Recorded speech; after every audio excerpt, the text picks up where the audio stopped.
years. A competition will be held in the coming weeks to name the new rhino. Those are the latest news from ABC. Stay with us for NT Votes. It's election night in the Territory, and in the coming hours we'll find out who'll form the next government. 4 years ago, at the height of the pandemic, Michael Gunner won a second term for Labor, rewarded for keeping the NT open for business and for keeping COVID out. A year and a half later, with the government in trouble and citing family reasons, Mr Gunner had resigned.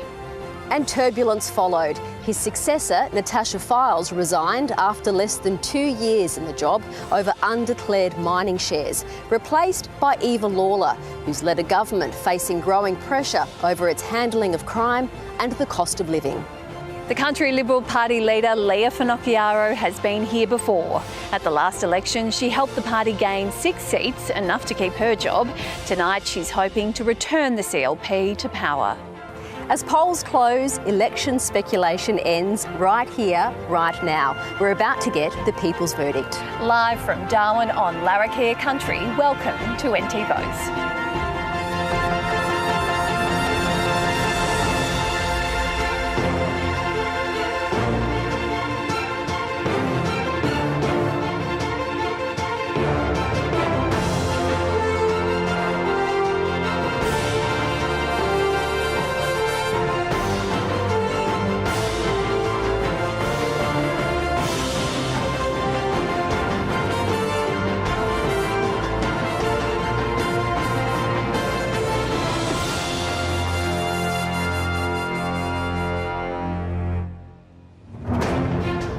Welcome to the ABC's Election Centre here in Darwin. We're live on ABC television and local radio throughout the NT, plus around the country on the ABC News Channel.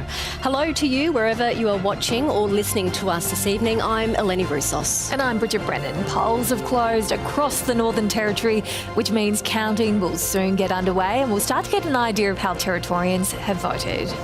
It wouldn't be an ABC election without our Chief Election Analyst, Anthony Green. Anthony, welcome back to the Territory. COVID kept you out 4 years ago. It's great to see you back in town. It's good to be back.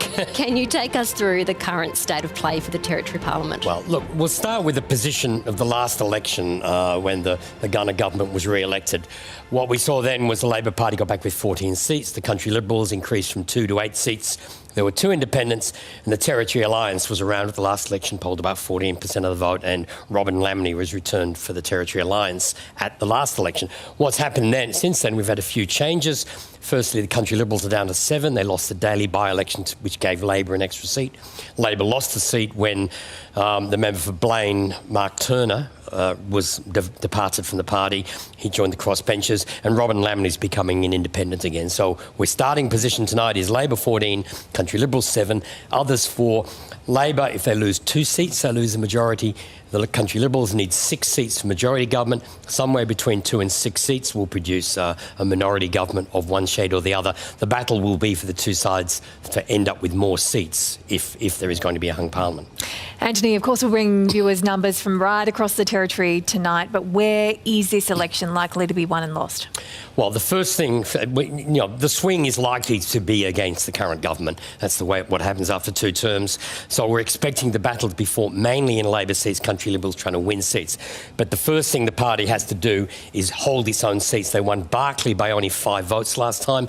This is an electorate twice the size of Victoria, but only has 6,000 voters, covers a third of the territory. So that's the first seat the CLP must hold. And there's a lot of remote outback seats, remote polling in that electorate. The next up is Namatjira, which also runs into the outback, but comes right into Alice Springs, where it's up against Breitling, which is another marginal seat, though it's not expected to be in play at this election, though there is some interest in how the Greens will do there. So beyond that, the next seat that the CLP want to gain is Daly. This is the seat that was lost at the by-election, runs from Darwin Harbour right down to near the Victoria River. So that's the first seat that the CLP would want to gain. Then they move into Darwin. Port Darwin is a natural CLP seat. It's a seat, the most affluent Darwin seat, and Robin Carl is a very strong Country Liberal candidate. And of course, Paul Kirby, the Labor member, is retiring. He was re-elected last time, the first time in Labor had ever won that seat 2 terms in a row. Next up, Fong Lim, which is next door and runs from Stewart Park to Berrima, a really mixed seat, and it's a seat which must go. The CLP must win if it hopes to win government. Beyond that, we're into Palmerston and Blaine, which is where Mark Turner, the ex-Labor MP, is running again as an independent. That's if the CLP can pick up that seat as well. That's 4. And then what's interesting is the 5th seat beyond there is Drysdale, which is the Chief Minister's seat, margin of 5.4%. But if Eva Lawler could lose that seat, and that may actually mark the point where the government loses its majority, produces a CLP majority. Now, if Drysdale doesn't fall or any of those other seats are missed, then the election result depends on the northern suburbs of Darwin. That's where all the marginal seats are, plus Goyder, where there's an independent against CLP campaign going on. So there's a lot to watch tonight, and sometime in the next 45 minutes, we'll start getting votes.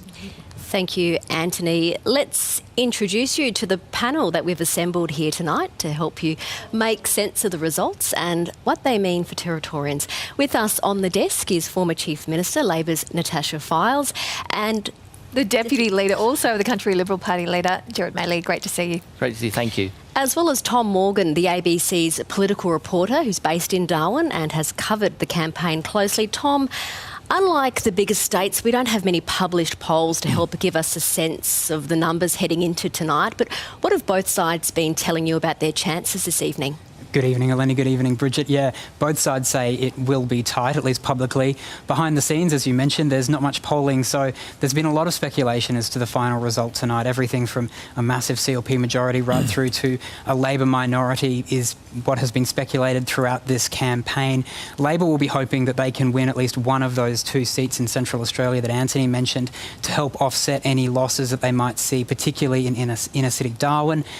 Labor will be very closely watching some of the results and are nervous about seats like Karama, for instance, and also the Chief Minister's seat, where by all measures it sounds like it'll come down to the wire, and we may not know the result in Drysdale for a few days.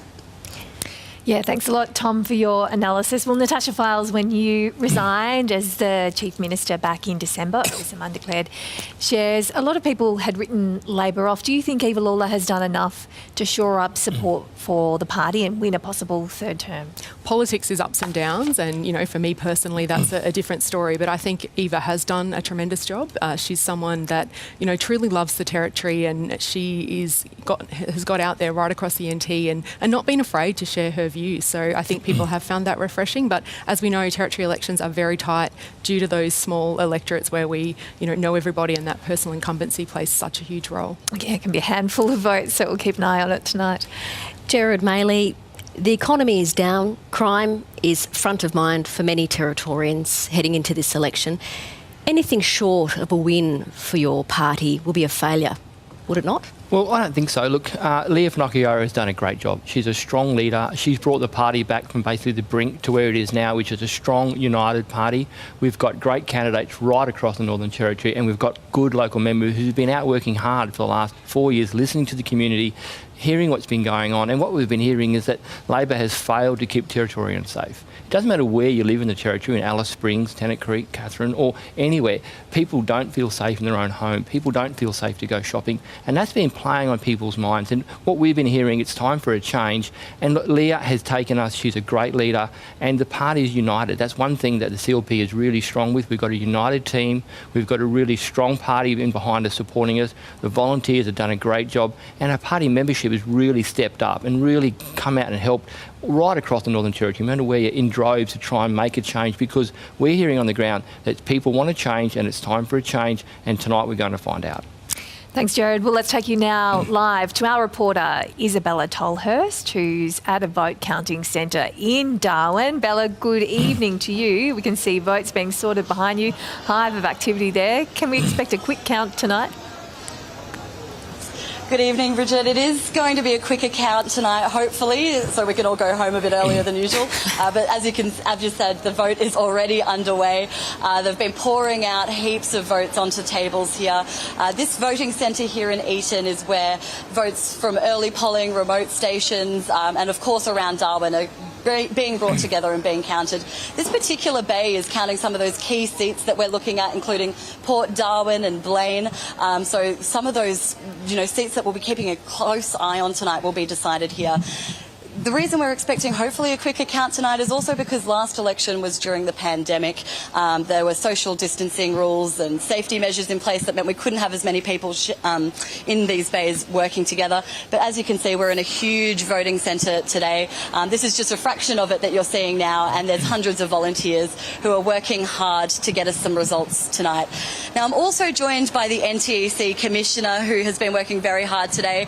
Commissioner, what have some of the highlights of this election and today's voting been? Yeah, so some of the highlights are certainly the 19-week remote engagement and education program that we did from April this year to raise awareness to remote Territorians about the election. So we're now at the counting period. So today at Eaton and in Alice Springs, we'll be counting the early votes. So over about 62,000 early votes will be counted here in Alice Springs tonight. And today we had about 23,000 votes cast at early election day voting centres, and they'll be counted at the 31 voting centres across the territory. And do you expect that we'll be able to get through all of those votes tonight, or will there be some more time that's needed to finalise the counting? Yeah, we're certainly hopeful, and we've planned to get through all of those tonight, and we've been monitoring the voting numbers during the week. We are counting postal votes tomorrow, so there'll be some additional counting tomorrow, and what we can't commence tonight, we'll carry that over tomorrow. Fantastic. Thank you. So these volunteers will be working until 10:30 tonight when they have to stop the vote, stop the count, I suppose, and then we'll work throughout the weekend and into next week if they need to make sure we've got the final results. Yeah, they're doing a great job. Thanks very much, Bella. Well, let's go to Kyle Dowling at the ALP Function Centre at Darwin's Waratah Club. Kyle, good evening to you. What's the Labor Party telling you about their chances tonight? Well, Bridget, what we've heard so far is still that Labor are hopeful. They're hopeful that they can, at the very least, retain 13 of their seats, if not pick up some of the marginal seats as well. Of course, there are a lot of tight contests that are going to be happening across the territory, and a lot of work for Labor to do. I mean, particularly over the last couple of years, we have seen frustration among NT constituents over particularly issues like crime. Cost of living has been another key one as well. So, of course, Labor are hoping that under Eva Lawler, that she has steered the ship, so to say, that they can secure at least 13 votes tonight. Of course, her electorate, Eva Lawler, is one that they're going to be keeping a close eye on. Palmerston is typically a CLP stronghold, so that's one they're going to be keeping a close eye on, and there's numerous others as well, such as Fong Lim, that could be potentially one that they could lose, but they're hopeful at this stage that they can, of course, return to a third term of government. Thank you, Kyle. Moles Holbrook Walk is across town at the Italian Club in the Darwin suburb of Marara at the Country Liberal Party's function. Miles, good evening to you. The CLP needs to win 6 seats to form a majority government. Do party officials think that kind of result is on the cards tonight? Well, Eleni, they're certainly hopeful for it. There's perhaps a touch of cautious optimism here at the Marara Italian Club, and there's a very pointed reason the Country Liberal Party have set up here. They know they need to win seats here in the northern suburbs, where Labor has set up many strongholds across the electorate. If the CLP can make inroads there, that will take them a long way to getting to that 13-seat majority. I think there is a real mood among people, though, that the Country Liberal Party thinking if they can't beat Labor now, then when? And it is such an important election to win for the Country Liberal Party if they are to return to government. They're certainly, as the crowd's just strolling, we're not seeing any of the major politicians yet, probably signifying just how close they think this election could be run, that they're still staying out at voting stations which have just closed and heading back over here now before the count begins and results become clearer. Thank you, Miles. We can see anticipation is certainly building here in the Territory. Gerard Maley, to you, the CLP says that it has legislation ready to go to combat crime in the Territory. Is this an unrealistic solution to what is a complex issue in the Territory? No, look, I don't think it is at all. People in the Northern Territory are sick of the revolving door of bail. And what we've done is we've introduced some bail to legislation, which I know the Labor Party voted down, but we've bundled it together and called it Declan's Law. We want to make sure that if you're an offender out out there, you're on the back foot when it comes to bail. People deserve to be safe, and they're telling us that people just aren't safe in their own home when they go shopping. So what we want to do is put people on the back foot and say there's a presumption against bail, which means that you might not get bail if you do an offence. And we've got a whole range of things about a serious violence offence, repeat offenders, because we think that Territorians need to be safe. And one thing to do is to stop that revolving door of bail, because there need to be consequences. Crime has been a key issue for your party's campaign. Is your party trying to drum up votes by focusing on crime so much? No, I think our party is actually listening to Territorians. We're out there every day right across the Northern Territory, and that's what people are telling us. People have had a gutful, and enough's enough. It's time for a change. It's people feeling unsafe in their own home, feeling unsafe to go shopping, feeling unsafe to take their children to school or put them on a bus. That's what Territorians are saying is a real issue, and they want something to be done about it. We know Labor government have been in power for 8 years and failed because the results of in relation to crime are going up, the economy is going backwards, and it's time for a change. Natasha, is that fair? Has Labor failed on this issue? I think it's a very complex issue, and Territorians get that. We're dealing with, government policies, both federal and territory, over many years, decades, that have seen us land where we are. And so it's making sure that we have the immediate measures that the community want to see, but also investing so that we don't see it again into the future. I think there is, a change wish, but they are very cautious of the Country Liberals. That 2012 to 16 period really undid a lot of good work that had been put in place earlier on. So, Territorians are cautious around that. Natasha Files, you mentioned that the 2016 period undid a lot of work, but with all due respect, the Labor Party has been in power for 19 of the last 23 years in the Northern Territory. Have you dropped the ball? Has your party dropped the ball? And are you not reading the electorate when it comes to crime? I guess when I talk to that point, it's about the investment into Territory families, child protection that we saw in about 2010, and we did have a bipartisan approach at that point with the now federal Indigenous Affairs Minister. So we saw that investment into those early years, and also education. A large part of solving these issues is tackling poverty, homelessness and education. So they're incredibly complex, but I acknowledge, as any government, there's things you do and there's absolutely more to do. Tom, we've heard this is a complex, generational, nuanced topic. How do the policy promises and pledges match up to the complexity of this issue? Well, it's been a very rhetoric-driven campaign, really, from both sides. I think that it has been on the surface very simple. There's been talk of Declan's Law from the CLP, which obviously goes to address some issues that the CLP has with what it sees in the bail laws. Labor has sort of promised a lot more police on the ground, as the alternative, $570 million over 5 years to the police service. But, you have people in police who say that you can't police your way out of generational issues that the Northern Territory experiences. So, there is a question here as to whether the major parties have actually been treating this issue with the nuance that it does deserve. There have been people out in the community. There's been a sort of campaign around smarter justice by some third parties to really drum up and talk about ways that we can actually deal with this issue from a much more nuanced level, from areas of rehabilitation rather than jail. Gerard Maley, bush seats are crucial for your party tonight. It was those bush seats that helped the Country Liberals to come back to power in 2012. But how, when you take a final look at your party's promises for the bush this election, they've been quite bare, to say the least. Your party's promising a return to remote regional councils if elected. That's about it. I mean, are you sacrificing the remote vote at the expense to drum up votes in Darwin? Certainly not. We're listening to Territorians right across, and what Aboriginal people and people in the community are saying, they want to be able to have an opportunity to make a decision about how they operate their communities. And we think returning back to that local government sphere or space is a way to do that. We want to work with the communities and come up with a model that suits them and suits people who live in those communities. And as well as that, keeping people safe, no matter where you live. It doesn't matter if you live in a community or in Darwin, you still need to be safe in your own home. So we want to deal with the crime issue, and we want to give the people back in the communities an opportunity to have their say on how they want to run their community. And we think that those things will work nicely together to make the bush a better place to live and certainly a safer place. I guess the key question that a lot of voters will be asking is, what is the CLP planning to do around the underlying reasons why crime is occurring, because you can trace it back to poverty, to the issues and the disadvantages that Indigenous Territorians in particular face compared to non-Indigenous Territorians. So do you think the CLP's done enough in that area to try and develop policies and sell policies to deal with those issues? Yes, I think we do. We've got policies in relation to education. I think some of these issues that we're discussing today is the basis is a lack of education. So we want to make sure that no matter where you live in the Northern Territory, you've got an opportunity to go to school. No matter how old you are, you need to go to school to learn an education, and then we can move on from that into giving the police some more power to deal with some problem drunks, giving the police power to deal with people drinking in a public place, because crime and antisocial behaviour is an issue.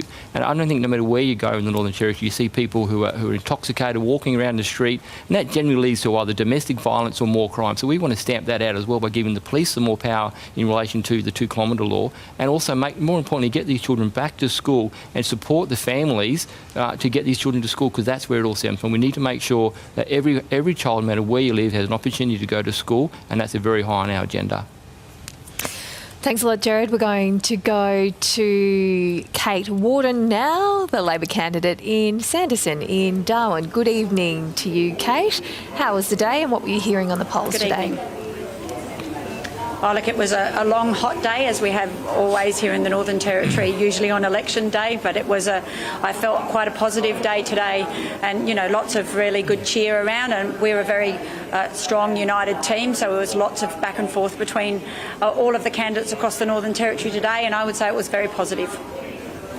Kate Warden, it's Thomas Morgan here. Sanderson is a very safe Labor seat, but obviously, talking to the panel here, crime is a huge issue. How much do you think voters will be casting their ballots against you tonight, and do you think that you could lose your seat in the northern suburbs? Hi, Tom. Yes. Look, I don't think there's any such thing as a safe Labor seat or a safe Liberal seat here in the Northern Territory. I think, the history of the Sanderson seat has been a bit back and forth. We've seen Liberal members hold it and we've seen Labor members hold it. I've worked incredibly hard over the last 8 years in Sanderson, so I do hope that the people of Sanderson appreciate that. But, this is what happens every 4 years, and it's a popularity contest and an ideological contest. So that's what I expect in my seat.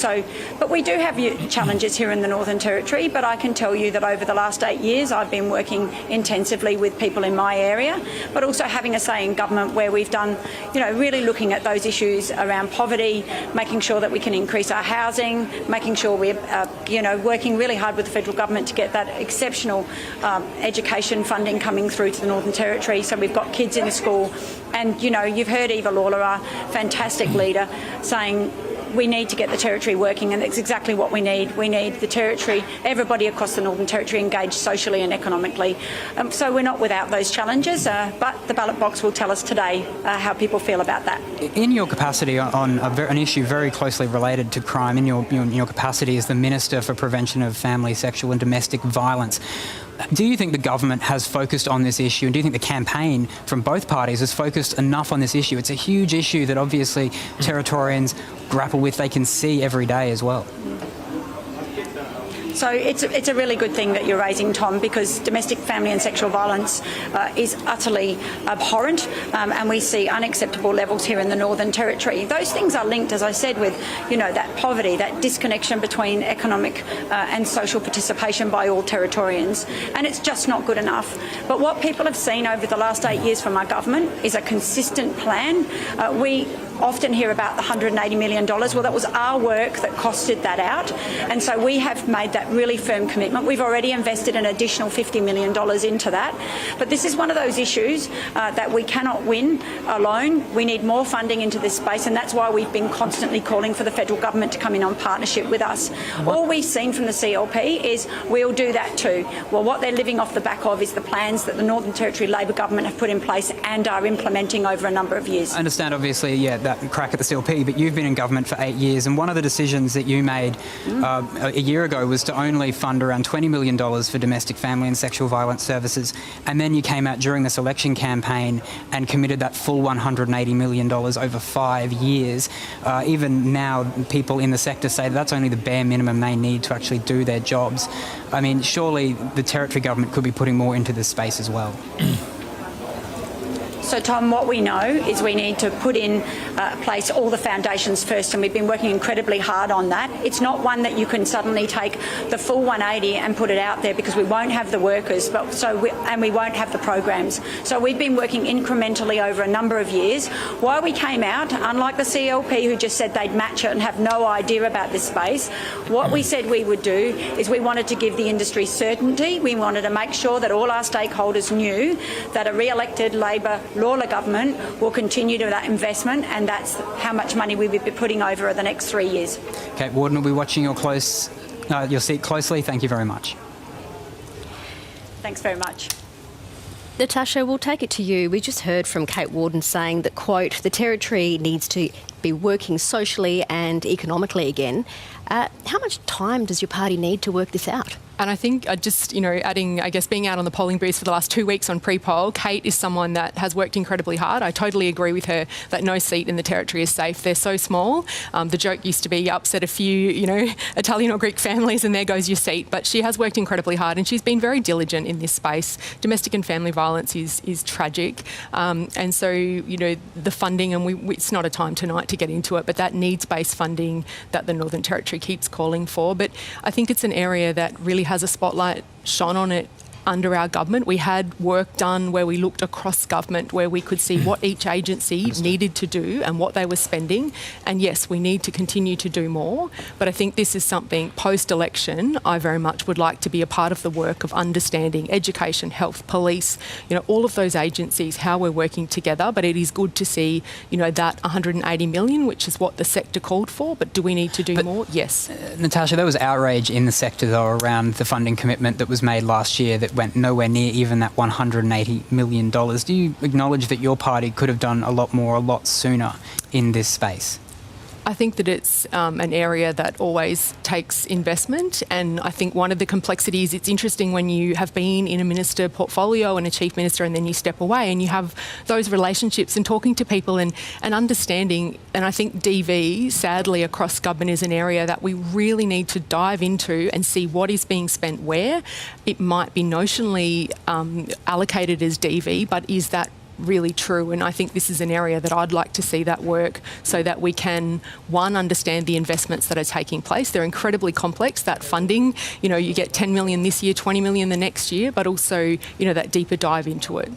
Jared, is that a fair point from Kate Worden that although the CLP has talked extensively about personal safety and crime on the streets and at homes and businesses, have you spoken enough about family violence? The prevalence is enormous here in the Northern Territory. Well, it certainly is, and that's a major concern right across the Northern Territory. And yes, we have spoken to lots of people. We've been out talking right across the Northern Territory, and I think that's one thing the Labor haven't been doing. They haven't been listening to these people who are crying out. Because remember, it's the Labor government who changed the law in 2019, who took the power away from the police to be able to deal with problem people who are out there drinking on the street, to be proactive and to ask them, what's your name? Can we do a search of you? Are you breaching a domestic violence order? Are you breaching a bail law? To allow the police to do their job and be proactive. All the police could do after 2019 was tip out the alcohol. And what was happening, this is what the people are telling us in the street, that people just continue to drink in public places right across the Northern Territory, not just in Darwin, which created these domestic violence situations occurring after people had been drinking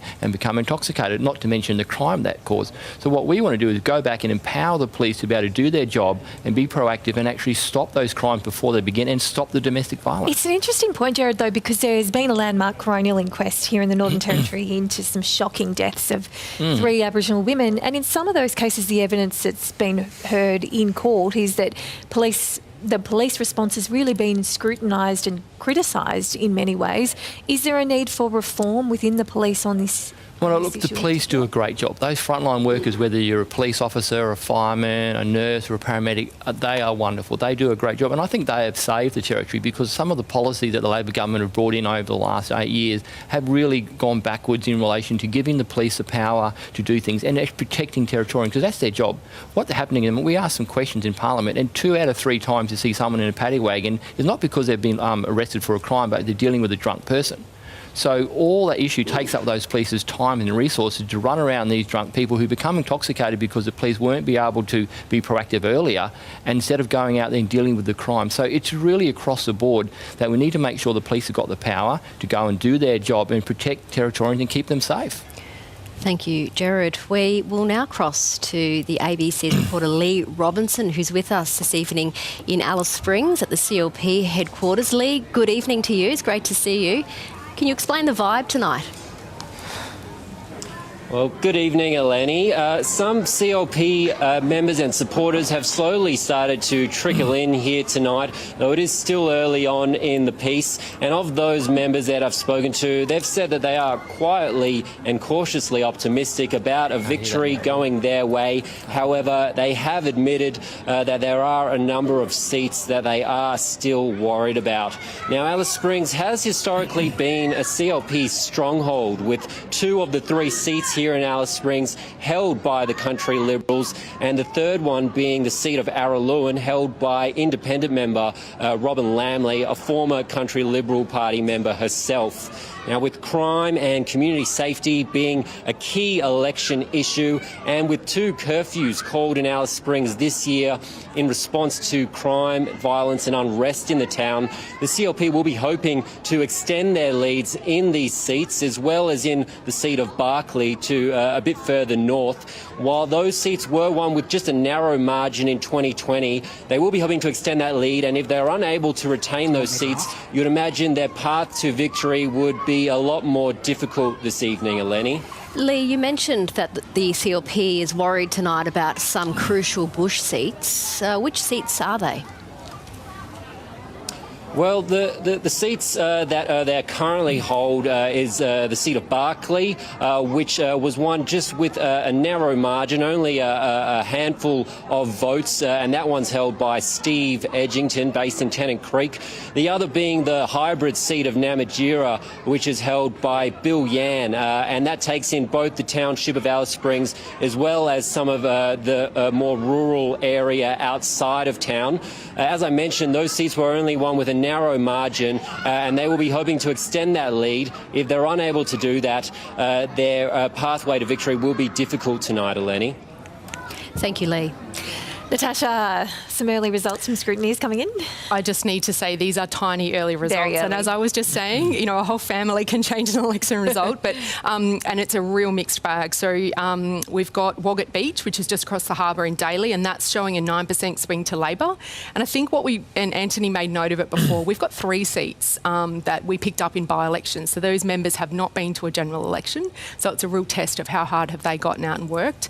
But that's just very early. And then down in Central Australia, the Breitling booth, and I'm getting the look from Anthony, so these are, you know, raw figures from scrutineers, but, you know, adding a little interest already. But it shows a 4% primary swing against the CLP, which, you know, this is territory elections. They throw things, you know, different ways. And that's not to Labor, that's to the Greens. I should be very clear there, sorry. That's a key question is in Breitling, because Labor has, you know, been quietly saying that while they may not necessarily have a fantastic result in Breitling, the Greens were looking really dangerous there, and they said that across all of Alice Springs there was some internal polling that showed that the Greens were polling up to 23% in June in Alice Springs, and Labor suspected that was mainly concentrated in Breitling. So if the Greens are doing well there tonight, it could be a really interesting contest. And they're telling me that that's a rural area booth, which you would think, Gerard, you're maybe a little more conservative than perhaps towns. So, but I think it's interesting, you know, that Greens, you know, people often think of, you know, perhaps my electorate as a Green seat, but,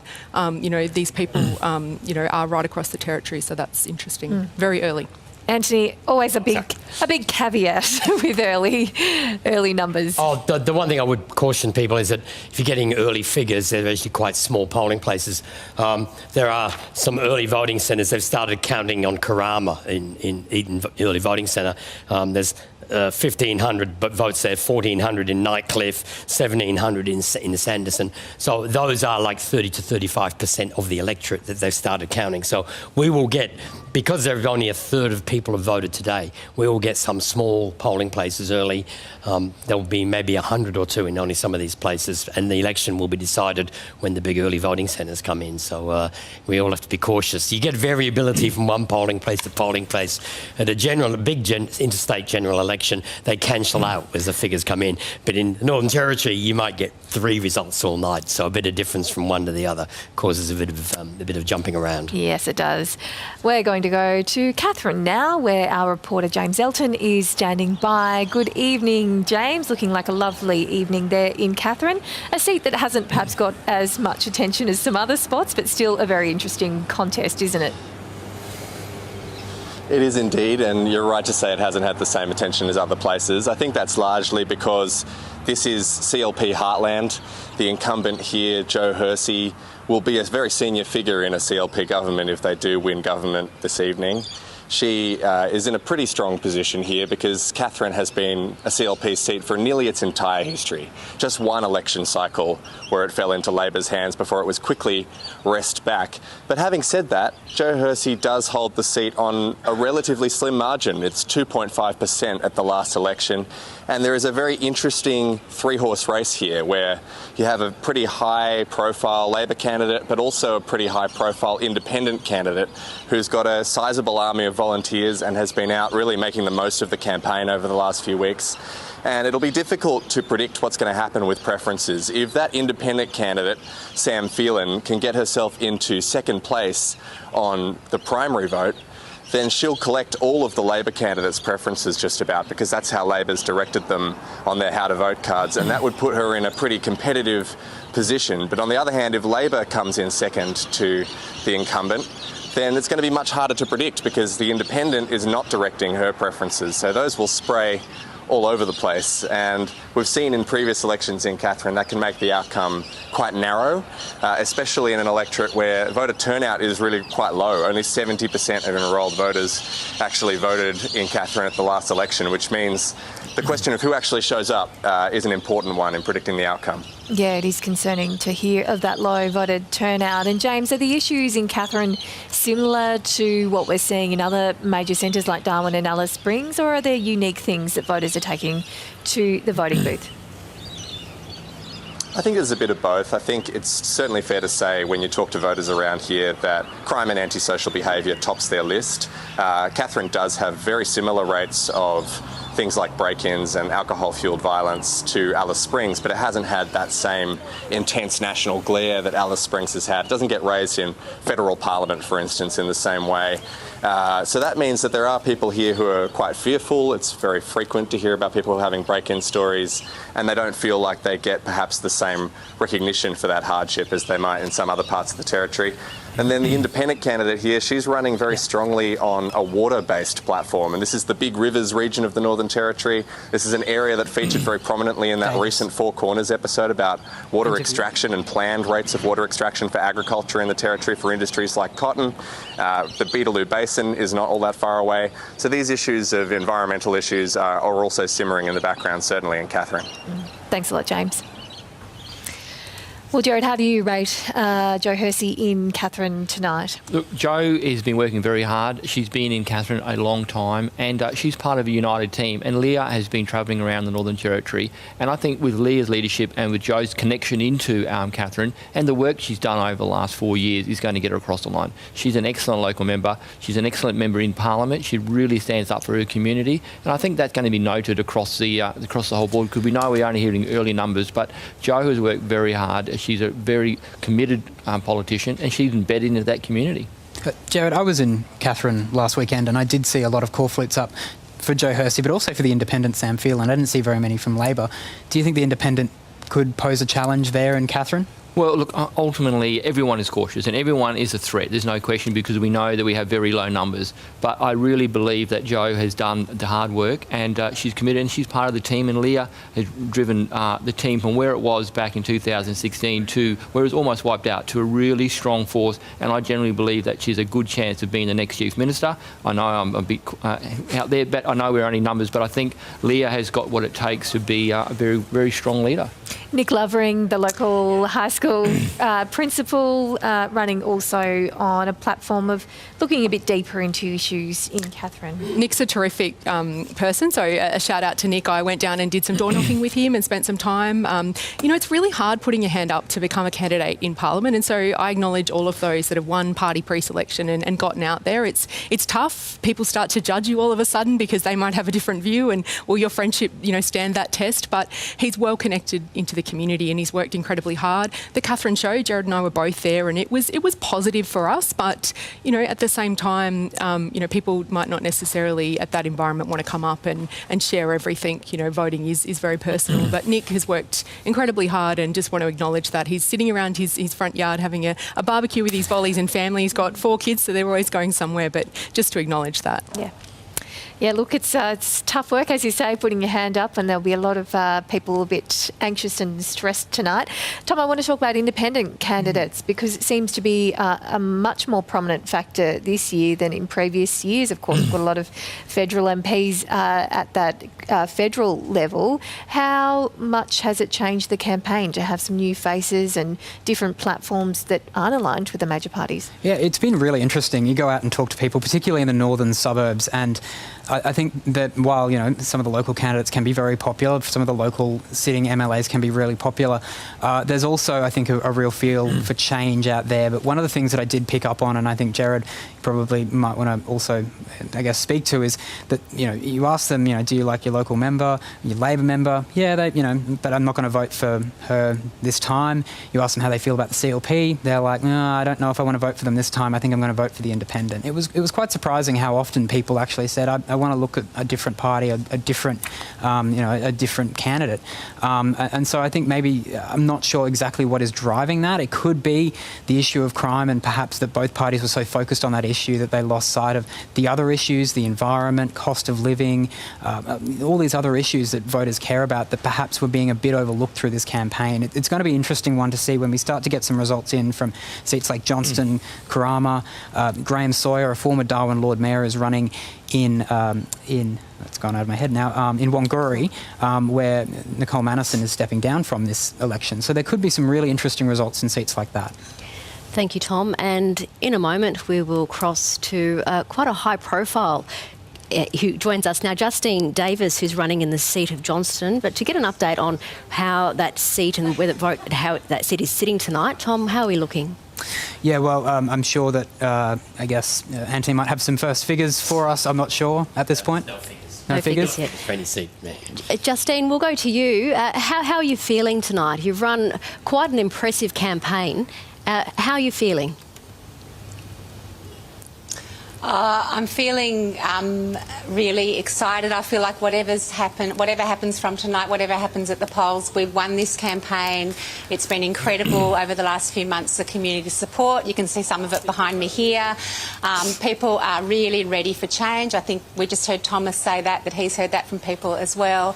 And we've been able to harness that energy for change and really turn it into a very visible movement across Johnston. So I'm feeling very hopeful about our future. Hi, Justine. Yeah, it's Tom again. I wanted to ask you, when I first met you, I actually went out to the Rapid Creek markets to be doing a story on the independents, and I noted that you had a shop front at the Rapid Creek markets. You had 6 or 7 volunteers actually out the front of that shop front on a busy Sunday morning talking to voters. Sounds like it's been a very well-resourced campaign. How much of that is being driven by, the community grassroots and people wanting to make a difference in the local community?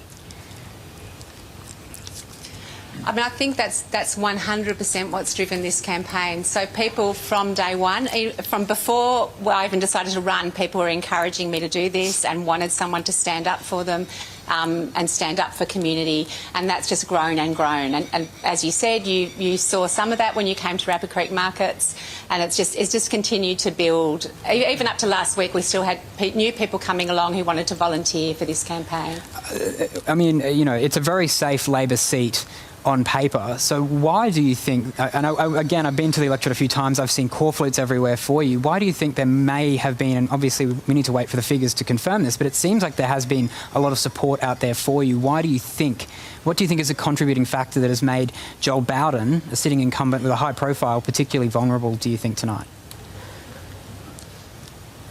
Well, I think the first thing to say is that there is no such thing as a safe seat. We've seen that across Australia, and I think we're going to see that tonight in the Northern Territory. I think people don't like being taken for granted. They're not happy with either major party, and that's what I'm running a campaign to offer an alternative to people. It's not against any individual. It's about saying the two-party system that we've got is not working for people. They're delivering the same old answers to the problems that we all know we have, and they're not answers that are working. So I think that's really driven a lot of support behind this campaign. That's why if you go through our electorate, you'll see posters up all over people's houses, because they want to say we want change, and they want to show other people that's what they believe too. Through this campaign, you've raised, I believe, over $27,000. A big part of that, $10,000, came from a group called Represent NT. Can you give us any idea about who that is, who's donating to Represent NT, and what your relationship is with them?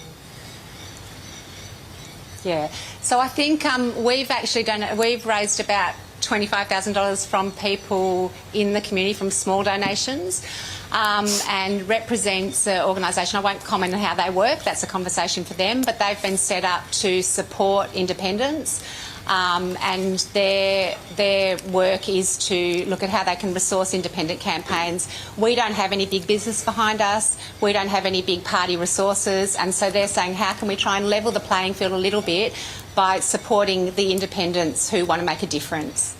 Justine, we'll be watching the results in Johnston quite closely through the night. Thank you very much. Thank you. Anthony, what are some of the challenges that independents face in the Northern Territory?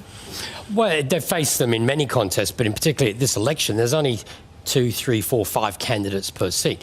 The problem that the independents have is to win, they have to get ahead of both or one or both major party candidates. In the case of Johnston, we got Joel Bowden, the sitting member, Gary Strachan, the CLP candidate, Justine Davis, and then a Green.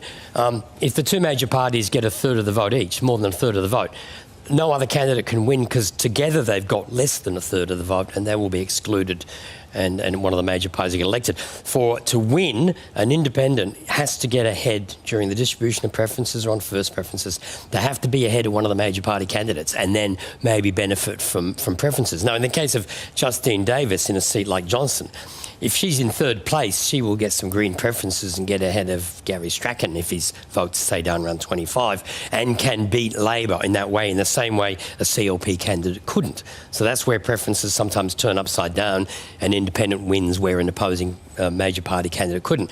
The problem, say, for the Greens winning is in all these seats, if the Greens do get into second or third place, and Labor is one of the final two, the CLP on exclusion are recommending preferences to the independent, but then to Labor ahead of the Greens. So I think that's the problem that some of these independents and Greens will face, is they have to drive down the major parties' votes and then get ahead of one of the major parties before they have any chance. So they've got to get a big vote in their own right. Thank you, Anthony. Gerard Maley, we hear that you have some intel coming through. Yes, look, I've got some results coming out of Timimmin High School, which is a big booth in the rural area. And I just look at my phone, the result that I've been given, and I'm not sure how accurate they are, but they are from the scrutineer, is 538 to Andrew Mackay, the CLP candidate, and 264 to Belinda. So there seems to be a big swing to the CLP in that seat, which was traditionally held by an independent. And of course now it's up for grabs, and hopefully Andrew has done the job. And I know he's worked really hard out there. He's a rural boy. He went to Timimmin when he grew up in the rural area. And by the looks of the early results, and I'm very, very cautious here, he certainly won that particular booth. What do you think has helped your party gain the momentum in the rural area? Oh, look, I think we've been working as part of a rural team. We're a strong team. We're a united team.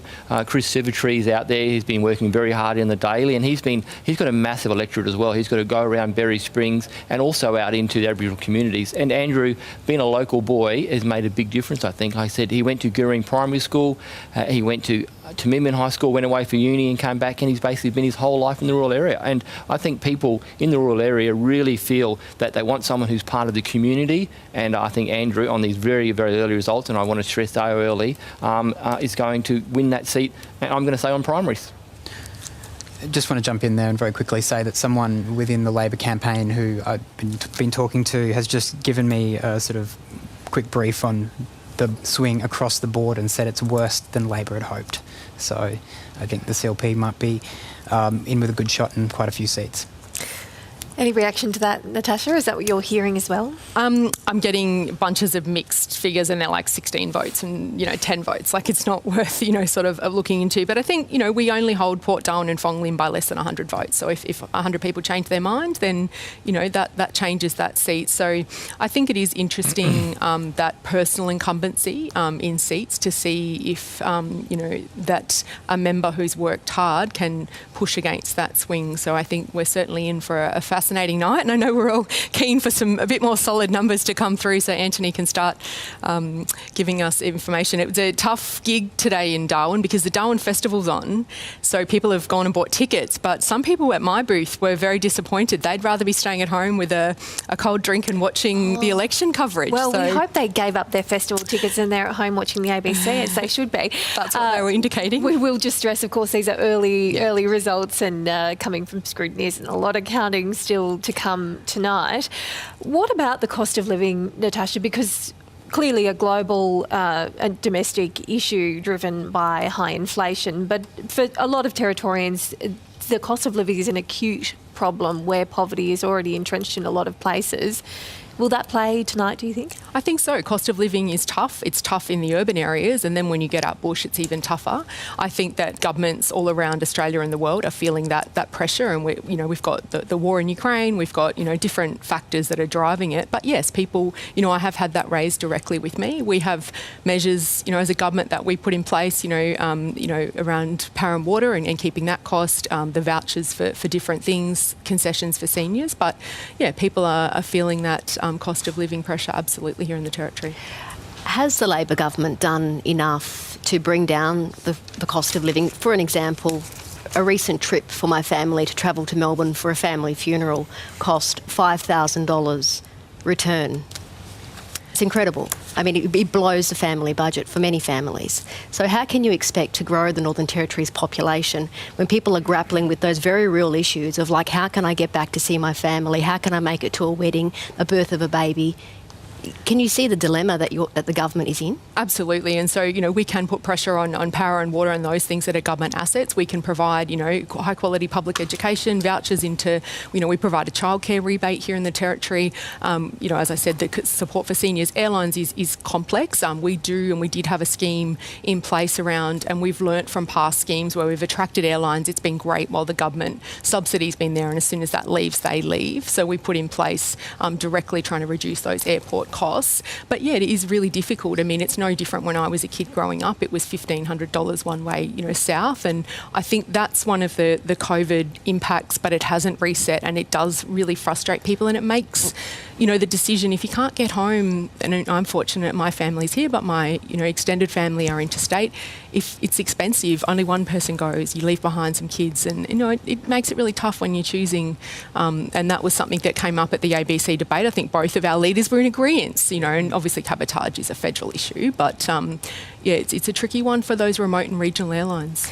Gerard Bailey, are you concerned about long-term Territorians who are packing up and leaving because they simply cannot afford to live here anymore? Look, very concerned. Our friends, our family are leaving because, one, it's unsafe, and two, it's too expensive. And remember, if you are a victim of crime yourself, the victim of crime on businesses is passed to you through your shopping. For example, I think Casuarina has got 6 times the amount of security costs in a similar shopping centre interstate. So those costs are passed on to the consumer. So when we talk about the airline and those things, they are big issues for sure, but people in the Northern Territory are concerned about the little things, about going to the shops to buy some clothes or go shopping.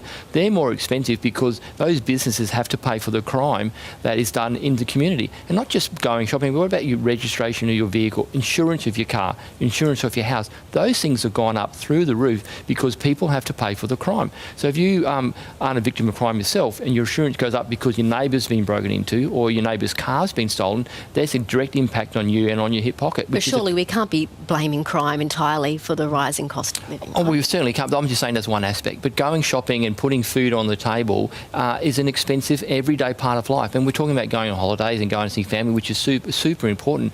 But also putting groceries and getting clothes and getting kids' school clothes to go to school is also a week-in, week-out expense, which is expensive in the Northern Territory because of the crime crisis, which is plagued right across the Northern Territory. It doesn't matter where you live. Jared, do you think, though, your party, I know that you obviously talk about crime as like one of the issues that causes all these things, but do you think that your party, through this campaign, has focused so much on it and really declined to really provide much else detail on other issues?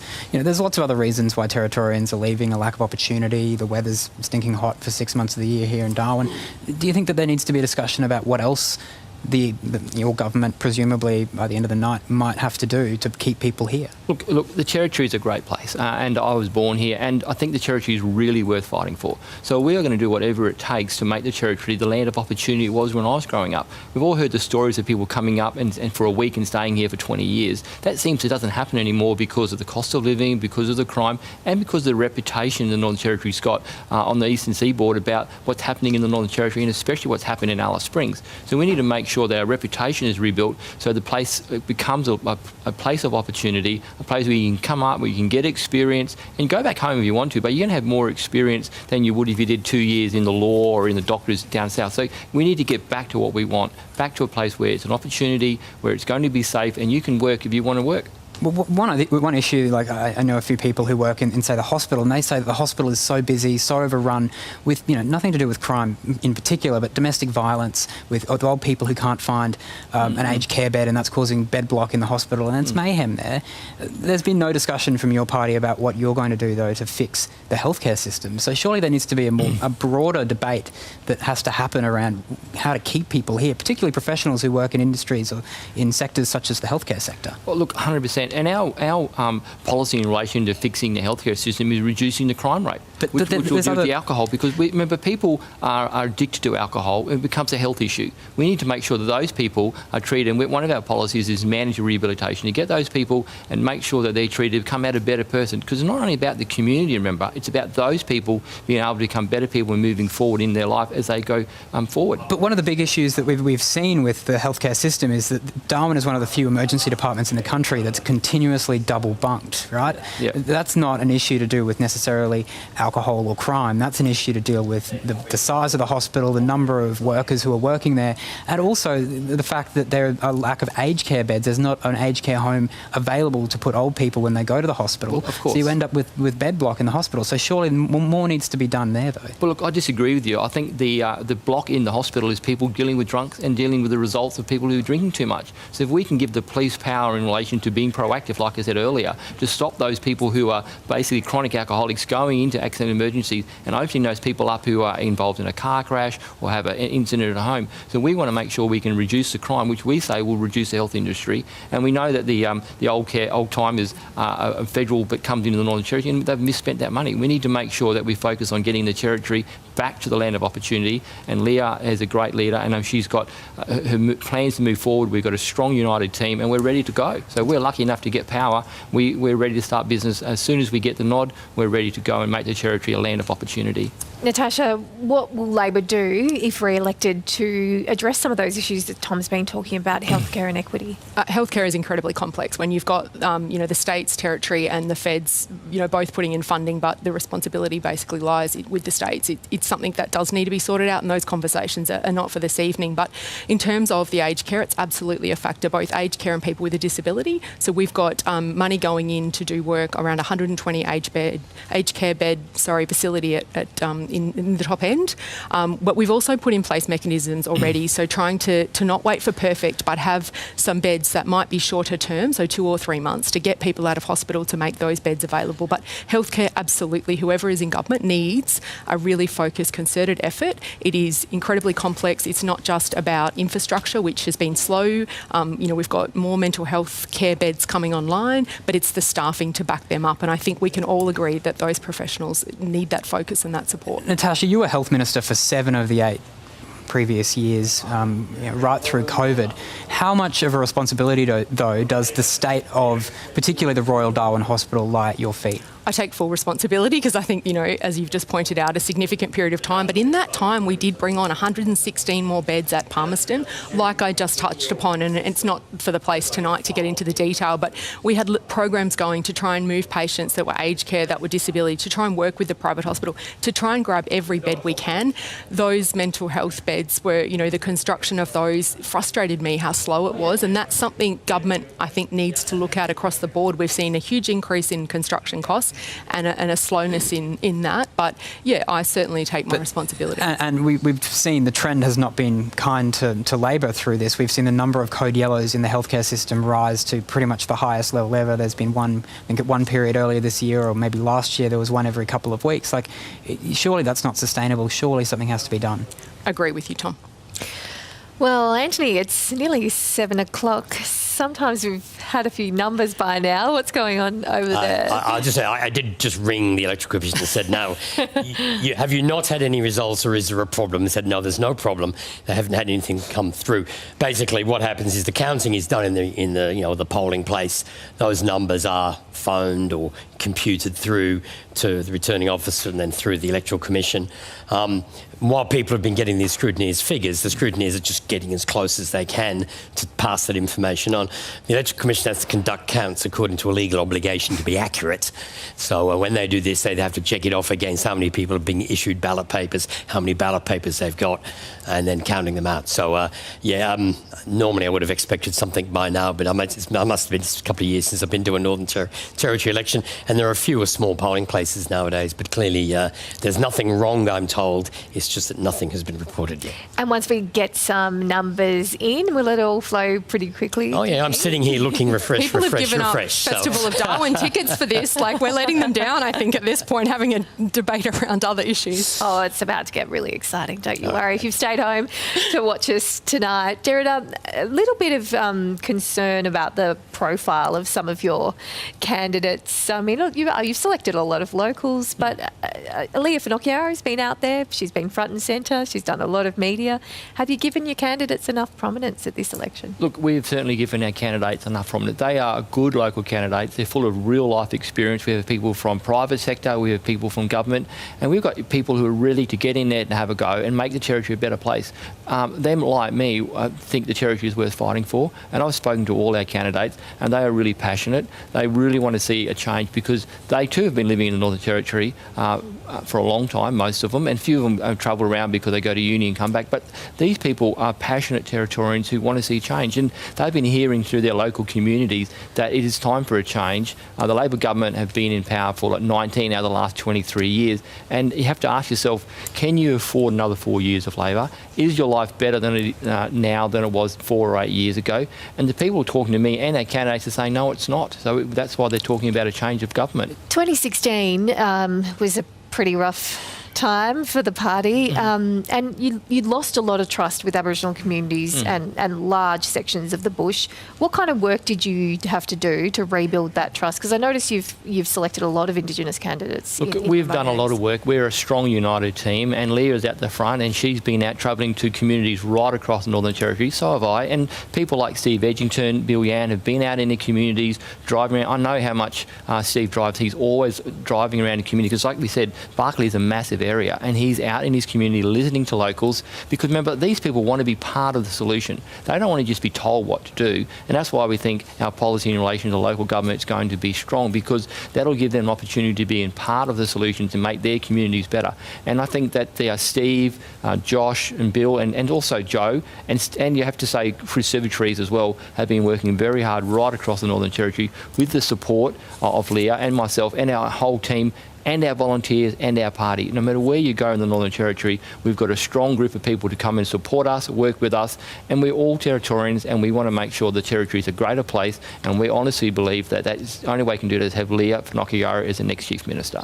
Jared, just before you go, obviously, I just want to ask you, was it a deliberate decision by the CLP campaign to sort of not put forward their candidate, a lot of your candidates who hadn't been elected yet, to the media? I just noticed that, we didn't really see much of Jinto Anto Charles or Kota Patel fronting press conferences.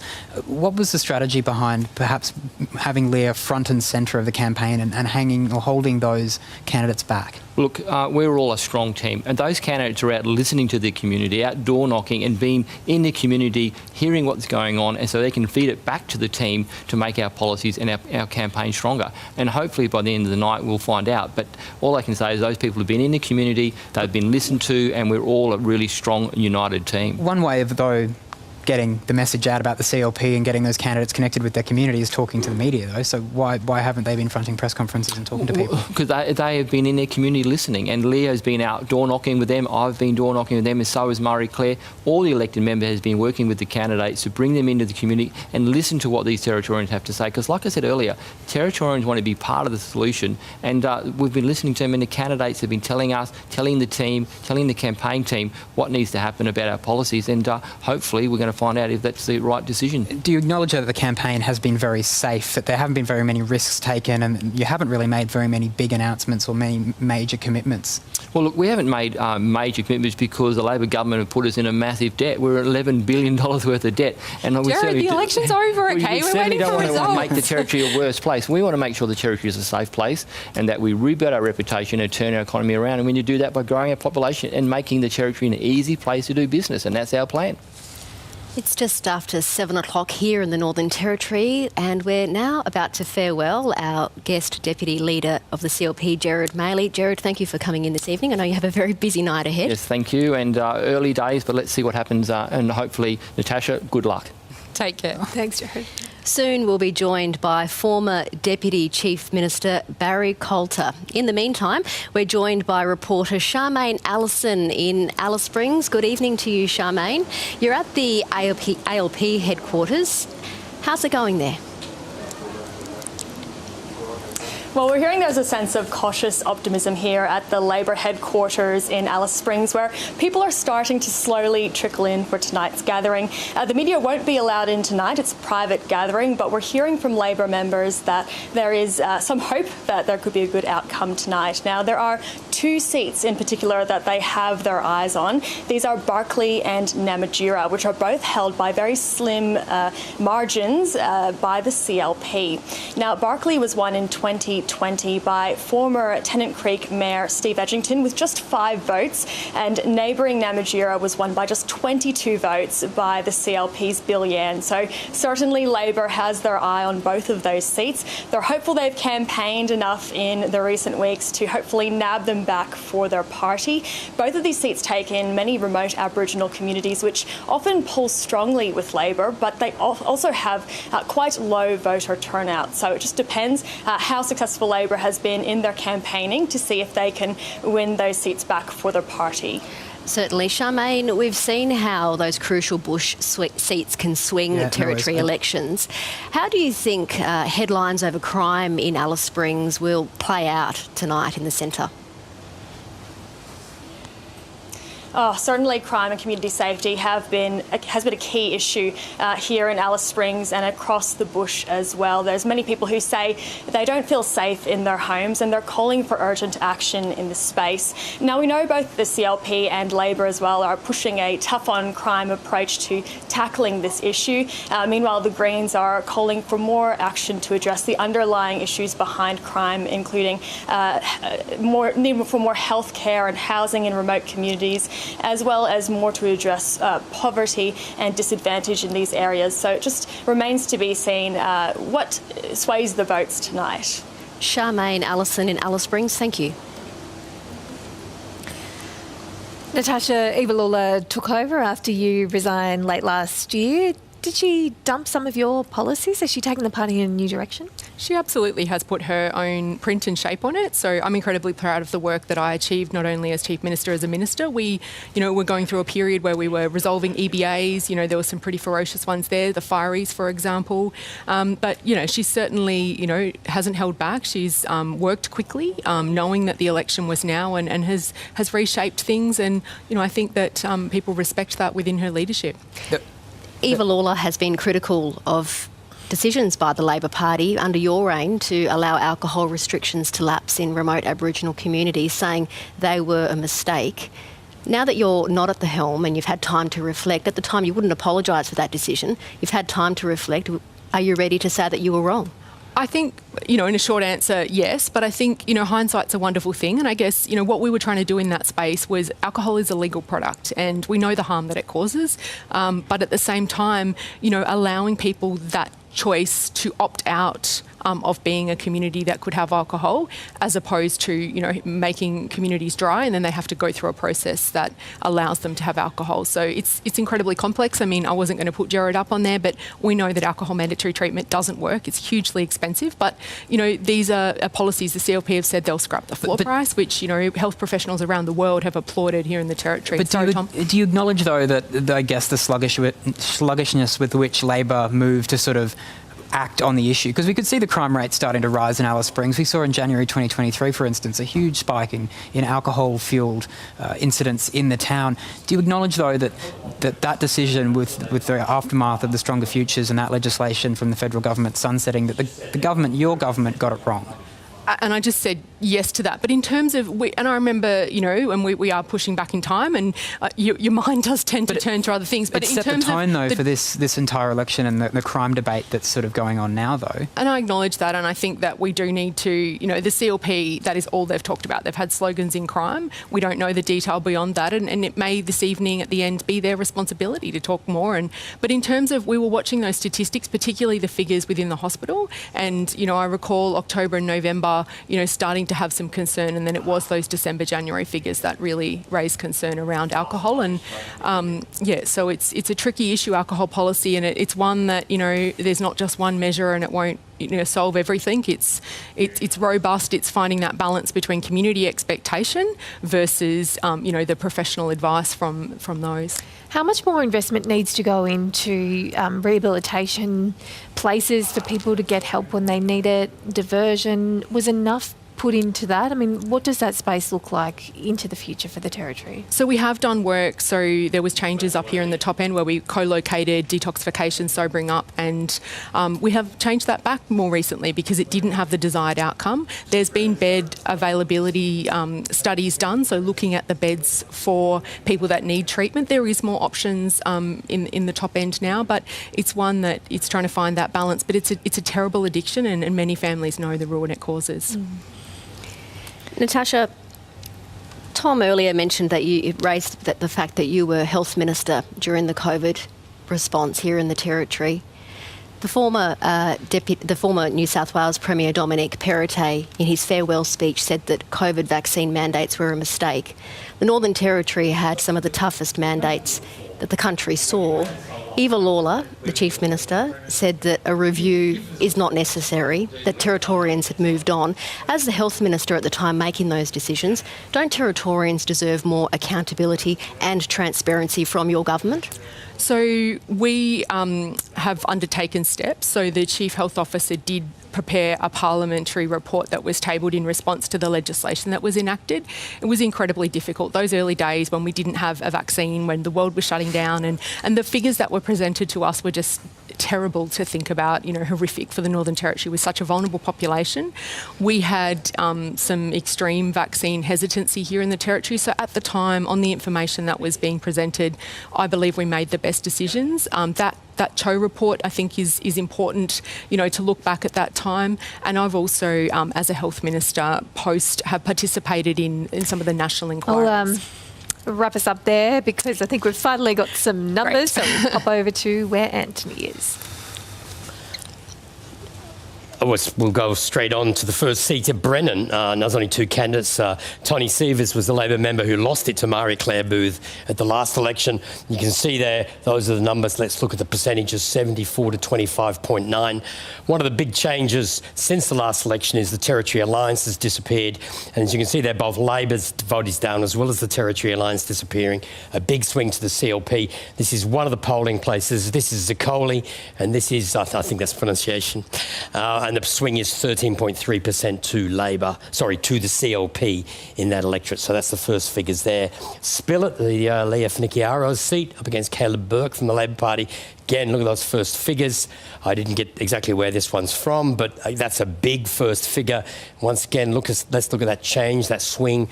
There's a 13.5% swing to the CLP. So that's two big swings we've seen there at the first electorates.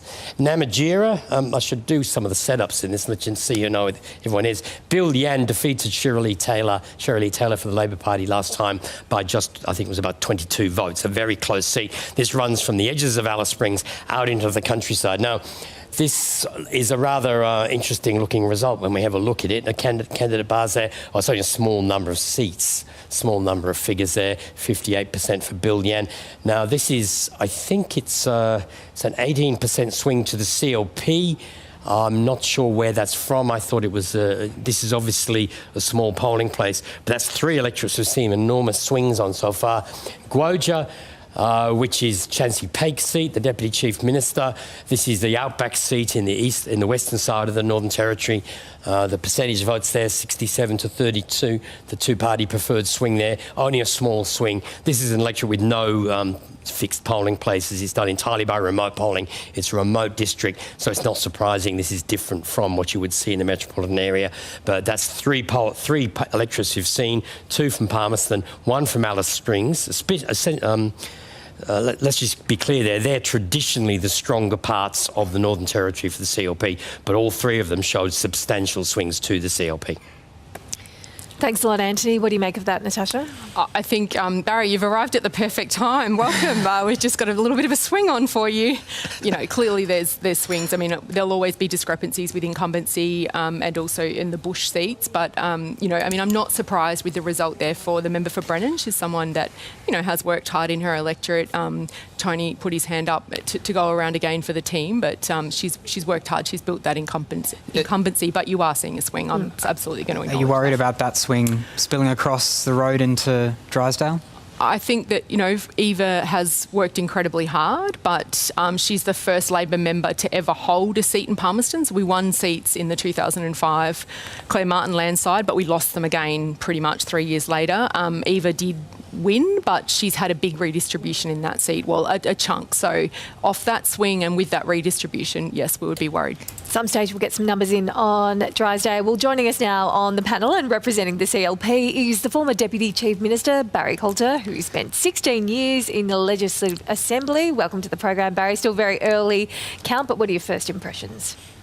Yeah, well, definitely there's a swing on. I've got some other figures coming in from Tennant Creek, which is probably the best one if you're looking for a swing, when it's got a margin of 5 or 7 votes. And it looks like Steve Edgington's in front there by over 100 votes in the Tennant Creek town itself. So that goes well for us as well, I think. Yeah, well, Barry, that was a seat that you really wanted to retain, wasn't it? Yeah, yes. Look, when you get down to winning by a margin of less than 10, people get very nervous, and it's good to see those sorts of results coming in. But it's only the Tennant Creek town. I mean, there's the Labor Party candidate, I think, lives in Borroloola, and there's Robinson River and other polls out there as well. But to even back to my days with Tuxworth, we were always worried about Tennant Creek, and it looks like Steve's done well there. Barry, you were in government during the glory run of the CLP. Mm-hmm. You've had time on the other side. Mm-hmm. How do you see the Territory now and the position that we're in? Well, the last time I was on an ABC panel, Claire Martin won an election, so it's nearly 25 years ago. It's a long time since I've participated here. But look, I'm worried about the Territory. I'm worried about, I was Mines Minister for 11 years. We're seeing the fall off of what I call Tier 1 mines, world-class mines, starting to go. $11 billion in debt. Tasmania's $3 billion, for heaven's sake. I mean, to have $11 billion worth of debt, and you look out there, what did you get for the money? Where's the $11 billion? Where do you see it? A big worry, and that'll be a worry for Leah when she takes over the ashes of this economy. And how do you put it back together? Big task. Barry, when you entered politics back in 1983, I was born at Royal Darwin, growing up in Stuart Park. And, you know, I saw my family and many other families prosper in the Northern Territory. There was opportunity. Families saw a future here. Now, raising my own family in the Territory, I'm finding that many Territorians are questioning, is there a future here? And is there a future for my children? Yeah. Do you reflect on the same? Yeah, look, Palmerston, I was the member for Palmerston when there was about 100 votes out there, 140 votes. And today, what is it, 25,000 people or more live out there. And I called it aspirational people, people that look after me kids, make sure there's healthcare and education, and we want to just get a job and we want to get on with it. In those days, of course, we built 4 houses a day in Palmerston during that 84, 85 period. A massive growth in that area there. But that certainly was that aspirational. People wanted just to get on and just look after our kids. We'll go and get a job and everything will be all right. That I don't know whether that exists the same today. In fact, I hear a lot more people would like to leave, except that the price of their houses as a sale would be less than what they expect. And that's one of the things that's holding people here at the moment. They simply can't sell their properties and get out of the place. And that's a big turnaround. But we are talking a long time, over a long period of time. Can I just jump in very quickly? Just have some intel from Labor that I have to stress is very, very preliminary, but it is looking very bad across the board for Labor. That's obviously very early results, but on these numbers, it looks like the Chief Minister's in for a real fight in her own seat. You're hearing similar things, Natasha? Yeah, I'm getting very mixed messages, but they are coming definitely with that theme that it is, you know, swings against Labor. It's just so hard because we had such strong early voting and in different locations. So some of the figures I'm getting through are like, is that a combined total or is that, you know, the margin or is that a swing? But yeah, certainly would agree with Tom that, you know, we're looking at a swing against Labor across, you know, the top end. Yeah, probably the one. Yeah, you go, Tom. On some of the numbers that have been provided to me, Karama is extremely tight. Again, have to stress early numbers, and Fong Lim is very bad, which means Mark Monaghan, the Education Minister, he may lose his seat. Okay, thanks, Tom. We've got Bill Yan standing by, the CLP candidate in Namatjira in the centre. Hello, Bill. How's the mood there? Yeah, good evening, everyone. Look, good mood down here in Alice Springs. So, of course, polling's closed now. Counting's underway, and look, we're seeing some good results early on in some of the small boosts that we've seen. So, only early days yet, but certainly positives for us here in Central Australia for the CLP. Bill, it's Thomas Morgan here. There's been a lot of talk from Labor, particularly about focusing on your seat because of the super slim margin that you have. Again, Xavier. Oh, okay. Might have some audio difficulties there with Bill, but... Maybe I can take over. Bill, have you still got us there? No, looks like we might have lost Bill. We might try and come back to him when we can. What are some of the issues, as you see them, Barry, in Central Australia? Crime, isn't it? You know, I think that's the crime and safety. It's just crime and safety? There's nothing else? Well, that's... I don't stop in Alice Springs now. I go through the place fairly often, even Tennant Creek. I go through to Walkup or somewhere like that to stay. I don't spend much time in there. It's the Red Centre Nats on next weekend. I build a lot of cars, but I'm not taking my car down to Alice Springs because of the uncertainty and the damage that might happen to it. So, you know, that's the big issue for me in Alice Springs. I lived in Alice Springs in 1976 top 6, and it was a great town. And today, that town doesn't exist. What about the cost of housing, rent, all that sort of thing, access to education? Maybe, but that's not the way I see it. You ask me, and I don't stop in Alice Springs. I drive through it, and I do a bit of driving these days, as I'm an old pensioner these days, but I don't stop in Alice Springs. We did have a story recently for our State Line program where a small business owner said that tourists coming into the town of Alice Springs are now stopping for 2 things: to fill up their car for petrol, to buy the groceries, and then they're moving on, hurting small business. But it's small business across the territory that's hurting, isn't it? Yeah, I would think so. Tennant Creek, have you been to Tennant Creek lately? I mean, it's boarded up. It's, it's not a particularly enticing, encouraging sort of atmosphere in Tennant Creek. Let's go over to Anthony. A few figures in Karama. Okay, and these are backing up the earlier figures. This is Karama. Brian O'Gallagher, he's well ahead there. Let's do this in percentages. We've got the two fixed polling places on the day. 48% for the CLP, Ngāri It's 27, 17% for the Independent. Let's look at the change in vote that's occurring here. Labor vote's collapsing down 22%. CLP up 20. There's a big vote there for the Independent. The Territory Alliance down, and that's showing a swing of 19% to the CLP at this stage. When we look at Fanny Bay, now this is the Parap polling place. The Greens are in the lead there. The CLP is second, and the Labor Party is third at this stage on those numbers. Let's look at the change in vote that's occurring here. When you can just see what's happening, the Greens Labor is just shedding vote. Most of that is going to the Greens.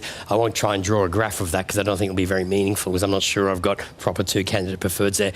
But that is backing up every electorate we've seen so far. I'd say at this stage the Labor Party is heading for a bath at this stage if this trend continues. They're certainly not going to survive in government, and the numbers are looking terrible for the Labor Party at the moment. We've got Bill Yan back, so we're going to go back to Bill Yan, the CLP candidate in Namatjira. Bill, so far the mood looking pretty good for you. Yes, as I said previously, everything's looking quite good down here in Central Australia. We're seeing a good swing towards the CLP on the smaller booths that we've seen counted so far. So, it's good for us at the moment. There's a little bit of a way to go. Once we start counting the bigger booths, then we'll start to see what the numbers are really looking like. So, for me, out in the bush, those booths should be counted fairly soon, and the pre-poll will give us a better indication of what it's looking like across the board for us here in Central Australia. Bill, it's Tom Morgan here, second try as a charm. But I want to ask you, Labor identified Namatjira as a seat they would like to pick up through this election. I mean, obviously tonight, looking at some of the early figures, that does look like it could be pretty difficult for them. Why? What do you think the big issues were in Namatjira, and do you think that you will win your seat tonight? Oh, look, in Namatjira, particularly if you go out into the bush, the issues out there, of course, housing, roads and health, and people are still having issues with that. Of course, in town, part of the urban stuff they've got in a rural area, crime is a key focus for people here in Central Australia. So not just the people in town, but also the people out in rural areas. So that's had, I think, a huge effect on the way that the voters are voting. Look, I'm pretty confident at the moment, Tom, with the way the numbers are looking so far. But look, we've still got a long night to go, and anything can happen, as we know, in politics. But yeah, look, I'm seeing good numbers in the early counting for the smaller booths so far. So if that can carry through into the larger booths, look, I'm pretty confident that I'll be able to retain my seat. You could be Treasurer in the not too distant future. What is going to guide the way that you're going to approach the Territory's finances? Because the CLP has been talking a lot through this campaign about the precarious state of the Territory, the lack of economic growth, the crime issues that we're facing. How are you going to go about working toward particularly an elusive budget surplus? Just dropped out again, Xavier. Might have to be third time a charm. Oh, Tommy was asking, in the middle of asking a question. Bill's struggling. Can I jump in with perhaps something just while you're trying to get...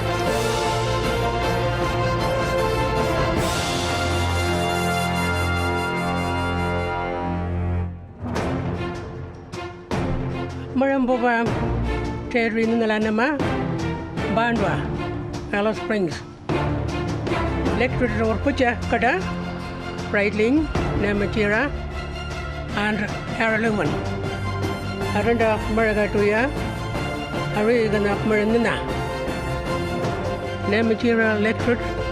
Ari nandana manama impanandora. What's another artist? Albert Nemachiraka. Watercolors, painting. Abmari ikurandang jalala rana. Akngara.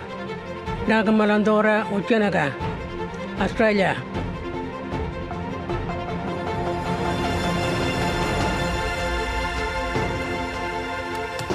This is NT Votes. Welcome to you at home. It's just gone past 25 minutes past 7 local time, and there's 4% of the vote counted so far tonight. I'm Bridget Brennan. And I'm Eleni Roussos. Let's get the latest on the count with Anthony Green. Anthony, what have you got for us? Well, at this stage, these results are disastrous for the Labor Party. The Labor Party vote is under 30%. The CLP is just under 50%. The Greens on 11 and others are on 11. I think this one does the projected numbers. Yeah, these are the projected numbers for later in the evening. We're expecting it to be 33 for Labor, about 50 for the Country Liberals. Look at the change in vote that's occurring at this election. The Labor vote's down 10, the CLP is up 17.6, the Greens are up nearly 7, the disappearance of the Territory Alliance, which is flowing through, which is part of the cause of the rise of the CLP vote, but Labor is also losing votes both the CLP and the Greens, and this is all translating to a two-party preferred swing of 13.7%. Now, we haven't done all the seats yet, but Sanderson at the moment, the CLP is ahead, and that's a swing of something like 20%. I haven't seen a swing for anything under 10%. Now, admittedly, what we're seeing is the polling day votes. The big bulk of the votes is going to come to in the early voting centres. But you don't get elections where everyone who votes the government out comes and votes on the day, and everyone who's voting for the government goes and vote early. If this is the trend on the day, then something like this is also going to be in the early votes. I think it's pretty clear that the government is not going to survive this swing, and it's a matter of, by the end of the night, how many seats they've lost, how many seats the CLP have won. Thank you, Anthony. Natasha, obviously worse than you expected. Obviously disappointed, but you do prepare yourself in the Territory with those small electorates. As I was saying, you know that votes can quickly disappear. I think it's going to be interesting. One of the things that I'm finding hard to comprehend on the statistics that are coming through to me is we had 10% voting here, 14%, like they were across for exactly my electorate, Casuarina, Eton, the city. So people that were working in town were going down and voting at lunch. I had people that held back and voted today. Is there any pattern? I mean, it's certainly not going to turn this swing around. I'm not trying to predict that, but I think that it'll be interesting to see with those independents and Greens where Labor lands, and then, how can we get that second place, or are we out of the picture already in third place? The results have shown us that so far the results, again, it's still very early, that traditionally safe Labor seats like Fanny Bay and Karama going the CLP's way. Are you worried about your own seat, Nightcliff? Well, I think my seat's a little bit unique, and I have been always concerned because people go, well, you've got the biggest margin in the Territory, but all it takes is, for that change with someone else to finish in that second position or first position, and the CLP, I think, would be, slipped down, then that suddenly changes the picture there. I mean, Kate said it before, no seat is a safe seat when you've got 6,000 voters, but yes, you would expect to see, that working class Labor vote be higher in those seats.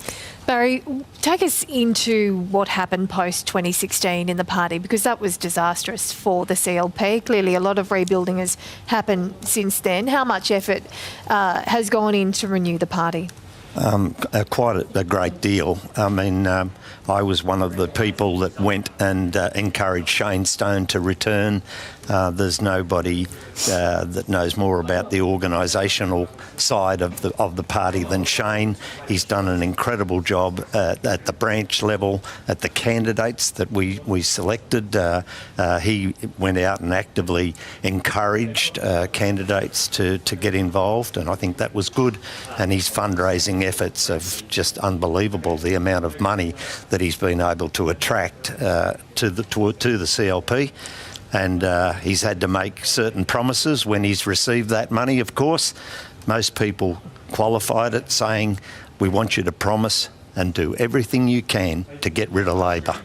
And so Shane has given them that undertaking, and I think it's paying off.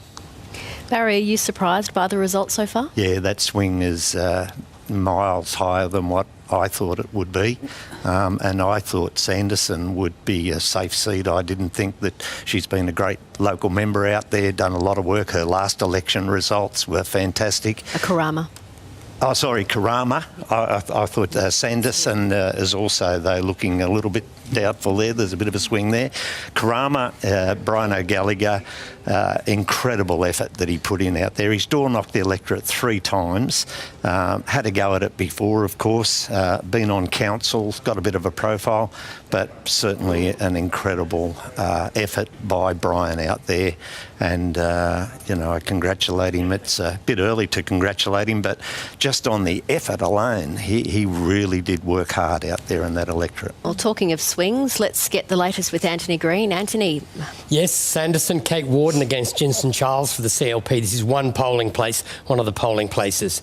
Look at the percentages there, slightly ahead on percentages, but the key thing here is where's that from? And we're saying that there's actually a 20% swing in that polling place, which projects the CLP ahead. Now, we're not giving that away, but that shows you that in that polling place there is that double-digit swing, huge double-digit swing. I've brought these ones back again because what's going on in Breitling is the Greens are second. Not Labor. If we convert that to percentages, you can see it's 57.5 to the Greens 33, and we're projecting a 2-candidate preferred swing of 4.5% to the CLP. There was a lot of talk that the Greens could finish second in this seat, a lot of talk that the CLP wouldn't win it. Well, in the end, the issue is if the CLP get 50% of the vote, it doesn't matter who finishes second. And that was always going to be the case. I thought that they'd only ever lost it once, and that's when Adam Giles was defeated. There was a very big field last time, which complicated the count. There was always going to be a swing back this time, and Josh Burgoyne will be, I'm almost certain he'll be re-elected in that electorate. The early voter will support him as well. I just wanted to bring up Namatjira as well, because I missed the fact that the Green was in second in that electorate again. The thing to say about this electorate, that's the Gillen polling place. It wasn't a polling place at the previous election, so this is a new figure. I haven't got a good handle on that, but we're seeing these sorts of swings everywhere. We've got 3 seats where the Greens are ahead of Labor, including Fanny Bay, although I'll wait to see whether that flows through to the rest of the count. Will that be replicated in the early votes? I particularly think that with some of the seats where the Greens are doing so well, whether they will do as well with the early vote, and you've got to be organised to get out there and do all that. So at the moment, everything is pointing to a very bad defeat for the Labor Party. Thanks, Anthony. Well, let's take a short pause now and we'll get the latest news headlines now with Mariam Saab.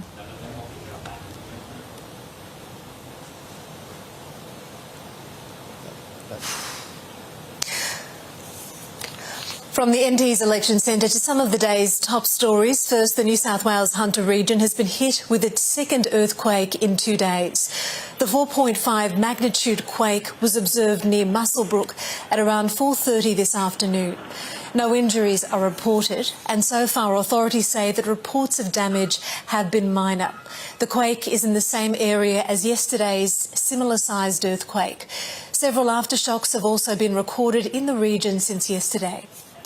A woman has been charged with murder after a man's body was found inside a surfboard bag on a rural property in northern New South Wales. The body of a 62-year-old man was discovered in the driveway of the Darkwood property near Coffs Harbour on Thursday evening.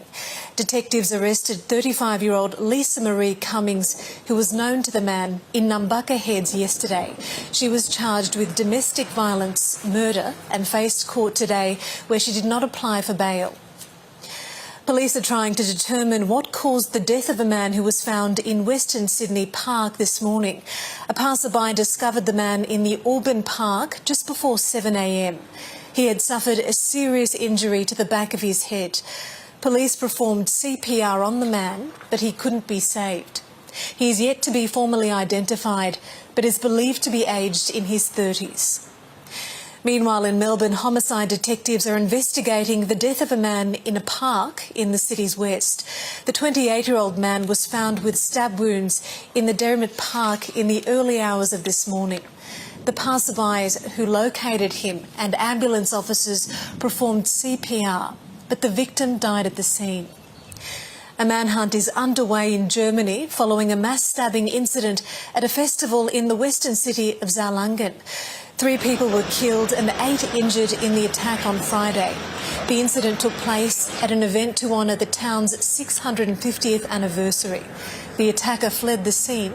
His identity is not known. Police say the motive for the attack is still unclear. Italian authorities have launched a manslaughter probe after 7 people were killed in a yachting accident off the coast of Sicily. Prosecutors say they don't have any individual in their sights, but the investigation will be based on salvaging the wrecked ship. Divers retrieved the remains of the last person unaccounted for, 18-year-old Hannah Lynch, 5 days after her family's yacht sank near the city. Her father, tech entrepreneur Mike Lynch, was also killed in the tragedy. 22 people were on board the vessel when it capsized during a fierce pre-dawn storm on Monday. And in sport, Richmond has claimed the AFL's wooden spoon for the first time in 17 years after losing to Gold Coast 94 points to 66 at the MCG. With the club greats like Dustin Martin and Dylan Grimes watching on, Marlon Pickett gave Tigers fans something to cheer about, starting as the sub but coming on to goal in his final AFL game. But the Suns were too good as they controlled the game to end their underwhelming season with a victory. Martin, Grimes and Pickett, who all played in premierships, were celebrated by Tigers fans after the game as the club begins a rebuild. Pretty emotional and just it's pretty surreal. And it feels a little bit weird. I think after today it'll probably really sink in. As everyone knows, I love the club so much. I love you all so much. I'm Mariam Saab, and that's the latest from ABC News.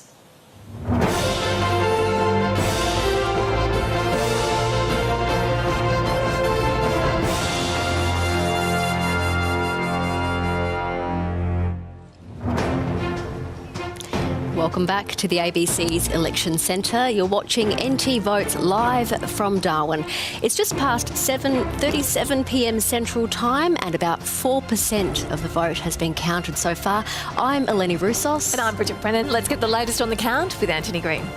Yeah, well, I'd sort of start with Fanny Bay. I did look at these figures a bit earlier, very quickly. Just thought I'd put a bit more effort into it, a bit more analysis into it this time. Brent Potter is a sitting member. Now, this is a seat that's been represented by 3 chief ministers over the year, Marshall Perrin, Claire Martin and Michael Gunner. When Michael Gunner retired, Brent Potter won it with a reduced margin as the usual swing away from government by-elections. But at the moment, Laurie Zio is a CLP candidate, but if you look at the results in that election, Laurie Zio is finishing second, as you might expect, but Labor is third, and Brent Potter is only on 234. Let's look at this in percentage terms. At the moment, 37.3 to the Greens, 31, 32 there for CLP, Brent Potter 29. Now, if the CLP slipped to third in that seat, their preferences are directed to Labor. So this will be interesting to see what happens, in what order the candidates finish here. It would be strangely ironic in the end if Brent Potter got into second place and was elected on CLP preferences. But there's a long way to go yet before in this counting. This is just the Parap polling place. And I don't know Darwin well enough to know, but I suspect that might be one of the better green parts of Fanny Bay. I'm not exactly sure. The change in the vote between the party shares is Labor's down 20, the Greens are up 23. So this isn't a swing that's gone through a two-party preferred to the CLP. This is a swing from Labor to the Greens. And if you look at the... this probably makes no sense whatsoever. It shows the Greens winning, which is certainly not something we're predicting at the moment. In fact, I'll just say, I've been asked to go and do some overall figures. I'll just say at the moment, to avoid, our computer makes predictions very quickly, to always avoid doing an embarrassing prediction, we always hard code a 10% figure so that our predictions are not broadcast by accident or go into the internet by accident. We can see them before they become definite predictions. The swing's so big at the moment, we've got seats falling over the place, but our hard-coded thing is stopping them from being called gains at this stage. But there is nothing in this which indicates anything other than Labor losing seats. Let's look at the primary vote across the whole territory. We've now got 6.6% counted. Again, Labor's on about 30, the CLP on 49.2, the Greens 7.7, others 13.6. The change in the vote, the Labor's down 10, the CLP up 17, Greens up, Territory Alliance vote, a lot of that would have gone to the CLP, and that's all translating into a two-party preferred swing of 13.8% to the CLP. So the 6.6%, that's not going to suddenly reverse. Perhaps Labor might do slightly better with the early votes, but that swing's not going to reverse. It's a matter of counting down the seats now to see how many seats change hands and how many seats the CLP win to form government. Thank you, Anthony. Tom, we're seeing Labor's traditional voter base in Fanny Bay swing to the Greens. Are you surprised? The Greens seem very confident in that seat. They seem very confident in Breitling and in Fanny Bay, and we knew from the start that they were targeting a few seats in particular. Natasha, your seat was one of them. But the Greens have been making predictions that they'd be doing really well, but, how do you know? There was no quantifiable way to know that the swing was on in Fanny Bay. Earlier this week I was talking to Brent Potter at a press conference, and he seemed really confident that he would win in Fanny Bay. So I think this has completely come out of nowhere. Obviously the Greens saw something there, but it's remarkable the results we're seeing tonight. I'm shocked. Pretty remarkable indeed, and we'll get plenty more analysis. Let's go now to Malarndirri McCarthy, the Indigenous Affairs Federal Minister for Labor. She's at the ALP headquarters in Darwin. Good evening to you, Minister. Good evening. Good evening to you and all your viewers. Pretty concerning results for you coming in tonight. Yeah. What I will say is this. I actually think the fact that we could come in so tightly says a lot for our leadership of Eva Lawler as Chief Minister in over 6 months to be able to give us a fighting position, and I do commend the Chief Minister and also all the Labor teams right across the Northern Territory. I still feel that we can win in areas because we don't know what the Greens and Independents are doing. This is very different to previous elections, so we need to see where the preferences go. The fact that we're still hanging in there in many of the booths that I've got, I know the Bush seats are coming in a lot stronger. So I'm still hopeful, but I'm very proud of our team that we're actually at this point. What are the results you're getting in from the Bush? What's the mood from the Bush, some of those key seats you were hoping to retain or gain? Well, we worked very hard in Barkly and Namatjira, of course. They were two previous Labor seats and we lost them in the last Northern Territory election. Marion Scrimgeour, as the member for Lingiari, has been incredibly important in that battle for those seats. We've got great candidates in Shirley Taylor for Namatjira and Lizzie Hogan for Barkly, but also Duran Young in Daly. I think he's had some outstanding swings on booths so far tonight as they're coming in on my phone. So I'm very, very... I think the word is feeling cautiously good. I just think over 6 months ago, 8 months ago, we were not looking that good as a party. I think there were lots of issues that we were facing, but Eva Lawler gave us a really strong fighting chance tonight. As you say, Minister, early days, about 7% of the vote counted so far, but looking like some massive swings in some seats. What are the issues, do you believe, that have led to voters in a lot of seats deserting Labor? Oh, look, I think we have to remember that time is also a big issue in politics. We've been in government for nearly, out of the 20 years, 4 years we weren't. So time is a really important factor, I think, in any election across the country. And more recently, of course, issues of cost of living. We've certainly seen that on the national front federally, and I know that that does bite here in the Northern Territory with remoteness and regional areas. And of course, the issues around crime, which I think Eva Lawler dealt with very strongly in Central Australia with the curfew and sent a clear message of how, under her leadership, how she would deal with things. What federal implications will there be for the federal government, Minister, and particularly for Indigenous affairs at a federal level if there's a change of government? Well, we've seen an increase in participation on the enrolment here in the Northern Territory especially, but across regional and remote Australia because of the referendum last year, where there was an incredible drive to ensure that First Nations people in particular were enrolled. So we're going to see those numbers flow through in this election. I think the question Minister, we've just got a breaking. I think we've got some breaking news. Thanks for understanding. Okay, we're going to go over to Anthony.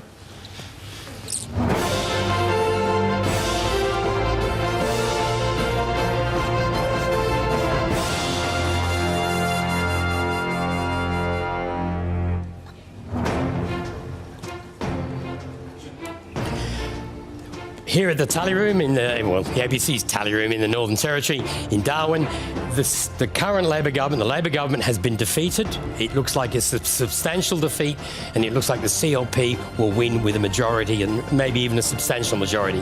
It's a big swing that's on. We'll look at a few seats in a moment, but I just first wanted to look at some trends, and I wanted to talk about the northern suburbs. I talk a lot about northern Darwin. That's where elections are made and unmade. All through the years of the CLP up until 2001 held all the northern suburbs seats, or nearly all of them. Since 2001, they've all been Labor. Well, this is the current figures for across the 6 northern Darwin seats. Labor 35, CLP 45, Greens 9, others 14.6. Look at the change in primary vote that's occurring there. The Labor vote just collapsing, the CLP vote up, Territory Alliance disappearing, Greens up a little bit, others, a substantial vote for others. All that's translating into an 18.9% swing. So the CLP are going to win seats in the northern suburbs. If they're winning seats in the northern suburbs, they're sweeping Palmerston, they're holding all their own seats. The CLP have won this election and they've got a majority government on everything we're seeing at this stage. Now, I think I've got a seat run to talk about now. Starting with Barkly, this is the Tennant Creek Early Voting Centre, and the figures there are, as you can see, the CLP is ahead. Now, on that polling place, that's a 12.6% swing. So he won it by 5 votes last time. Now, admittedly, Labor will probably do better on the mobiles that are coming in, but this is based on comparing like with like.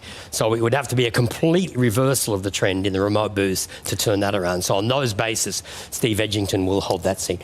Blaine, look, this is just one small polling place I've just noticed. The Labor Party's in 3rd place there. Mark Turner's well behind.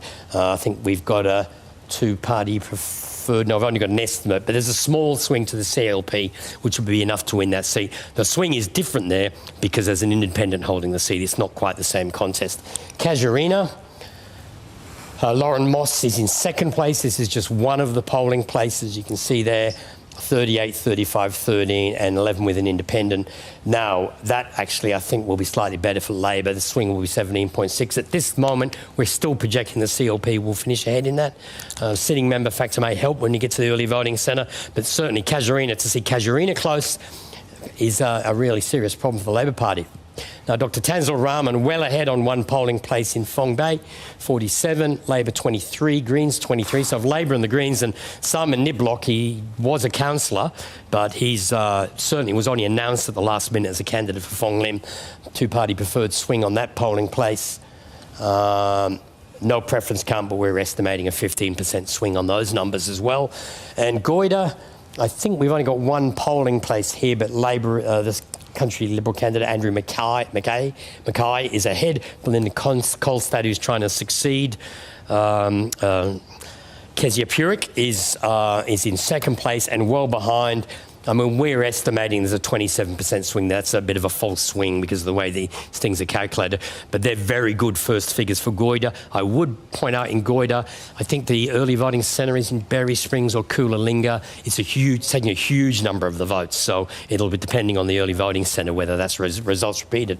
So as you can see, there's quite a degree of devastation there going on all across Darwin and Greater Darwin. Thank you, Anthony. Natasha, we're less than 2 hours into the vote count and Anthony's calling it a CLP win. What a blow for Labor. Oh, of course, it's extremely disappointing, and you see how hard your colleagues work. I think that there is, like I was saying before, because some people are voting in the city, some people have just been popping over to the Eaton booth, others will be at Casuarina and decide to vote. So I think it'll be interesting. Obviously, those strong Green votes, I think that they are something to be respected, but was that something that people save for today, or will the early voting follow that? I am seeing some positive results in the bush. So I think it's a fascinating election night and I think that Tennant Creek, that's the Tennant Creek booth, but our numbers coming through, we're very confident in the Bush booths that Lizzie, Lizzie's amazing. She's, been a terrific candidate, and the way she's, just jumped with a pretty short time frame of 8 weeks. So, yeah, it's certainly disappointing, but fascinating in a sense. Daly's looking okay for us, and Arnhem. So earlier we heard from Malarndirri McCarthy saying that 6 to 8 months ago the party wasn't looking good. If we go back that time, you were in power. You were the leader. Do you have any regrets? Oh, your hindsight's a wonderful thing. Of course, you wish you could go back. What do you regret? Tinker with things here and there. So I think it's about, and you've seen that with Eva as Chief Minister, making those decisive decisions and acting quickly. 4 years, and when you only have 2 years really of that, time does come around very quickly. So that probably, for me is, that we did an enormous amount of legislation, policy decisions, but did we get out and sell that with a sense of urgency? But there'll be plenty of time to do you take some ownership for the result? Of course. I was not just the Chief Minister, but I was a Minister for a significant period of time. I take ownership, of course. Barry, are you expecting this kind of a sting? No, that surprises me. The swing is quite high. We haven't won Fanny Bay since 1994, since Marshall Perrin left there. But the Greens there, and also we had some early intelligence that the Green candidate in Breitling would do very well, and that's proven to be true. The other issue is Steve Edgington. It is Tennant Creek, but even in Tennant Creek, his voting today went something like 90 to 40. So just the voting today, the rest of those numbers were pre-polled. Yeah. That's what I get. Yeah, the early vote. But it does show that in Tennant Creek there was always really marginal. That he's done pretty well. Barry, it's been hard for the CLP to crack into those northern suburb seats of Darwin. Is that surprising you that we're seeing a swing in seats that are traditionally held by Labor? Well, no, I don't know about traditionally held. In your we era used to own it. You used to own it. But I mean, to not have a seat north of the Berrima line, the CLP, not one seat north of the Berrima line. You can't be in government unless you win seats in the northern suburbs and Darwin. And hopefully that's changing tonight. But it's a big swing, that's for sure. Tom, what do you see? I just want to remark that it appears on the surface like the vote's breaking in two different ways depending on the electorate. And in the electorates which care about crime, it's breaking toward the CLP in a massive way. And then in the inner areas where, issues of the environment, for instance, are more popular, it's breaking towards the Greens. And you're seeing that in Fanny Bay, which seems to suggest that Labor, it's tried to track toward the right, or toward the centre right at least, to try and beat the CLP at its own game on the issue of crime. It's fully embraced the gas industry, for instance, and opening up the Beetaloo, which is also what the CLP wants to do. So what's happened is that, on both sides, Labor's lost trust with voters over its handling of crime, on the environment, and people have gone their separate ways. And now we're seeing results like in Breitling and in Fanny Bay, where the Greens are doing potentially really well tonight. Thanks, Tom. We're going to go now to Robin Cale, the CLP candidate in Port Darwin. I don't think we've got any numbers just yet to let you know how that seat's going. But Robin, you would be encouraged by this big swing we're seeing tonight to the CLP. I'm certainly encouraged by it. It is a little frustrating not to have any numbers for Port Darwin yet, but seeing what's happening across the territory is reassuring. Robin, it's Tom Morgan here. Obviously, we don't have any results from your seat yet, but if the swing continues into Port Darwin tonight, you will be elected, most likely, as the member for that seat. So how are you feeling about the results that you're seeing across the territory at the moment? It's very encouraging. I think that it's very clear that voters in the Northern Territory are very unhappy with the current Labor government. They feel that they've been let down and they are desperate for change. What change in direction do you think you're going to see if we do have a CLP majority government, which Anthony Green has called? What are we going to start to see change over the next 4 years? think we're very definitely going to see a change in the approach to the way we're managing antisocial behaviour and crime. So critical for the rebuilding of our economy that we actually deal with the issues that have been seeing so many people leave the Territory. So we have a change in those areas, then we're actually going to see a growth in population rather than a decrease, which will lead to a rebuilding of our economy and absolutely seeing the lifestyle that we so absolutely love about the Territory being restored. And Robin, you're a very prominent figure in the health community here in Darwin. You used to run the GP Super Clinic out in Palmerston.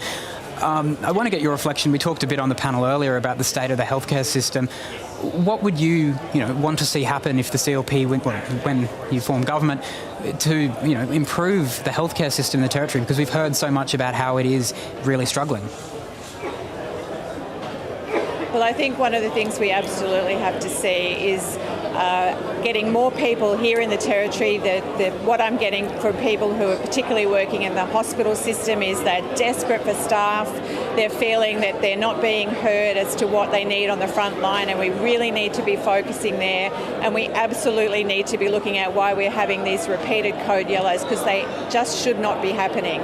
So I think one of the first things that we really should do, should we be successful, is actually have a very good look at what's been happening in our healthcare system and start listening to those people on the front line and start rebuilding our services here. If you win tonight, will you want to be Health Minister? Will you be asking Leah Finocchiaro for that position? Tom, I just want to know that I'm going to get over the line tonight. That's my first priority, and I think whatever happens after that will happen. Robin Kyle, thank you very much.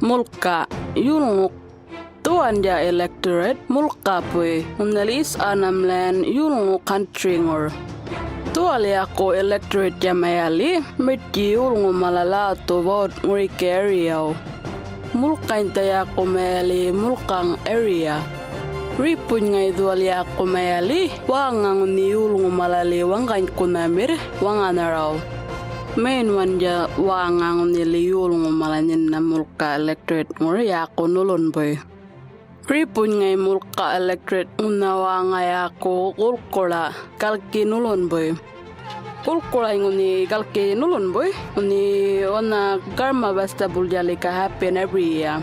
Karma festival yadwal Australia indi military indigenous gathering kayulungu malalika marji mengi derga celebrating yulungu culture.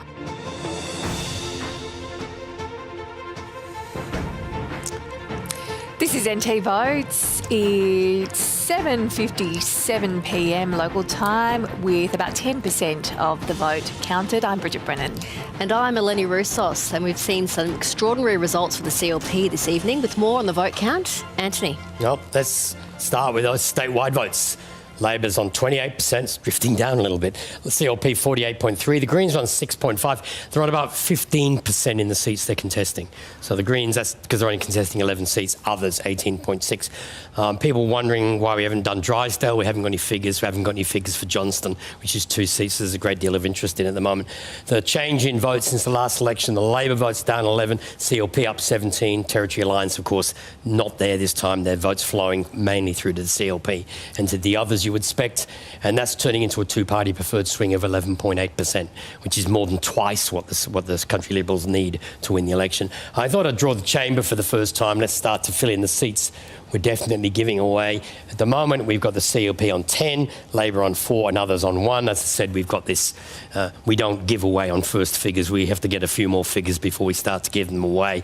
But the CLP are on 11. We've got a few more which are leaning one way very strongly, and it's just a slow count. And the CLP is now on 11, Labor's 4. CLP need 2 more seats definitely to form government.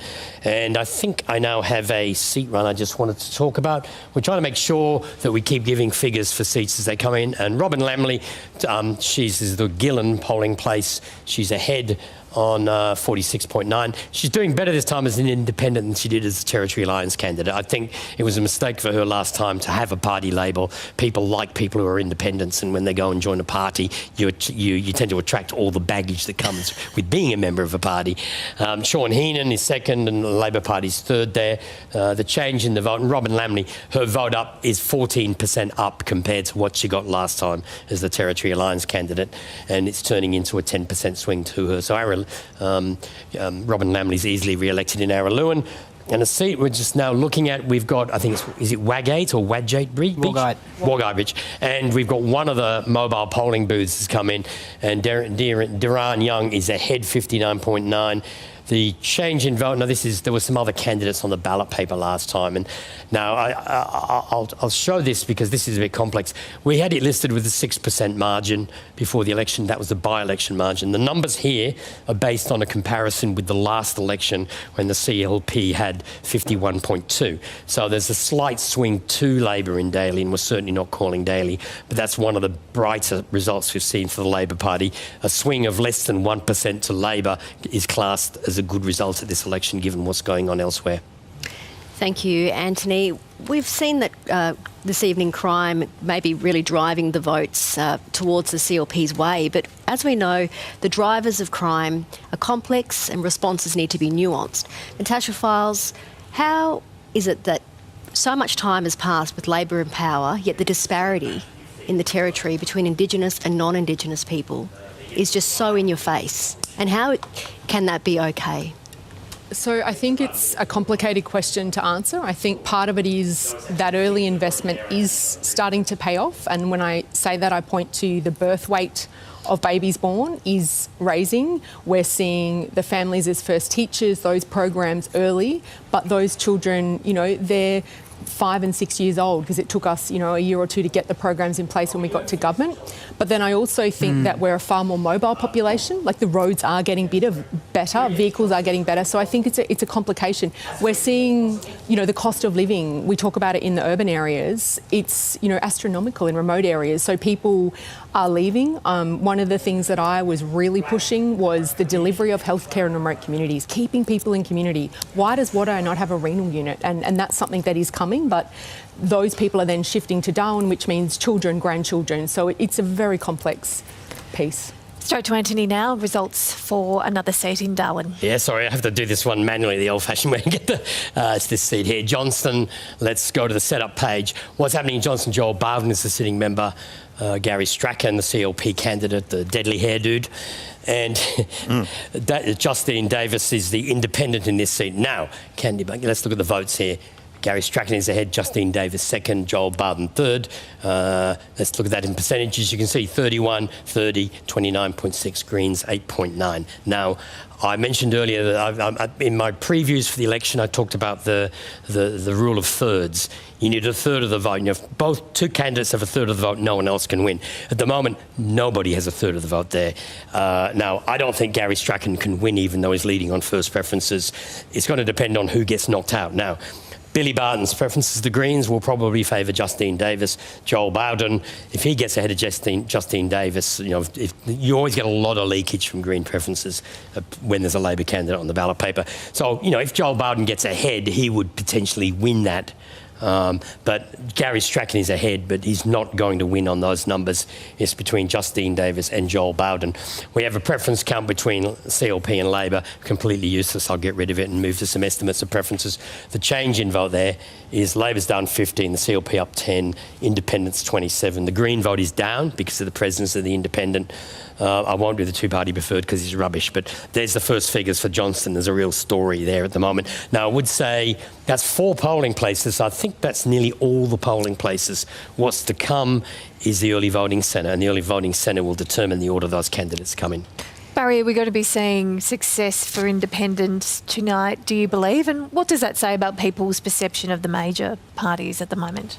I thought the Johnson lady was a very good independent. I liked her poster, her face. She looked like a decent person, and I had expectations that people would warm to her. She's also been out in the electorate a lot, and from constituents in the area that I speak to, she comes across very well. She goes and seeks information for them, even though she wasn't in government on either side. She had very little in the way of resources, but she was a very hard-working candidate, so I'm not surprised that she's done well in that particular electorate. In terms of the other independents, I'm not sure if they're going to be as successful as she is.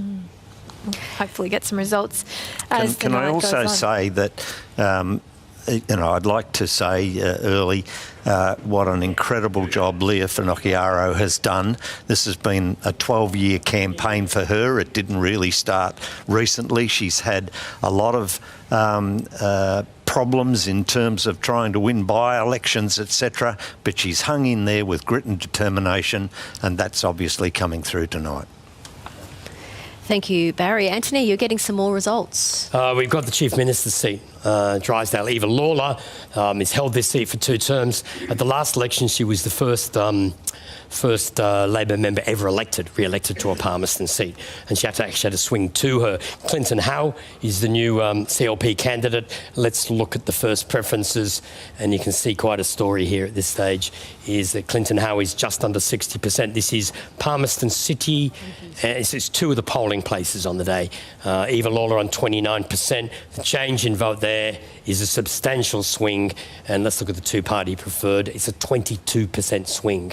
We've got a third of the vote, 2 polling places. That swing's not turning around. So as well as her government losing office, it appears that Eva Lawler will lose her own seat. Now, I think they want to run a sting for me, but I'll just say it clearly.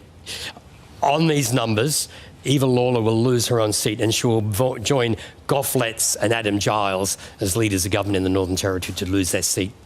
And that's quite a remarkable result. In fact, this is mirroring results all across the Territory and certainly all across Greater Darwin.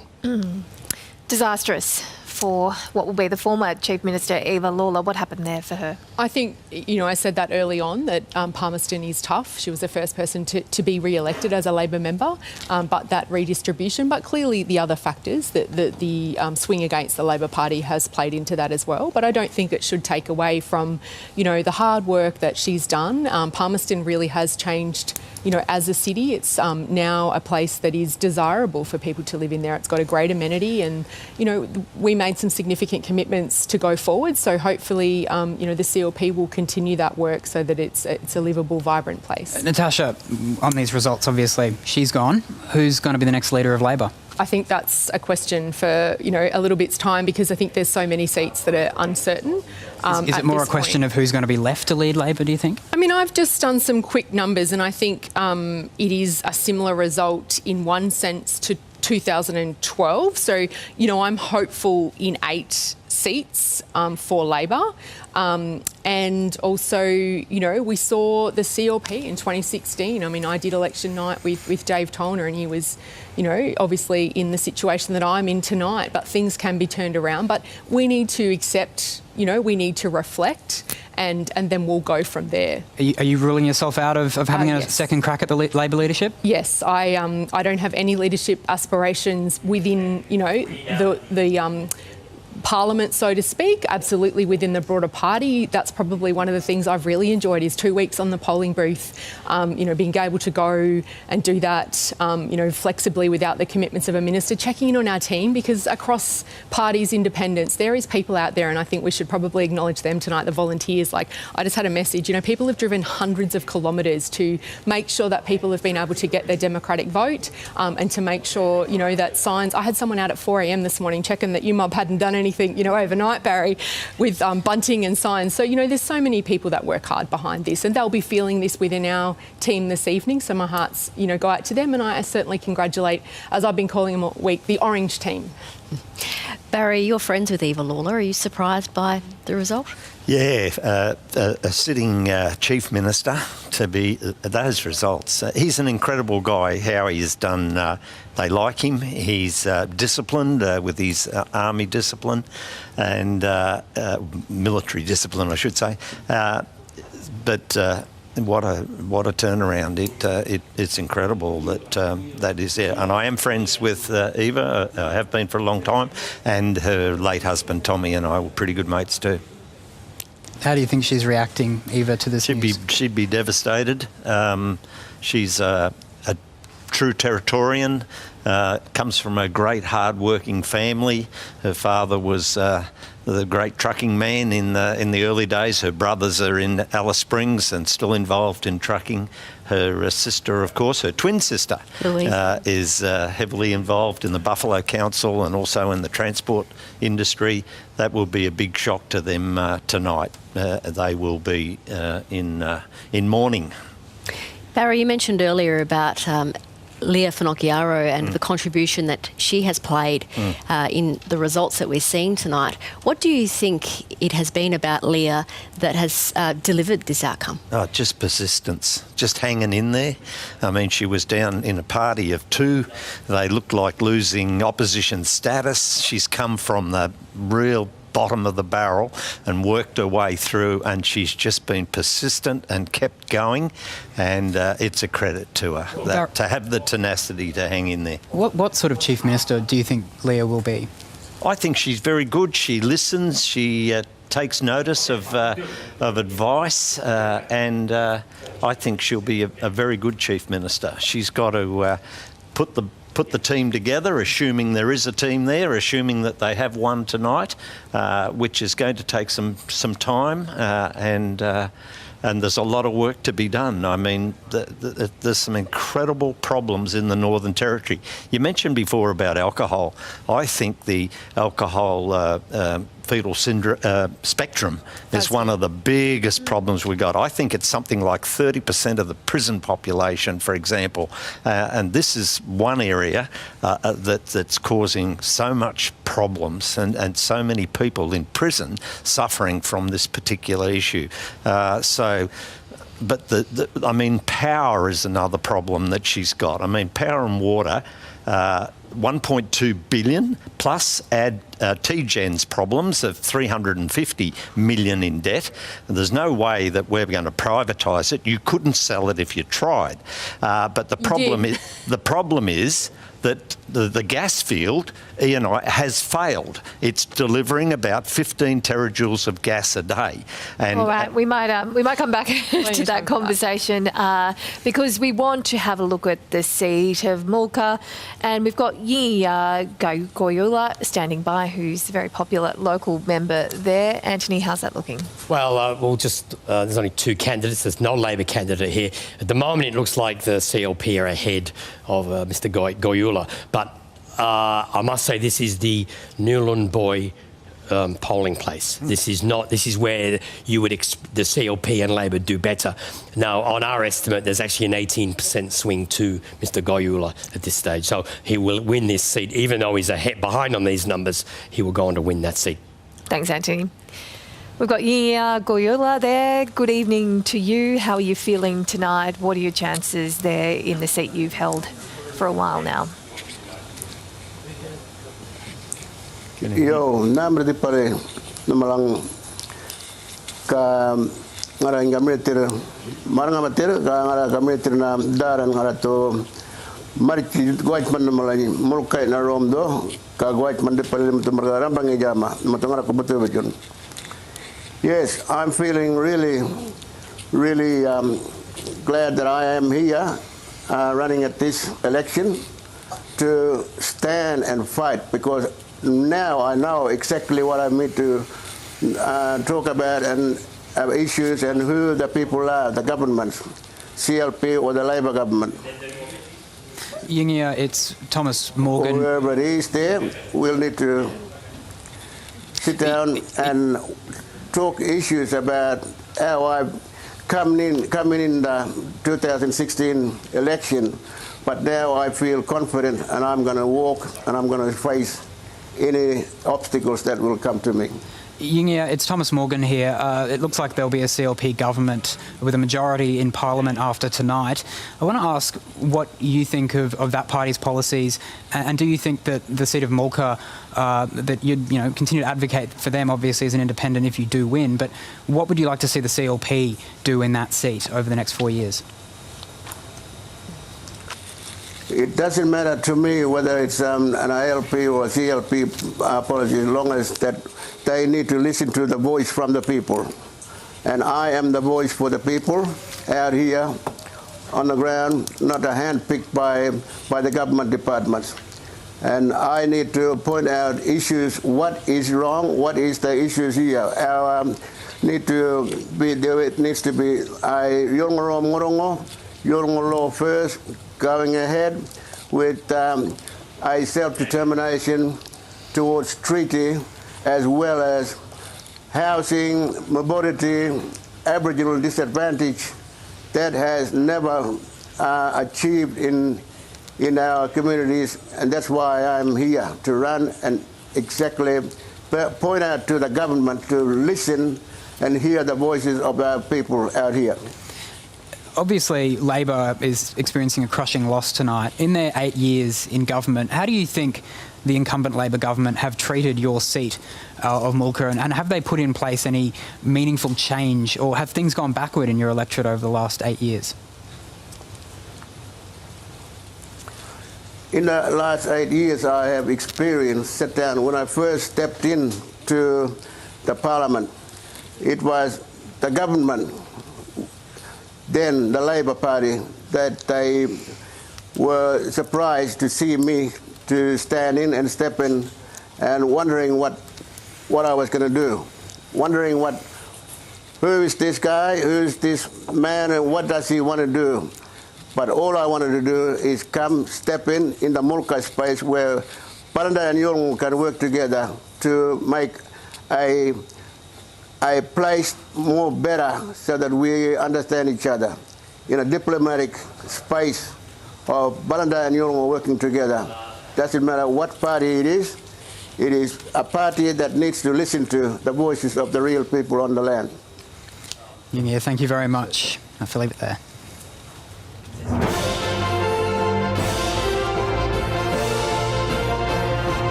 This is an electorate, Black Catherine, in that played a really important one, the meeting place, the Jawan, the Dakaman, and that lot Wadaman people.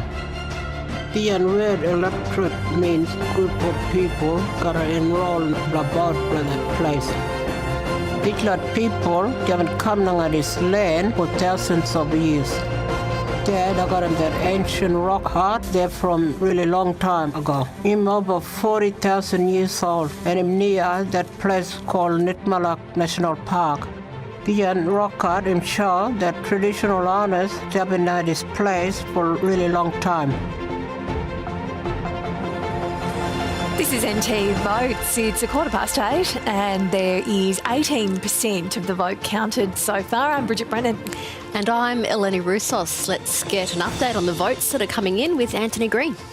Yes, well, let's look at those votes. Devastating figures for the Labor Party. Probably great joy going on at the Marara Italian Club, where the CLP are having their function tonight.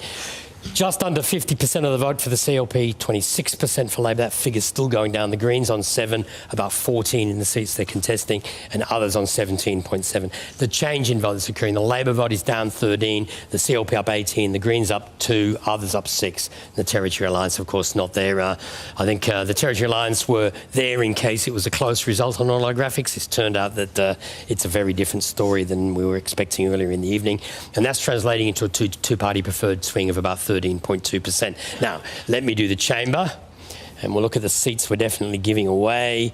At the moment, we've got the CLP up to 14. So we've got the Country Liberal Party we now have in a majority. The Labor Party's on 5 and others on 1. If we add a few seats, which are likely, we've got the Country Liberals on 14, others 2, Labor 5. So there's still 4 seats undecided there.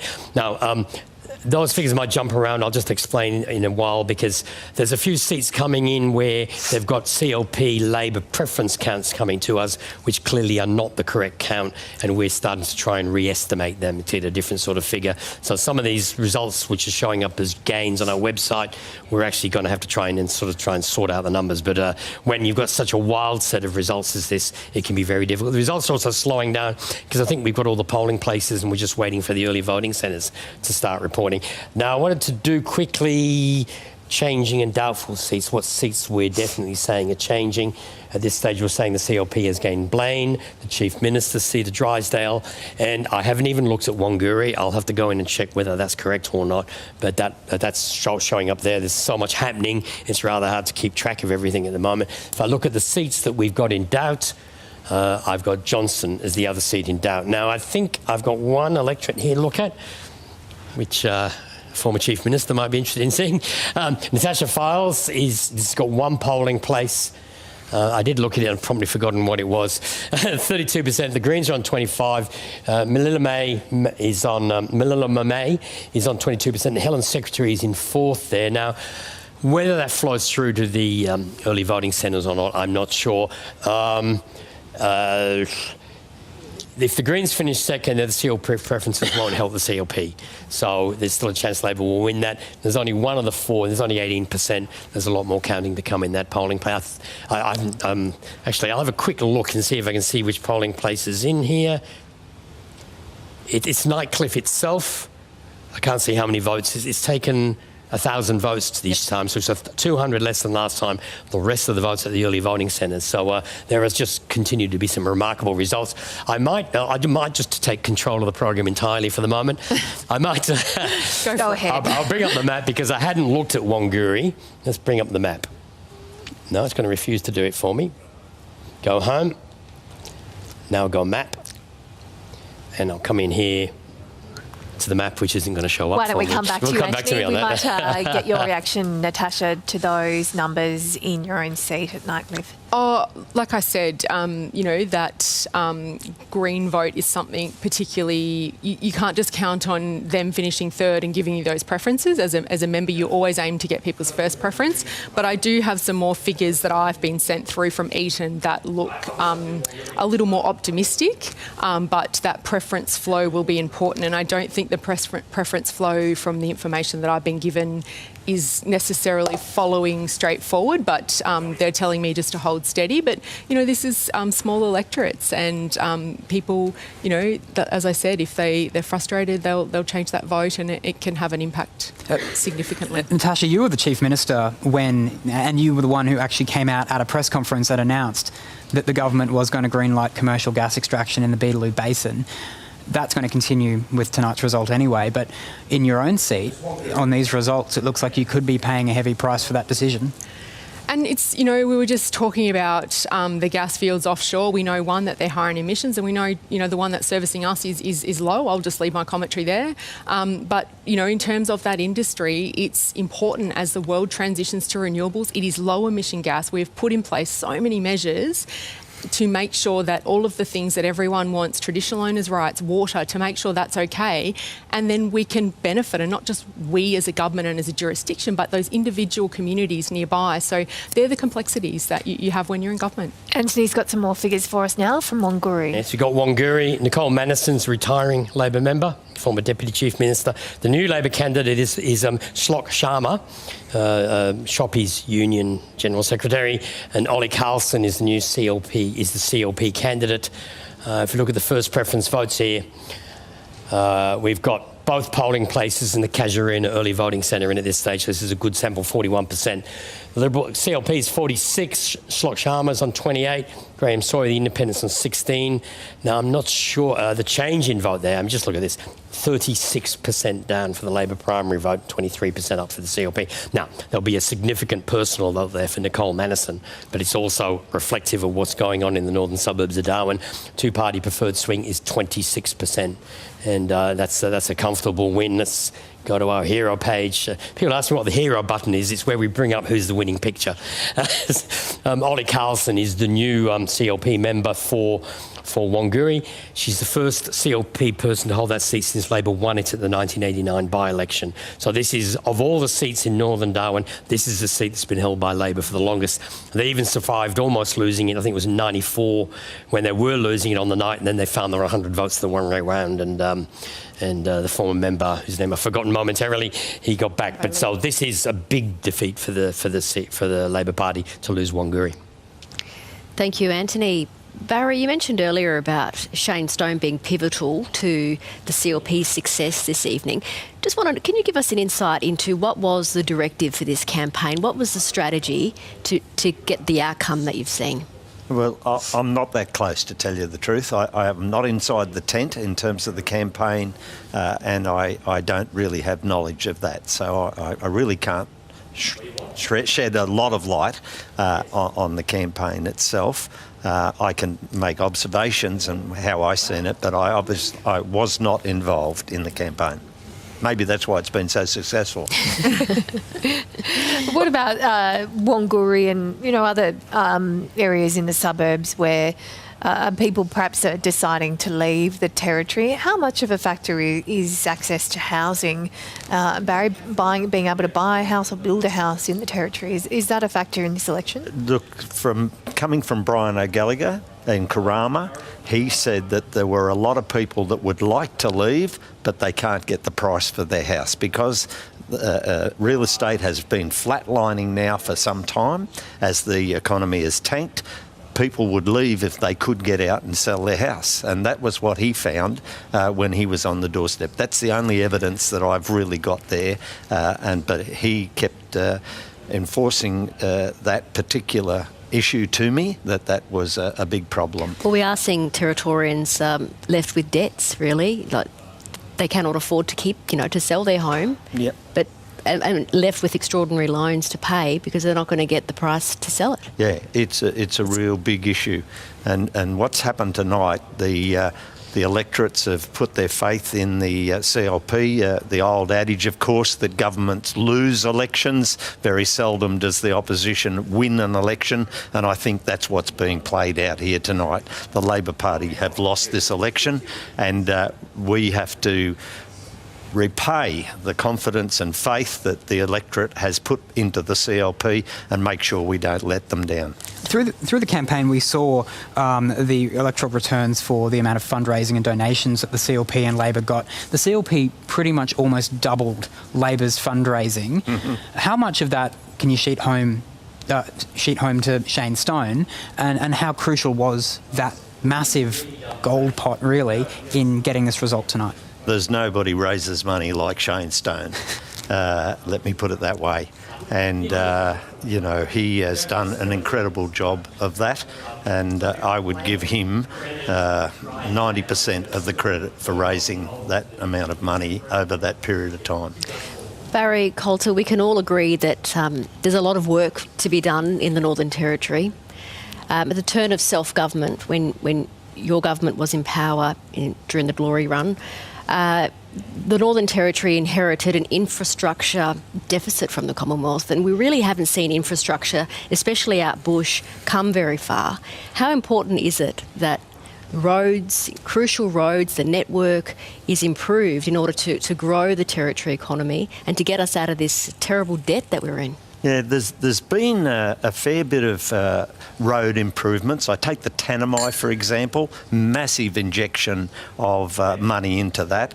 The Carpentaria, going past the gas fields, of course.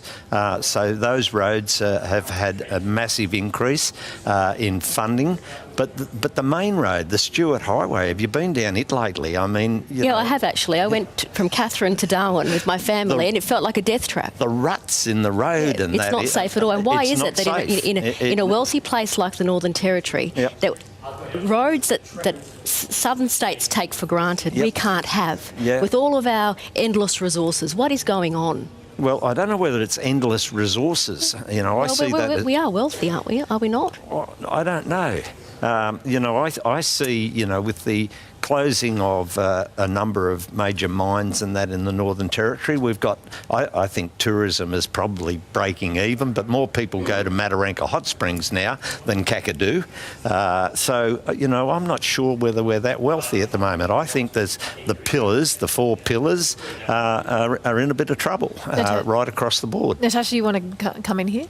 Oh, I think, and you know, I'm always an optimist, and obviously, you know, our party has to reflect and to rebuild, and that will take time. But, you know, I think that, you know, for the incoming government, there is some positive, you know, we are expected the economy to grow. There is a number of projects that are at that final investment stage, and, you know, we want to see that because, you know, to pick up on your point, Eleni, I also recently drove to Katherine, and the road is really difficult. There is some significant upgrades, but it's that distance, the low population, so getting that economy moving so we can then get, you know, that money into our essential services. Picking up on money, the Northern Territory gets its share of the GST pool, and that the money that the Northern Territory gets is untied. So have governments been putting money into the voter base in Darwin because that's where the votes are, at the expense of the bush? I think we have seen a change in that. I think certainly, you know, we did see on both sides election commitments that were very much aimed at... Okay, we've got Eva Lawler there at the Labor headquarters at the Waratah Football Club in Darwin. She has just lost her seat there with the party faithful. She's expected to give an address. She's being welcomed into the room. It's obviously an emotional night for her and for Labor.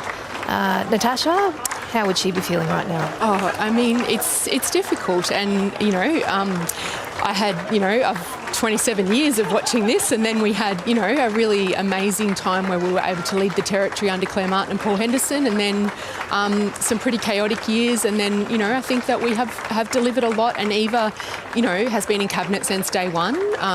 She is, you know, a really terrific person, but she'll be feeling this and feeling it not so much for herself, but for the volunteers, for the staff, for our colleagues that aren't going to make it through the night. She's a very selfless person. Labor has held the northern suburbs pretty much uncontested since 2001. How much of a historic moment in terms of a mood shift for Northern Territory politics is this moment now? Well, it probably ties back to Eleni's point, you know, around like the bush has looking very solid for Labor. That northern suburbs is that swing, and if you can grab the northern suburbs, you can grab government. But, you know, I think there'll be a lot of reflection after tonight. But I know that, you know, we've got a great team, and they, you know, from the bottom of my heart, say thank you to them, and, you know, we'll look out for each other over the coming days. Yeah, so look, there is Eva Lawler, flanked by her Deputy Chancey Pegg there at the Labor headquarters. I'm not sure if we're going to... Yeah, here she comes now to the lectern.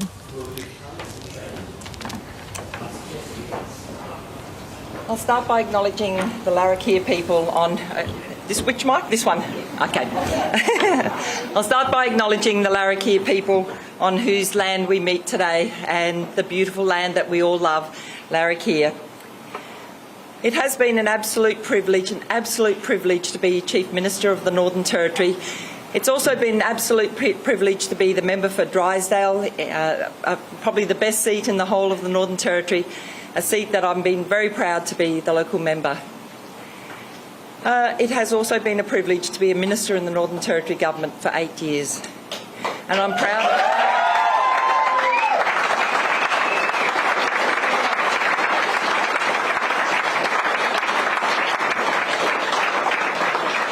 And I'm proud of the tough fight, the tough, hard fight that we've fought in this campaign. Unfortunately, we haven't got over the line tonight. It looks like I've lost my seat, and I know some of our great candidates and great members have also lost their seat as well tonight. So a sad night, absolutely sad night for Labor. But to all of you who are here, the people who have campaigned so hard for us, so hard for so long, I thank you from the bottom of my heart.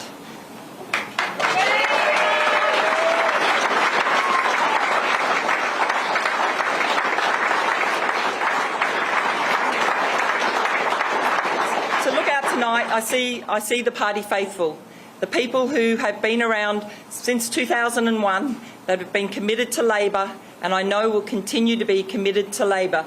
To all of you who are here, I love you. You are the Labor family, the family that I'm very, very proud to have led. I'm also very proud of my own family. I know I didn't want a political career. I got into politics late in life, and you know the line, I'm the person that's the least political in the Labor Party. But to my own family, I am absolutely indebted forever to my two beautiful children, Lindsay and Kirby. You could not have two more beautiful children and amazing Territorians. So Lindsay and Kirby, thank you very much for just always supporting me.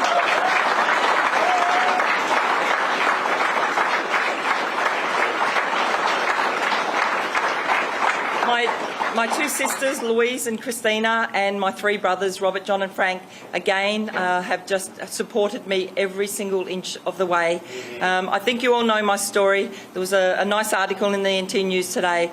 It has been tough. My husband passed away in 2018, but I know he's watching down, and I know every single day he's always supported me in all the roles that I have. But to all my family and to the people who are my new family, my Labor family, the people who always look after me, thank you very much. To the hardworking people, Shlok Sharma, our campaign director, to Carly Dalton. I think she's got about 70 complaints that she's following up from the polling today, but also to our President Anthony Venus. Thank you very much for the hard work that you've put into the campaign. I will also make an extraordinary mention of Alf Leonardi, who coordinated our fundraising.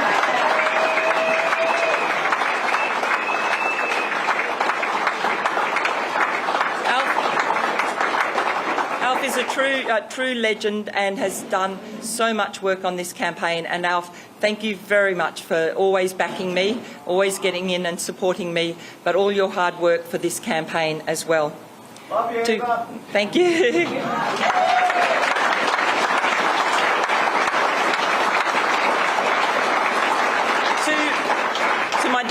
To my Deputy Chancey Paik, to my ministerial colleagues, I know Leah talked about a united party and united, but I can truly tell everybody in this room, and you all know this, you could not get a more united cabinet. You could not get a more united caucus. We actually want to be in the same room as each other. We enjoy each other's company. We absolutely love each other. The people in my cabinet have become my best friends. They truly are my best friends that I have. So to all of you, to Kate Warden, I'm looking at Kate, I'm looking at Mark Monaghan, Selena Ubo, to Nari Arkit, to all our members in our cabinet. You truly are exceptional people who have worked so hard for the Territory and have led the Territory. But to my caucus team, some of our newer caucus members look like they're going to hold their seats. To Manuel Brown, Duran Young, you've done a really good job. Terrific people.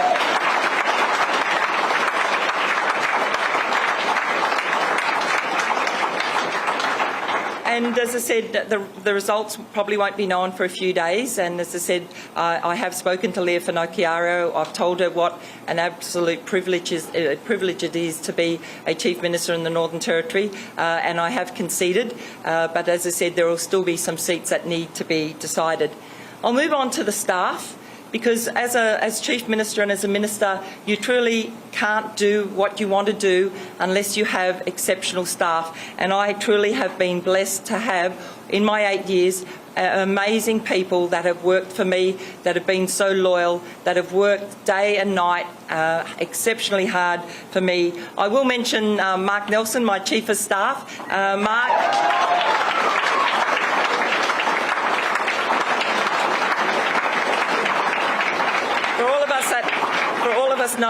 knows Mark, know Mark, he truly is the smartest man in the room, in every room that you're in, and it's been an absolute pleasure working with Mark.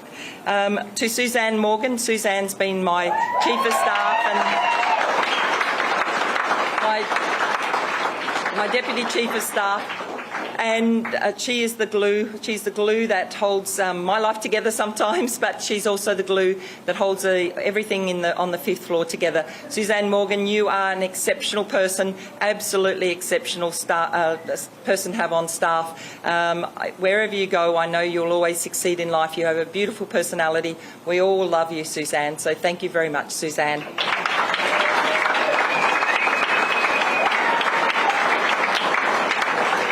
The next exceptional person is Jasmine Roussos.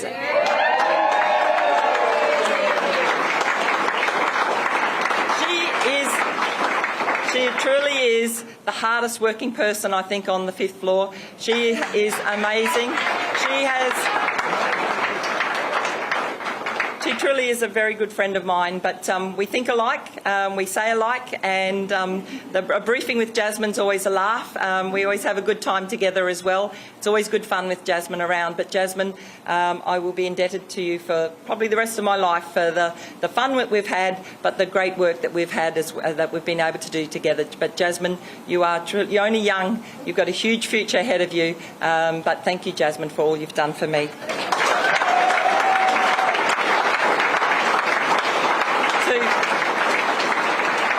To Anthony Templeton. Anthony's only been in the Territory since about January this year, but has made a huge difference to our messaging and the work that we've done. Thank you, Anthony, for, again, being an absolute professional, and it's been fantastic having you in the Northern Territory. But I now move on to our electorate staff, my electorate staff. I've only had in the time that I've been a local member three electorate officers, Kirby Bolton, Liz Cruz and Lisa Camero. 3 beautiful, beautiful people. And Sarah Morrissey. You cannot get better electorate staff than that. And again, when you're a minister or even when you're chief minister, there are times where you're called out or you're busy or you can't necessarily be in the electorate as much as you would like to be. So to my electorate officers, Lisa and Sarah, you truly have been magnificent. Thank you very much.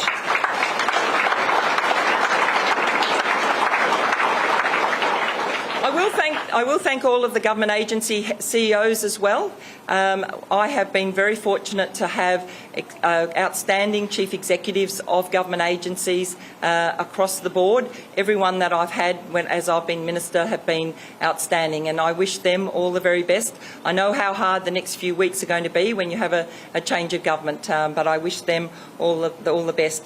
And I'm going to have one last say around the thank yous, and that's to thank my close personal protection guy, Scott. He's up the back there.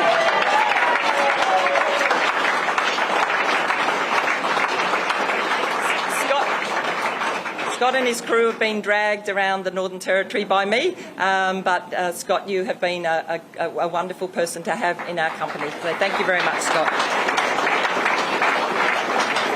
But tonight is a tough night for Labor, a truly tough night for Labor.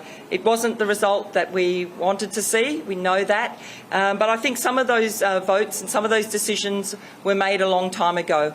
I know Territorians want to change. We've heard that loudly and clearly. As I said, I have wished Leah Finocchiaro all the very best. It is a hard job being a Chief Minister in the Northern Territory, but I can also assure Territorians that when we're in opposition, we're not going to be running the Northern Territory down. We love the Territory.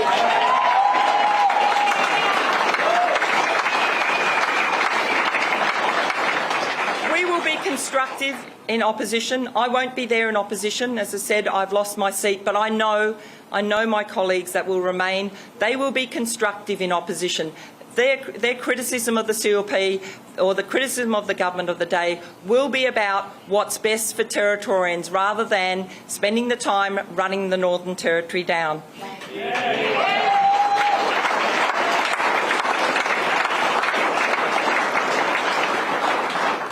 There are plenty of things that our government can be very proud of, plenty of achievements that we can be very proud of, and I acknowledge Michael Gunner and Natasha Files and the hard work that they have done leading the Northern Territory over the 8 years with me in our term of government, and also our ministers and our backbenchers who have worked exceptionally hard. I will acknowledge Nicole Mannison, who's retiring, also Paul Kirby, who's retiring, and wish them all the very best.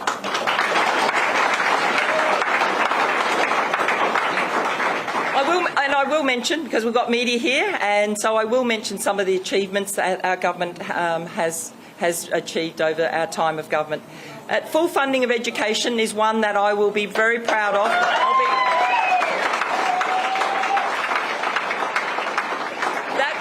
That truly will make a difference in the Northern Territory. We've fought hard for that for our 8 years, and even prior to that I fought hard as a Deputy Chief Executive to have full funding for all our schools, and I thank Jason Clare, the Federal Education Minister, for his work that we've in collaboration with our government around that. We can be very proud of achieving full funding for schools in the Northern Territory. And let's hope the CLP don't cut funding to education and cut teachers in the Northern Territory.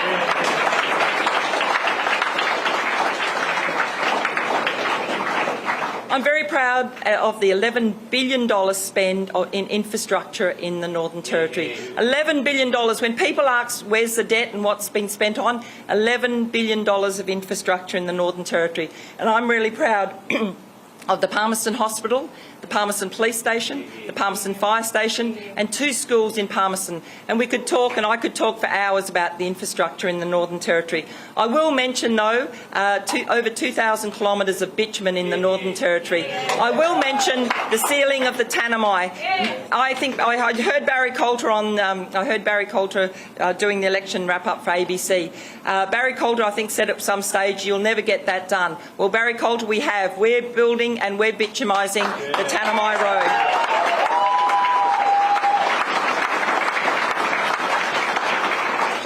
I'm also proud of the $570 million of new money that's going into police in the Northern Territory. The $570 million means 200 extra sworn police officers, and that's what's needed in the Northern Territory. That will make a difference in the Northern Territory as well. Plenty of achievements, and I could talk, as I said, a long time around those achievements. But what I will finish by saying, thank you for your support over the 8 months that I've been Chief Minister. I would have liked it to have been longer. Of course, we would have liked to have had another term to lead Territorians. But thank you also for the 8 years that we have been in government. It truly is an honour to lead the Northern Territory. I do believe that we leave the Northern Territory in a much better position than previously. But hard work, it is hard work in government, and the CLP will find that out. It isn't easy. Territorians are expecting to see crime reduced in the Northern Territory. All of those election commitments that we heard from the CLP will be making sure, I'm sure, that they are accountable for all of those. But tonight, I thank all of you who are here and say thank you very much for being loyal supporters of ours. To all our staff, I know how hard it's going to be for you over the next few weeks. You will be supported. We will be here to support you because you have worked exceptionally hard for all of us. But now it's time to have a drink, think about the great things that have happened under a Labor government. But thank you, everyone. It's been a pleasure.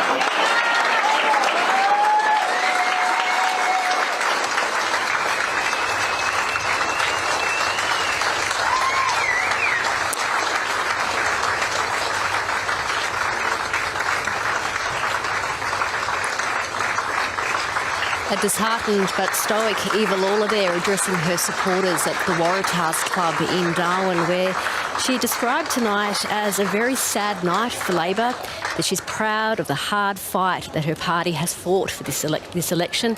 She's thanked her party and her supporters for their hard work, describing tonight's outcome as a tough night for the party. Eva Lawler also paid tribute to her late husband, Tom Lawler, who inspired her foray into politics, and says that she is proud of Labor's achievements, crediting funding for education as one of her highlights, also improvements to some Territory roads and more funding for police.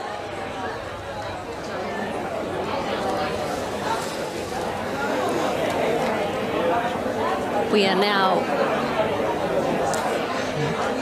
We're having an audio problem there. Hopefully we'll be able to hear a little bit more from Eva Lawler and the Labor Party, saying it's really a truly difficult night for the Labor Party, with Eva Lawler losing her seat of Drysdale, also paying tribute to other ministers and Labor members and candidates who've lost their seats. I'm going to go back now to Eva Lawler. Be the new member for Drysdale.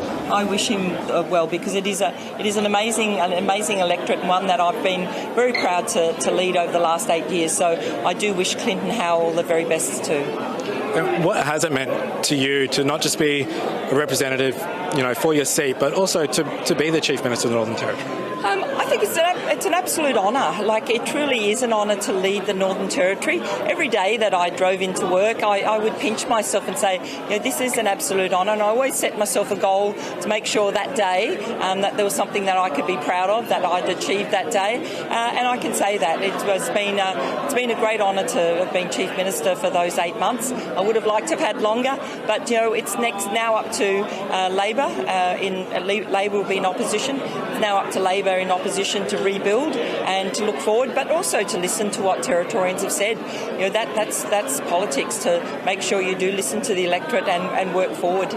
Obviously, it's very early days, but I mean, what does sort of the future hold for you at this stage? I think a fair bit of sleep, a bit of a holiday. I love reading, but I've got 2 beautiful grandchildren as well, so spending some more time with my grandchildren, catching up with friends, all of those sorts of things. So, but yeah, I'm still young, and I look forward to whatever the winds will come my way. I look forward to that. Yeah. Potential you could stay in politics for longer? No, I won't stay in politics. As I said, I got into politics probably accidentally, and as I said, I'm the least political person in politics, so I'll look to something else at some stage, but at the moment it is about just taking a break and spending time with my loved ones, really. Well, Eva, thank you so much, and enjoy the rest of your time. Thank you very much. So that was Eva Lawler there at the ALP headquarters tonight, speaking about this pretty resounding defeat for Labor. Natasha, she said that she's heard the message loud and clear from voters. What is that message? That they want to change, that they, after, 2 terms of Labor, that they, want to see things done differently. And the CLP have made a number of strong commitments. And I, think that not just in a constructive way, as you heard from Eva there, but the community are going to expect that change. So, but tonight's a night to, congratulate the CLP, like they have won this election. Leah has done that. That is, theirs to own, and for us to look after each other and reflect upon in the coming days. And I think one thing, this early voting centre, plus obviously independents and Greens, like there's preference flows jumping everywhere. So just see what the final makeup of our team is. I was a part of the opposition team 2012 to 2016, and I won my seat in 2012 when Labor lost government, and it was a strange feeling because I had won, but we had Paul Henderson and the team had lost. So I've been around a while, so it'll be about looking after each other in the next few days, seeing who's in the team, and then going from there. But tonight is about the CLP, and I truly congratulate them and wish them well, because when they do well, the Territory does well. Let's go to Anthony. We just wanted to do 2 seats. The first is Drysdale, Eva Lawler's seat, and as you can see, it's a pretty comprehensive defeat. We've got 37% of the vote 37% of the vote counted, 59% for Clinton Howell, 29% for Eva Lawler, so double her votes. The change in primary vote that's occurred there, you can just see that's a massive, massive change there. And the two-party preferred swing is 22.6. Now, maybe some early voting centres might diminish that, but it's still a massive swing. Eva Lawler, Natasha Files and Michael Gunner were the first three chief ministers to be born in the Northern Territory. I know Marshall Perrin always claimed his birthright was stolen by the Japanese because of the Second World War, but the three Labor ministers have been the first to be born in the Northern Territory, and they've held office in this term. Now, the next thing I want to do is Natasha Files, and I'll start with the setup page, because I wanted to spill it with Leah Finocchiaro. She will be the first CLP Chief Minister who was born in the Northern Territory. She turns 40, 1 month into her terms in office. She's the first CLP leader this century to survive a full term. which says you a lot about just what she's been successful to survive for a full term. That's her seat. Let's look at the result in this election. Only two candidates here. Got 36% of the vote. She's got 79.6% of the first preference vote. And the swing in that electorate, this is has been the safest CLP seat for a while, 17% swing. And Leah Finocchiaro is returned as the member for Spilett and as the new Chief Minister of the Northern Territory. Thanks a lot, Anthony. Well, we are expecting Leah Finocchiaro, the CLP leader, to address the party faithful. Quite a crowd there at the Italian Club in Darwin. Barry, what will be the first priority for Leah Finocchiaro, do you think? I guess to get the team together, the winning team. Sorry, Barry, we're going to fix your mic and come back to that question as soon as we can. Tom Morgan, what do you think will be the first priorities for the CLP government? Well, she said it about a week ago when she unveiled Declan's Law with the mother of Declan Laverty, that slain bottle shop worker, which really was, I think, a massive moment in Darwin where this issue just became serious. And you know, a massive part of tonight's result is that issue of crime. And Leah said on week one of Parliament she would unveil Declan's Law, or pass Declan's Law through Parliament. She can do it now without a crossbench. So it's going to be, from here on out, making those massive changes to bail laws. Well, not massive, but the Criminal Lawyers Association says they won't be massive. But for the CLP, there is going to be now a focus on crime. There will be a real, I think, move to try and consolidate and also be collegial within the team of the CLP, because it has been a really rough 8 years in opposition. Like, they got beaten down to 2 seats. They now have over 14. There's going to be a huge expansion of the CLP team in Parliament. So there's going to be all this work now to try and stabilise the team and begin putting out the feelers and rolling out the policy that they've been running on for the last 4 years. I wonder whether or not there will be a push towards addressing the internally displaced Territorians that we're seeing. You know, we've seen extraordinary urban drift in places like Darwin, people who can no longer live in remote communities because of the lack of investment and prosperity in the regions. And how has that, do you think, played out in the result tonight, Tom? Oh, well, it's been like very visible. And you know, one of the things that, you know, really shocked me when I first moved to Darwin was, you know, I would be walking down the street and I would see a domestic violence incident on the street in front of me. It was heartbreaking. It was terrifying. And, you know, I think for a lot of people in Darwin, that sort of urban drift that you're talking about there has probably taken a lot of long-term Darwin residents by surprise, by shock. That, you know, you talk to people who have lived here their entire lives, and they do tell you it's gotten worse lately. So I think that, you know, that has to be, if the CLP want to use this you know, resounding mandate that they've received tonight, and, you know, lead for not just the next 4 years, but the next 8, 12. They're going to have to start looking at those issues. And, you know, obviously they're going to look at, you know, the short term, but, you know, I think there is an acknowledgement. And Leah, I've listened to her at press conferences for the last 3 years.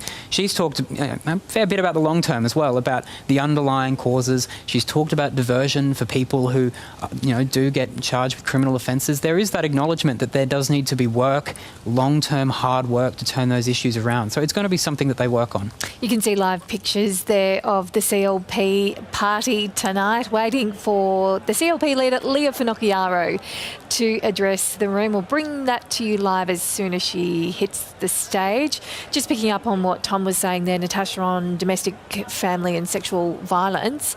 Did your government do enough on this? Did you meet with the sector enough to really listen to those concerns? Because the homicide rate and the injury rate in the Northern Territory is catastrophic. I would say in response to that, yes. Minister Kate Worden, I know myself, you know, would meet with the sector, and I think it's really important that we, you know, in the Territory, and so Leah as the incoming Chief Minister, it's going to take us a while to change those terms, but that she does meet, you know, fairly urgently with the sector, recommit to that $180 million, but listen to them, because they've got, you know, ideas and they are being implemented. You heard earlier, you know, it does take time, but I think I probably could urge, you know, just some caution. Like, absolutely, she's got a mandate to do what she wants, and she's got some clear things which she's articulated, and she'll roll those out in the coming weeks and months, but also just to perhaps take some time, you know, some of of these ideas aren't necessarily Labor. They're public servants who are there to serve the public and, you know, work incredibly hard. And I think we did see a little too much of that last time, that change in government. Like, just don't throw everything out. You know, you can potentially blame us if things, you know, but like some of those public policies are good policies that are starting to make an impact. So just, you know, listen to the advice would be my words of caution. Natasha Files, election after election, we hear governments say that they're going to listen to Territorians. It's almost become the catchphrase that we're going to listen to you. Yet voter turnout in our remote regions is so low, and it's been low for a long time. Can you understand why people living remote have no faith in politics?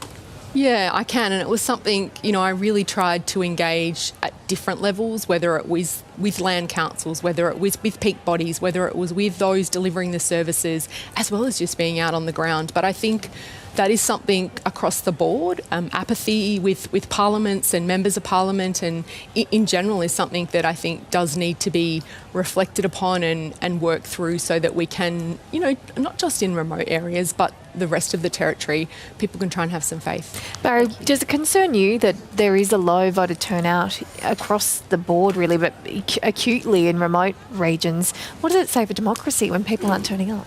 Well, or don't have access? I mean, I should say that, you know, there is issues of equity and access also. There is. But look, I've been doing a little bit of phoning around that the bush turnout in some places 30%. If you look at the Voice referendum, I think Lingiari, which was the whole thing with Anthony, you'd probably be able to tell us exactly, but I think it was something like 46% of the people of Lingiari actually voted. So it's virtually become non-compulsory voting in the bush now. There are no fines, and nobody gets charged anymore, and they've had enough, you know, in terms of going along to polling booths, and I think there's a big rejection in the bush vote about voting in general on any issue, and that's something that needs to be addressed. But you know, it's turned out, from my understanding, you will see a very low polling turnout in the bush this election. Thank you, Barry. We are now about to get an update on the vote count in remote seats around Katherine. Tom? Yeah, let's go first to the seat of Arafura, where Labor's Manuel Brown is facing off against Yana Thompson-Gaikamungu. Yeah, we've been concentrating on where the change is occurring, and there's not much change happening in a number of electorates which Labor are holding. One of those is Arafura, and it appears at this stage that Manuel Brown has increased his majority compared to the results of the last election, a substantial swing to him. Now, you do have to watch in this electorate, you do get differences from mobile to mobile, often based on the language groups of candidates, but at this stage, it's a very strong result for the Labor Party in Arafura.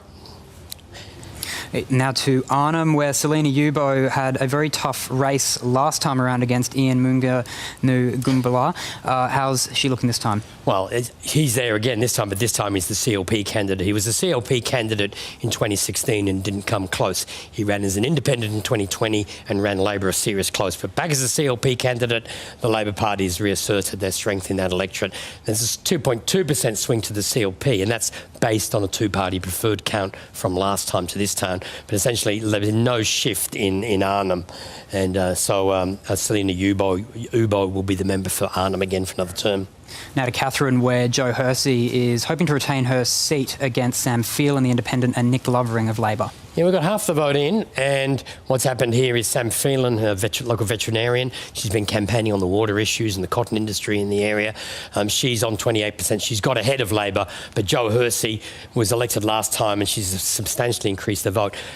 Both Katherine and Breitling had very narrow margins after the last election. I think that was greatly complicated by the fact the high vote for the Territory Alliance. They got 29% in this electorate. I think what's happened, if I look at the change in vote here, you can see what's happened. The Territory Alliance has gone away. Most of that's gone to CLP. Some has gone to the Independent, and the Labor votes collapsed. And there's a two-party preferred swing of about 18% there. The vast bush seat of Goyja is next, where the Deputy Chief Minister, or outgoing Deputy Chief Minister, Chansey Paik, is facing off against the CLP's Jarrod Jiparula-Williams. Yeah, and now from memory, these are the two early voting centres, one in Alice Springs, one in Katherine. There's 3 mobile teams. They haven't been counted. One of them is counted late in Darwin, 2 are counted in Alice Springs, and they haven't come in yet. They will likely increase Chansey Paik's majority there.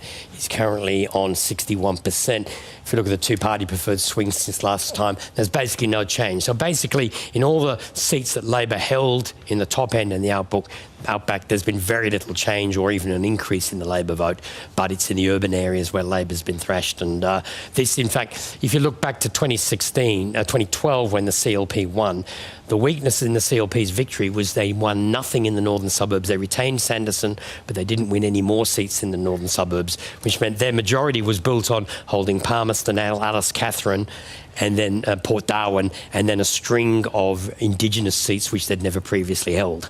And that created an internal tension and arguments over what the government should be spending money on. This time they're not going to have that problem. They have one Darwin, they have one Alice, they have one Katherine.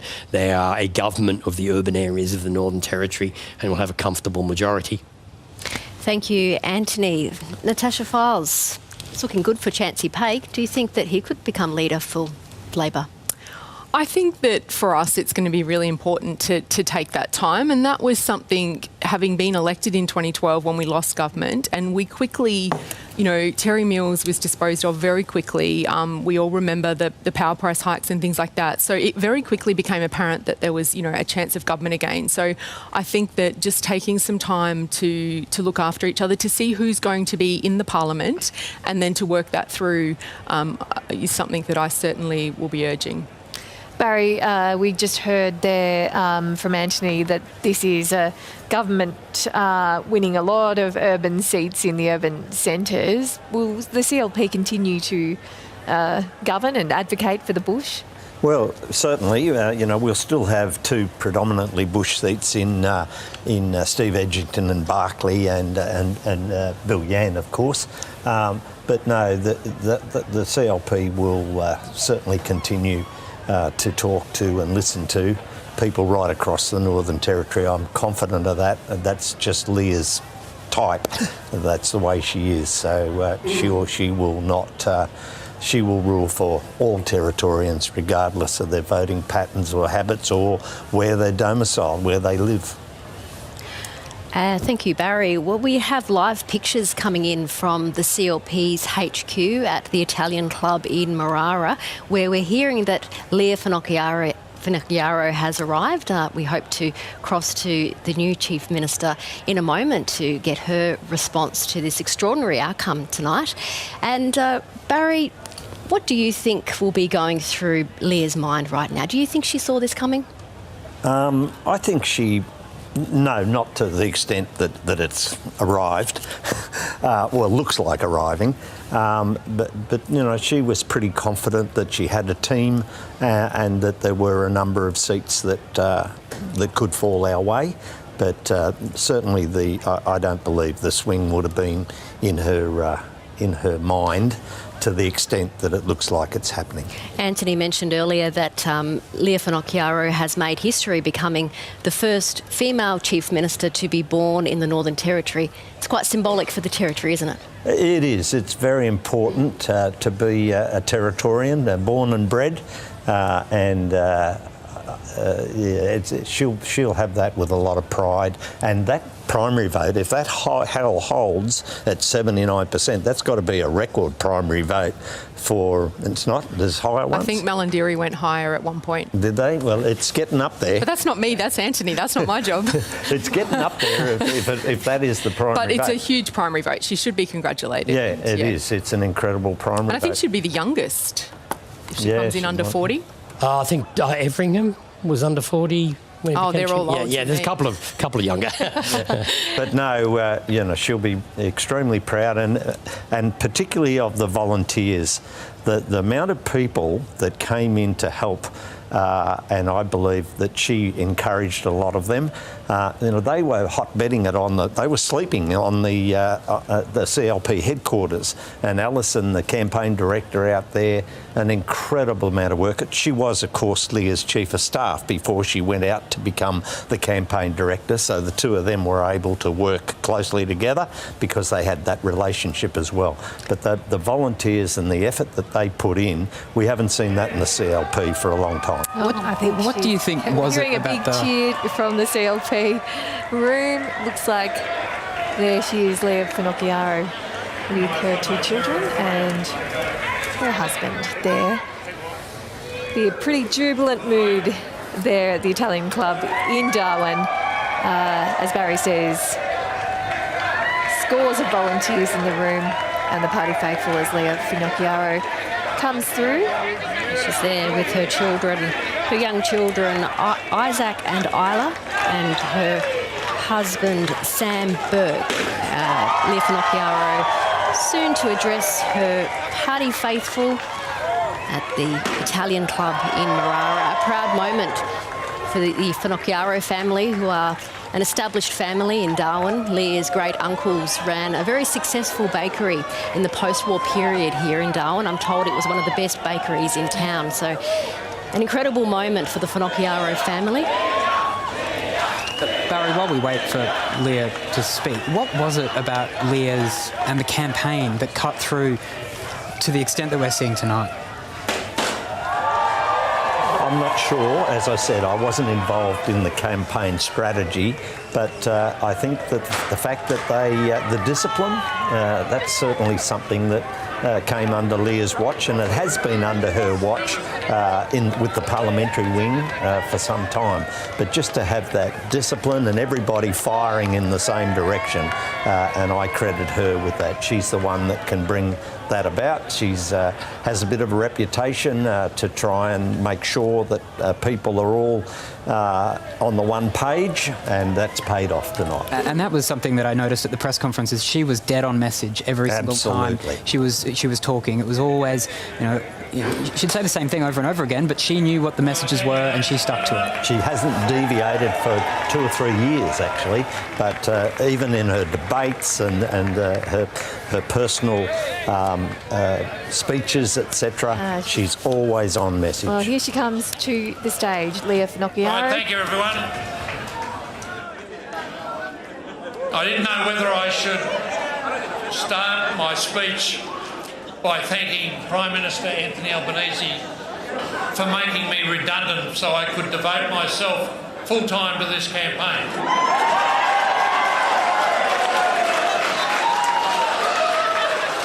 But I want him to know that I've got enough left over to come after him in the next federal election.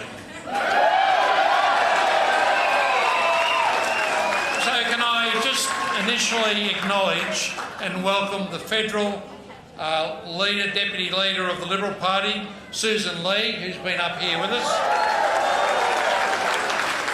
Also the former Foreign Minister and former Senator, Marissa Payne.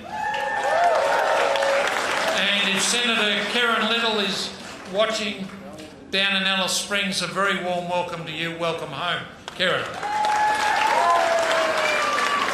Can I say to all our other friends from around Australia, from the Liberal and National parties, thank you for your help and support, many of whom travelled to the NT at their own expense to assist. Thank you.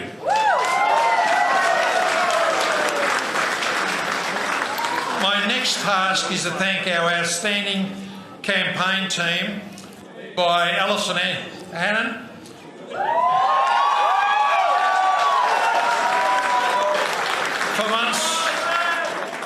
For months, Alison and her team have worked 24/7 against the odds. On behalf of the LP, thank the campaign team for their tremendous, outstanding efforts.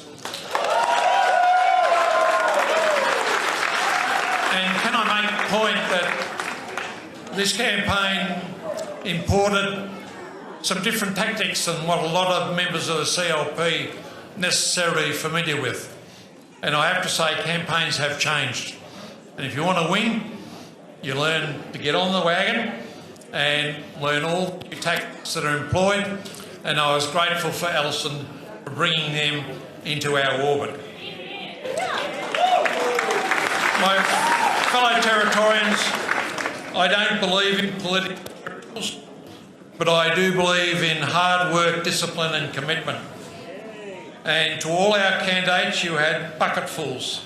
And thank you for stepping up as CLP candidates.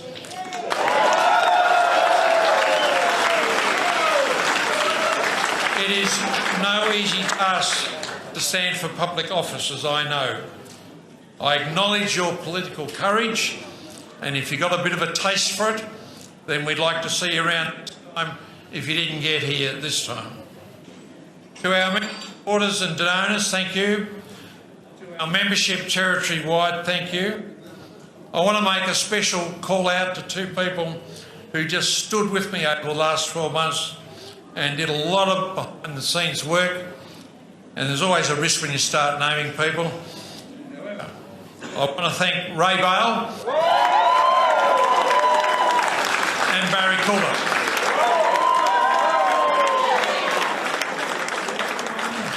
Who's come along to the campaign, thank you. In particular,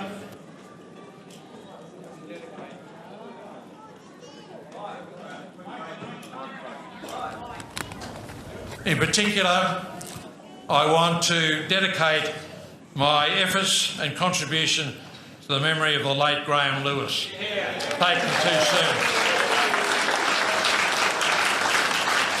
It is now my pleasure, the 5th Chief Minister of the Northern Territory, to introduce the 14th Chief Minister of the Northern Territory, Leah Whanokauari.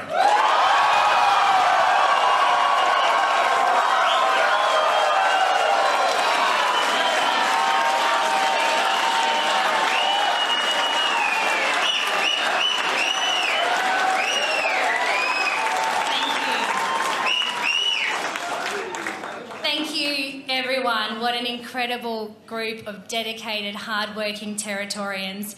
How good is it to be Territorian tonight?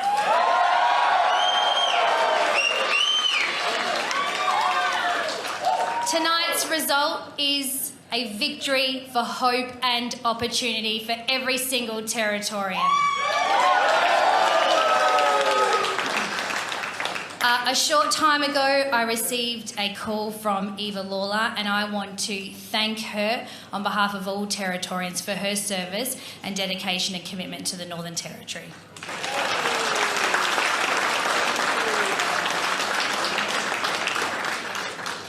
It is an absolute honour and a privilege to stand here before you as the first female Country Liberal Party Chief Minister of the Northern Territory.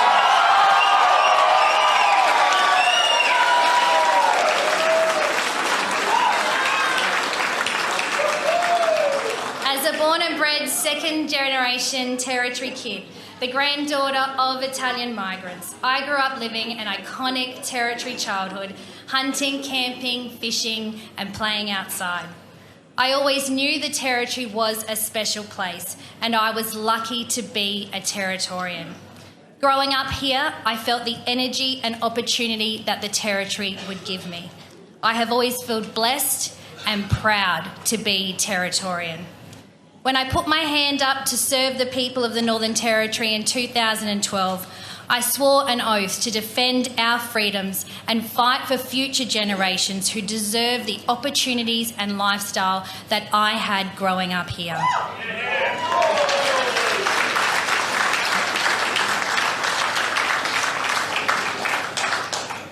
This result represents a turning point in the Territory's future. Territorians have used their voice to stand up against Labor, who have taken them for granted for far too long. Territorians have stood up against nearly 2 decades of escalating crime, an economy going backwards, and the erosion of our once iconic lifestyle. But tomorrow is the start of a new day and a new chapter.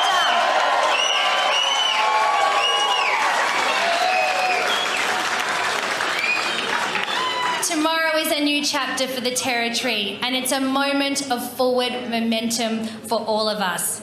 It represents the power of a community to take control of their future by electing a strong, united team of Territorians with the real world and government experience to set a new course for our community, our economy, and our future.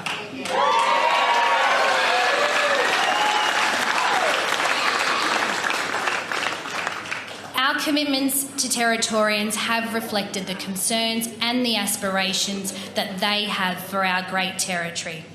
Our team has been out on the ground right across the Territory, listening to Territorians from the bush to the sea about what is important to them. I reconfirm our commitment to Territorians that what is important to you is important to us.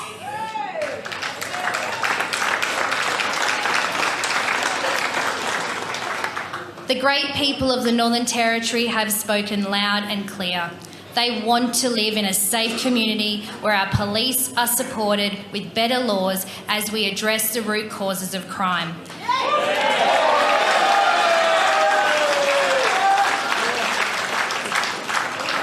They want to live in a territory that is thriving, a place that's easy to do business, and there are opportunities for people now and for our kids into the future. Territorians want to live in a place that respects the values of what it is to be Territorian, a place where the can-do spirit is alive, a place where we live free to enjoy our vast natural landscapes, a place that we can be proud to live and proud to be Territorian. The heartbreak of watching families, friends and colleagues pack up and leave the Territory because they cannot see a future here ends today.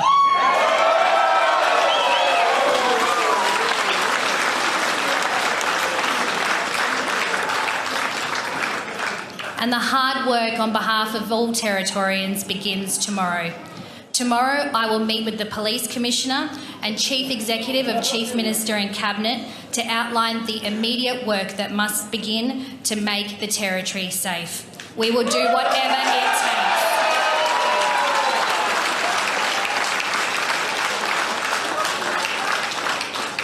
We will do whatever it takes to restore community safety. I would like to take this opportunity to thank the Territorians who believe in the CLP to deliver a safe and strong Territory. We want this place to be better for our families, just like you do for yours. I also pledge to all Territorians that we will make this great place even better.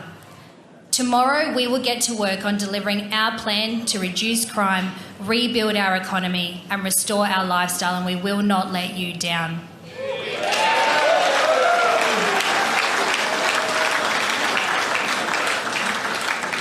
To my parliamentary team, my amazing parliamentary team, give a huge round of applause to Gerard Maley, Marie-Claire Boothby,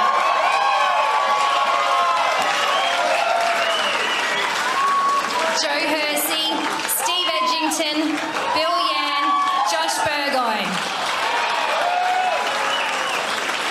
Thank you. Thank you for being a strong voice for Territorians, the strong voice that they needed from us over the last 4 years, for holding a bad Labor government to account and developing a plan that Territorians know will deliver change for the better.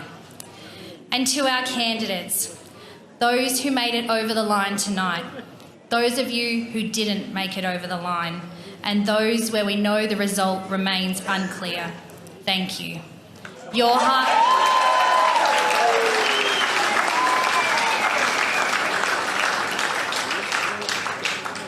hard work, your passion, your drive for change makes all of us proud. Without you, the CLP could not have achieved this result. You are a part of our success and will always be part of the CLP family. You put up your hand to fight for change, and you have done yourself, your family, the CLP and the Northern Territory exceptionally proud.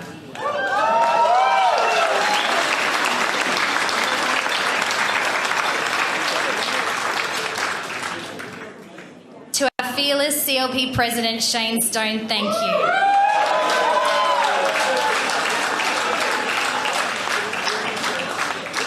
to our campaign director, Alison Hannam, and her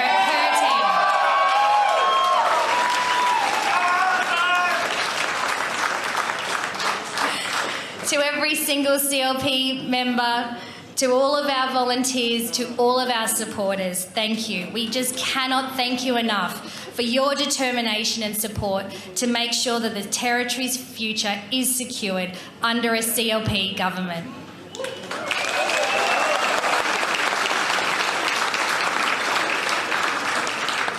Campaigning is very hard work, with hours spent in the sun, letterbox dropping, standing on pre-poll, phone canvassing and roadsides. But you dug deep because you believe the Territory can be better. And with this result, the Territory of tomorrow will be better than the Territory of today.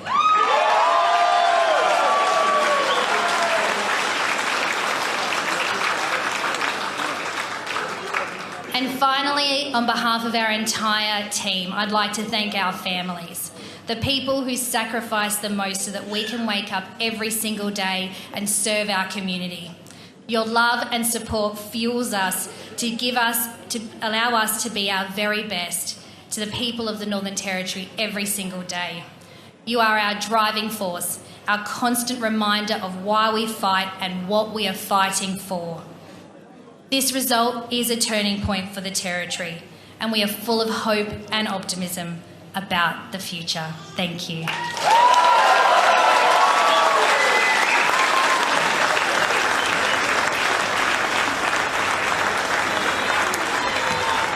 The Territory's 14th Chief Minister, Leah Finocchiaro, addressing her supporters there at the Italian Club in the Darwin suburb of Marara. Barry Coulter, Leah's father-in-law, Dennis Burke, is a former Northern Territory Chief Minister. What guidance do you think he gave to see this result tonight? I would think Leah probably gave him guidance, not to give me any guidance. That would be what I'd think. She's her own woman, lady in her own right. And well, as I said, she would take advice and she would listen to people, but I don't believe her father-in-law had any impact on her at all during this campaign. Were you struck by her language there? She spoke as a team. She didn't actually reference herself very much. She spoke about all of the different volunteers. She referenced the sacrifice that families of members of parliament have to give in politics. It was quite remarkable to hear her talk about we and not I. I don't think she had to. Yeah. She's got the runs on the board. She's led the campaign. As I said, she's been campaigning for this for 12 years.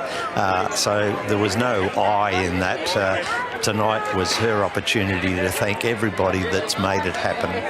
How much of you think back 8 years ago when they were reduced to, 2 seats in the Northern Territory Parliament? They're now on 15, according to the bottom of the screen, and potentially with 5 more in doubt, we could see it go beyond that. How much of a rebuilding effort has she had to undertake to get to this point? Enormous, just incredible. I mean, remember there was a push on to remove them from opposition status, and very lucky to retain opposition status.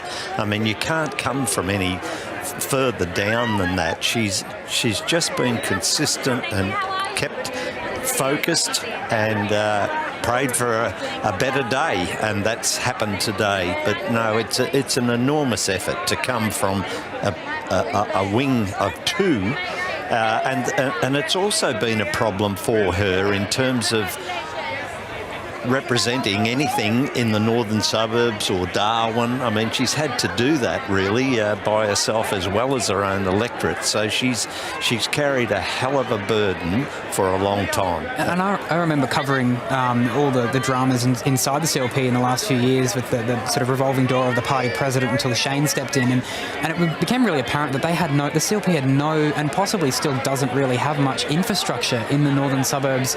They've been completely out of the game there for since 2001 basically, and tonight we're looking at maybe because of her and the efforts of the campaign, certainly a very comprehensive result there tonight. Yeah, look, that's very true. That there was, it was the hard work of the candidates in those areas there, but with very little infrastructure in terms of electoral officers and people on the ground and staff and that sort of stuff who may have taken leave to help. Massive effort. On behalf. As I said, some of those volunteers were actually sleeping in the CLP headquarters from time to time. They were doing 24/7.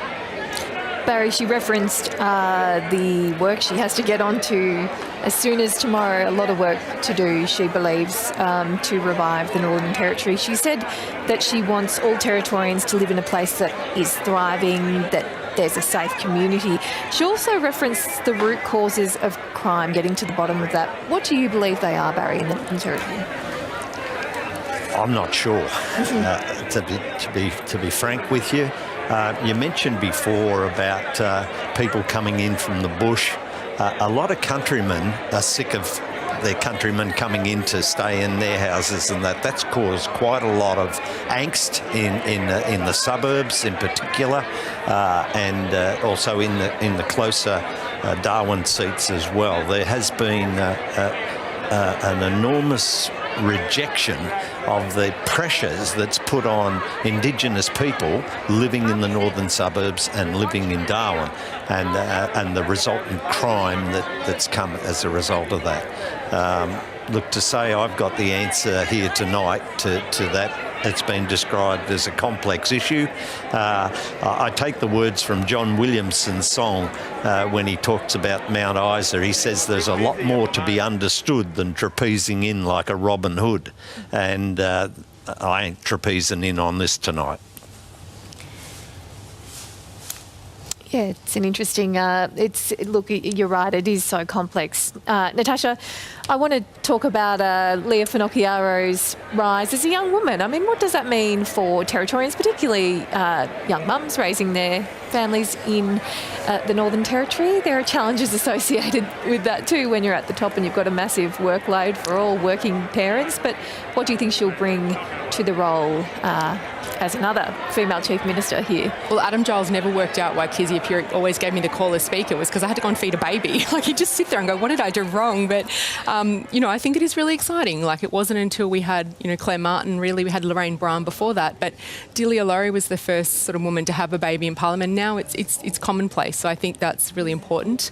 I think, for Leah, she was there during those 2012 to 16 years. So I really hope that she can remember back to that and, have some structure and support for her new candidates coming in, because, as I said earlier, when the government does well, the Northern Territory does well, and as a Territorian born and bred, that's what I want to see. So I think that she, you've watched her grow over the years. That first term, I think, was difficult for her, and then we've just been talking about how there was just a couple of them in the Parliament. So she's got not just the leadership role of being the Chief Minister, which is incredibly demanding, but she's got that leadership role within her team, because, they were a team of 7 that have now more than doubled on the numbers tonight. So, that structure, I think, will be incredibly important, for the Northern Territory, so that we don't, the electorate have shown that loyalty to parties and even the incumbency is not there, and so people need to make sure that they do what they said they'll do. Barry Coulter, how important is it now that the CLP is united, so there isn't a repeat of the 2012 chaos that the party saw? Well, let's hope they've learnt, having gone through that, anybody that was in that period. But, I don't think you're seeing that kind of dysfunctional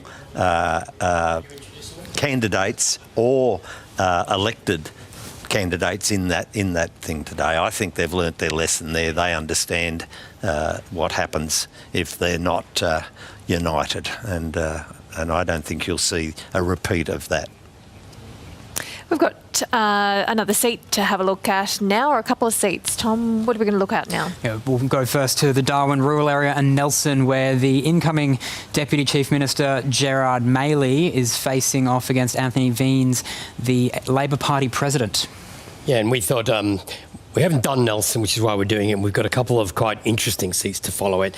Nelson, I think, was always pretty obvious that Gerard Maley was going to be re-elected. Beverly Ratahi was an independent who tried to replace Jerry Wood last time and missed out. She only announced at the last minute this time, so her chances of victory are always unlikely. So Gerard Maley has easily retained Nelson. He already had it with a 22% margin. It's just made it a little bit bigger.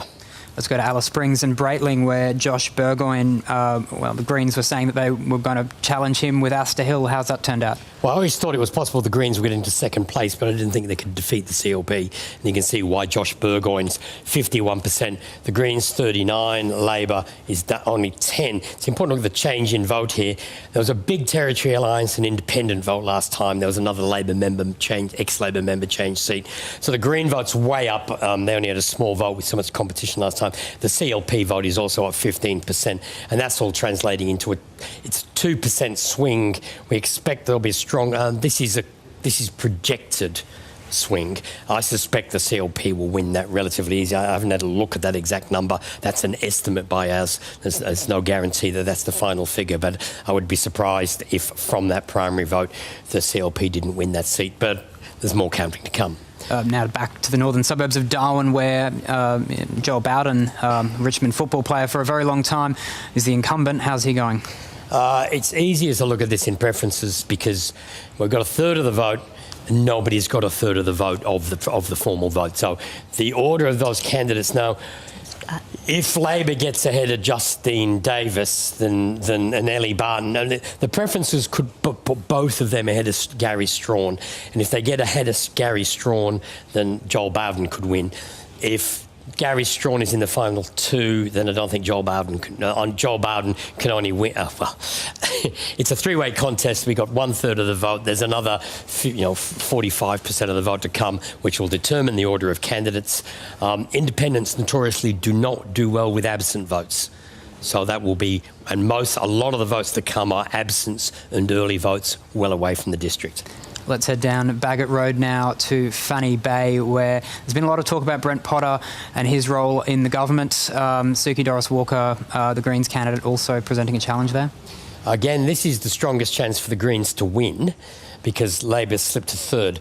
But they've slipped to third. They're only 2% behind. Let me look at the votes again. I can't look at the votes again. It was only a small gap of about 50 votes between the two, and we've only got 40% of the vote counted. Now, if that order changes, the Greens don't win the seat. So, I mean, I've had someone berating me because we didn't have the Greens definitely given away. You can't give that seat away. You have to count all the votes, then work out the order of the candidates, and that's what's happened there. Let me just look at the change in vote there. It is a very strong result for the Greens. I suspect a lot of this is to do with Lee Point and development issues in northern Darwin. So this is a completely different issue to what's been destroying the Labor Party elsewhere in the Territory, because if there's a swing to the Greens at the same time as there's an overall swing to the CLP, there's two different things going on in an election. At the moment, we've got the Greens ahead in Fanny Bay, but as I said, that is entirely that is only because the Labor is finishing third at the moment. If Labor doesn't finish third, that's not going to be the result. Let's head up Dickward Drive now to Nightcliff, where Natasha Files is facing off against Helen Secretary for the CLP and Kat McNamara from the Greens. Now, I think this is interesting. Natasha Files, 34%. Helen Secretary, 24%. Kate McNamara, 20%. Malila May, 18%. May's preferences will put Kat McNamara ahead of Helen Secretary, and therefore it will become a Labor versus Greens contest. The CLP How to Vote did not recommend preferences for the Greens. It recommended Labor before the Greens. It recommended independents, but it recommended Greens after Labor. If the majority of Labor votes, of CLP votes, follow their How to Vote card, then Natasha Files will be elected on CLP preferences. That will be pleasing for you. Well, How are you feeling? I mean, this is politics. Like, there is one thing that's certain, it's the uncertainty. But this is, the scenarios that you play out, because people, will say to you, oh, you'll get my second preference. I'm like, I want your first. But, we'll just have to see. And those preferences, my understanding, just from some of the scrutiny is that we're going everywhere. So I'm not even convinced, don't want to dispute the king here, but it's and I think the early voting, I could very much see who was on the early voting and engagement, like when Leah was there. Tasha, we're going to go now to Chancey Paik, the Northern Territory's Deputy Chief Minister. Chancey Paik, what are your aspirations tonight? Eva Lawler's gone. Do you have aspirations to go to the top? Oh, look, certainly after tonight's result wasn't the result that we were hoping for, and we'll continue over the coming days to look at our members who are returned, and we'll work through as a caucus to make that decision. Chancey, it's Tom Morgan here. How much of a mistake do you think Labor fell into by pivoting so far to the right on issues like crime, like the gas industry? Do you think that tonight's result in part could be sheeted home to the fact that the party has tracked a lot more to the right under Eva Lawler? Oh, look, I think firstly it's really important to acknowledge that Eva Lawler has done a brilliant job as a Chief Minister in the Northern Territory. She came in 8 months ago and has done a brilliant job and will be remembered as one of the Territory's top Chief Ministers in a tough climate. So, look, absolutely, we'll work through the results from tonight. Territorians always get it right and they've made their voices heard, and we respect that, and we'll go back now and look at the results and look at the work that needs to be done. I mean, from the results, as an opposition, we will start our work now to hold the new government to account on all their commitments. From the results we're seeing now, 13.5%. Has what was Eva Lawler's effort over the last 8 months? It doesn't seem like it's amounted to very much in terms of turning around the party's fortunes. So, did she do the right thing when she was leader in making those decisions, like a youth curfew, like stronger alcohol laws, and really beefing up police resourcing? Oh, look, Eva Lawler has been a phenomenal Chief Minister in the Territory, and she's worked with her entire cabinet on a range of decisions to respond to the challenges that we've seen across the Northern Territory. And we're very proud of Eva and the job that she's done. And the work will continue into opposition to be a party for all Territorians. I mean, we barely saw you through the campaign. In fact, we barely saw you in the 6 months after your Metcash shares scandal. Was that a sign that maybe you weren't fully supportive of Labor under Eva Lawler and the direction she has taken the party? Oh, absolutely not. Eva Lawler has been an incredible Chief Minister, and I have served under her very, very supportively. I have the Territory's largest electorate, so I've certainly been out there over the last few months talking and listening to my constituents. You've got an incredible job ahead now to rebuild the party. Where do you start? I mean, you're down to potentially 4 seats. Where do you actually begin to rebuild Labor now? Yeah, certainly. We'll take the time over the next coming days to see who is being elected. We'll work through as a caucus to determine the next opposition leader for Labor. Could that be you? And then we'll review the election results. Are you going to openly cast your hat into the ring to become the next opposition leader? Oh, look, I'm certainly not going to rule it out, but I am going to see who of my parliamentary colleagues is being returned, and we'll do that together as a caucus. We've been a united team for the last 8 years, and we'll continue to be into opposition. Chancey Paik, thank you very much. Natasha Files, will you back Chancey Paik? I think, tonight's not the night for that. Tonight's the night to congratulate the CLP. It's a night for us to look after our colleagues and our staff and our families, and then over the coming days reflect upon. There's, Anthony and I were just talking to this side. We've got sort of 4 seats that I think are fairly confident, but there's, I think, 3 or 4 others that we just need to go back with those recounts. And sorry, before we had to jump across, that Eaton booth, that Darwin booth, where votes have been cast, we're just, making sure that the anomalies from that are ironed out is probably... potentially, you've lost seats like Sanderson, which are, seats that you held on, 13, 17% margins. So, surely there should be some sort of post-mortem tonight on exactly what has gone wrong within Labor and where the party goes from here. And so, what do you think? Where does it need to go?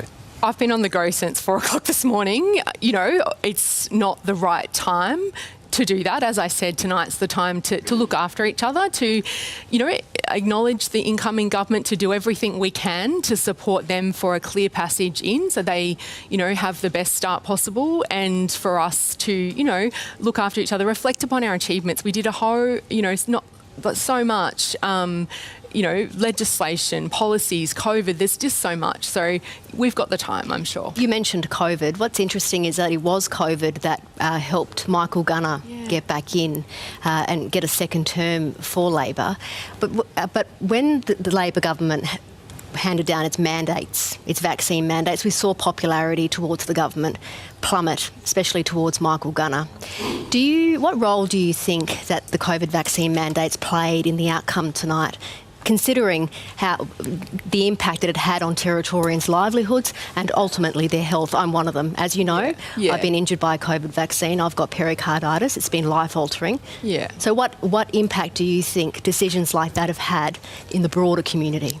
I think that COVID, and you bravely shared your story, and our hearts go out to everyone. People lost family members from COVID, so it's that having that impact still on our whole society. There's so many elements, but in terms of how we managed it, at that time we were, following the advice, we were looking at the situation that was before us to try and keep people safe. But I think that that's probably something moving forward, acknowledging, how we can try and, we were talking about aviation before. I think that is still impacted by COVID. We're seeing impacts in our classrooms of children from COVID, whether it's... We've also have Territorians who lost their jobs because of your mandate that still can't be employed.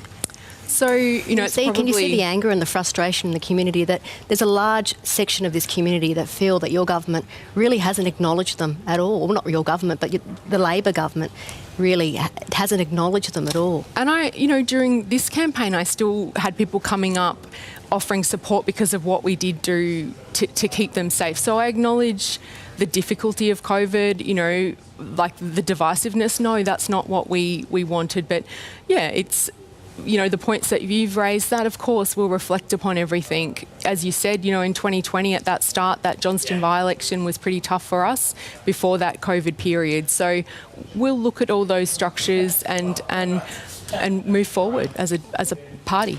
Barry, how do you get people back to the NT, and not just permanently, but tourists? How do you get them back, and what does the sector need? What do you think will be the focus for the new government? Well, that's a very broad answer to that, of course. Airfares at the moment are very, very high. The cruise ships seem to be coming. Driving, to have a safe place that you can drive through and feel safe is also very important. That would be a multi-strategy to try and get people to return to the Northern Territory, and they've got to have hope. They've got to believe that somebody's looking after them, and they're trying to solve a lot of these issues that we're facing. And it's not so much coming back, it's to try and keep those people staying here. I mean, our population graphs, we haven't had a population increase, or if it is, it's very marginal for a long, long time. So a lot of work to be done. One of the interesting points of agreement, actually, between the two leaders that happened at the ABC debate was they were in full agreement about the area of cabotage, which was allowing international carriers to come into the Northern Territory and service domestic routes. You mentioned there the airfares. I mean, that was sort of raised as a thought bubble on the fly at one of these debates. But would you like to see the incoming government move pretty quickly to, bring some competition into the market? Yeah, look, cabotage has been around for a long time. I was the chairman of Air North for 14 and a half years, and I never seen anything that even looked like it in that time. Is it a feasible thing, do you think? Well, if it was feasible, I think it would have been done by now. But we've seen the Commonwealth Government recently, coming back to the point of migration and population, they've given us carve-outs on those student and some of those migration visas. So that is probably, one thing I would urge Leah to do is, I know it's a Labor Prime Minister, but, he does know the Territory well. He was Infrastructure Minister, in a federal government. So reach out, he's there for at least a yearish. I don't know the dates of the next election, because that cabotage, maybe that can be something special, a carve-out for the Territory, because it does have such an impact on honest. So that would be a piece of advice I would certainly, offer. Yes, would overseas migration, Barry, be an answer to some of the territory's population woes? I think it's the domestic market you've got to get back, and it's all about numbers. I mean, you've got to grow it. It takes a long time to grow those numbers. Look at the international flights we used to have here, go back 20 years ago, Brunei, Singapore, Malaysia, all those airlines have gone out of the territory's airspace now. But we've got to try and get that domestic pricing back to where it used to be. I mean, it's crazy at the moment. If you want to fly to Sydney or Brisbane even from the territory, it's very, very expensive. Yes, it sure is. Thanks a lot, Barry. We'll come back for more analysis shortly, but we're going to go now to the Federal Deputy Liberal Party leader, Susan Lee, who's standing by at the CLP headquarters or party tonight at the Italian Club in Darwin. A pretty good night there, Susan. Yes, it is, and apologies in a way for the background noise behind me, but nothing can take away from superstar Leah Finocchiaro and her team and just how hard they have worked to secure what has really been in the Territory's interests all along, and that is a CLP government to bring back development, prosperity, opportunity and optimism. So well done, Leah and her team and the CLP. It's a tough job to win an election. It's a tougher job to win an election from an incumbent government. So it's a good night here, and it has ramifications for the Prime Minister. Make no mistake about that. This result is an indictment on Eva Lawler, Natasha Files and Territory Labor, yes, but it's also an indictment on Prime Minister Anthony Albanese because he has left the Territory behind. He has left the Territory behind. And can you dive into that a bit deeper? Why is this an indictment on the Prime Minister? Well, I'm sure your viewers remember when he was eating ice creams at the tennis when Alice Springs was at breaking point because of crime. I do believe he did go to Alice Springs. I think a number of ministers went there, didn't they? A number of ministers got there to Alice Springs. I think for 4 hours. But the point is that today Territorians did vote for change, but in leaving these communities behind, the Prime Minister has failed to recognise cost of living counts. Your previous interview was talking about the cost of airfares. Cost of living counts incredibly for these communities, and so does development and resources and promoting jobs and opportunity for the next generation of Territorians. And that's what people here have told me they had no confidence in the current Labor government to do, because the Territory is going backwards. Anyway, it's turned around tonight and it's turning around tomorrow. We've got a deeply impoverished population in many remote Aboriginal communities across the Northern Territory with very little change in investment in those communities. What would you like to see a new CLP government do in terms of ambition for Aboriginal communities across the Northern Territory? We do. We have Aboriginal communities across the Territories and in Alice Springs that have been crying out for help for years. And since this Labor government was elected, they spent close to $500 million on the failed voice referendum. Now, when I talk to Indigenous people who care deeply, they're bewildered because they know what that money could have done to support them and their aspirations and the future for their families. And it was simply not committed to them. And I don't see any Indigenous policy from this Prime Minister that actually recognises the importance of those communities. Susan Lee, many of those remote communities supported the Voice, overwhelmingly supported the Voice referendum. So there was quite a bit of support for that proposal. Does there need to be more investment into getting those voices out? Yeah, and maybe they expected this Prime Minister to actually then, notwithstanding the result of the referendum, but to back them in, to come up with policies that look after them, to come up with initiatives that change their lives. And since the referendum, they have seen nothing. And that's really, really important for Territorians. And it was in this result. But you asked me about the plan for the future. Talking to Leah Finocchiaro and her team, there's a terrific plan. It's about keeping Territorians safe. It's about recognising the development opportunities. It's about ensuring jobs. It's about seeing how amazing the top end can be, should be, once was, and needs to be again. What other lessons do you see here federally for your party and for the Labor Party at a federal level? Look, the people of Lingiari and the people of Solomon, they voted against the Territory Labor government today, and so we will work hard to secure their support at the next federal election. We don't take anyone for granted, but we know that the mood for change in the Territory can mean that those seats change as well.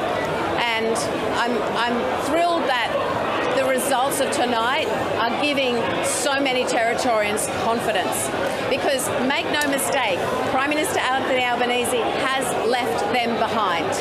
Susan Lee, hope you get to enjoy a bit of sunshine tomorrow. Thanks for joining us tonight. Thank you. Let's go back to Anthony and have a look at how things are shaping up. Well, let's look at the chamber. Let me see, seats 1. CLP is up to 15, Labor's 4, others 2. 15, 16 starts to qualify as a landslide. 16 is what the CLP won in 2012. There were a couple of elections in the 1990s when the CLP won 16. Labor won, 19 or 20 in 2005, 2016. So, I mean, this is getting up into that landslide sort of territory. So definitely, I mean, it's a very comfortable working majority, given the fact there are other seats. Let's add a few seats which are likely. There's some counts which are just slow. We get the CLP up to 16. Labor's on 4, others on 2.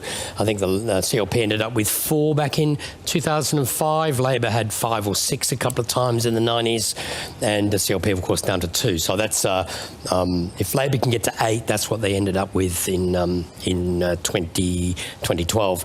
I think I'll go and have a look at the seats which are, let me see, changing and doubtful. First, the seats are changing. We're giving Blaine, Drysdale, Goyder, Karama, Port Darwin, Sanderson and Wanguri to the CLP. That's 7, and that's 1, 2 in the 2 extra seats in Palmerston, Goyder from the Independent, and then Karama, Sanderson and Wanguri in the northern suburbs. The seats that remain doubtful at this stage, sorry, let's go here again. I hit the wrong button. I don't often get a chance to do this. We've got the CLP ahead in Casuarina, we've got the Greens ahead in Fanny Bay, the Independents ahead in Johnston, and we've got Labor ahead in Nightcliff. So there's a bit of higgledy-piggledy going on there, and I think I have a number of these seats to discuss now. I'm going to start with, I think we were interrupted. Did I do all these seats, Breitling? I think, I'm not sure. Yeah, I've got this seat right. I think I got interrupted. Johnson, Gary Strachan, yeah, I think I did deal with these. I did this earlier. It's that it's just don't know the order the candidates are going to finish. There's a third of the vote counted. There's big early voting centres. There's postals and there's absence to come. Independents do notoriously badly with absent votes. So what order they finish, we don't know. Fanny Bay, again, on those numbers, the Greens will win. Look at the preferences there. Whether they stay in second place or not, I'm not sure. I think I did do these, didn't I? It's always worth looking at some of these closes again. And I said Natasha Files, depending on the order of exclusion and whether people followed the CLP how to vote card, then Natasha Files would be the favourite on those numbers. Again, there's a lot more numbers to come. Thank you, Anthony. Let's go now to the Northern Territory's new Chief Minister, Leah Finocchiaro. Congratulations. It's your birthday next month, an early present for you. An overwhelming victory for the CLP tonight. What do you put it down to? Well, look, we've all worked really, really hard for a long time to listen to the concerns of our community and respond with a plan that delivers on their expectations for the Territory. We're really humbled and privileged to be in this position tonight, and what we know is the hard work starts tomorrow. Leah, congratulations to you as well. It's Thomas Morgan here. I want to ask, you're obviously been now going to be Chief Minister for the next 4 years. What's your first move going to be? tomorrow I will meet with the Police Commissioner and the Chief Executive of Chief Minister and Cabinet, and I'll explain and outline to them what we need to do to be addressing crime immediately. This is our number one commitment to Territorians, and law and order will be the number one priority, and we will do whatever it takes to make the Territory a safe place. What are some of those changes that you're going to suggest to the Police Commissioner and the Executive tomorrow? What exactly do you propose you're going to change first up? Well, that's a conversation we're going to have tomorrow. Obviously, we now move to prepare the legislation ready for our first sittings of Parliament, where we will pass Declan's Law, and it's about supporting our police so that they can be out on the front line, making our community safe, and about dealing with the root causes of crime. So it's an important conversation to have as the first thing I do as the new Chief Minister. You're going to have a massively expanded parliamentary wing when Parliament returns, whenever it may return. It's up to you, I guess. What's your feeling? How are you going to be able to wrangle what is going to be a wing that's going to double in size? Well, I'm proud to lead a team with the real world and government experience to change the Territory for the better. And I know that each and every one of my colleagues, they're there for the right reason. They've put their hand up to serve their community because they want to be part of change for the better.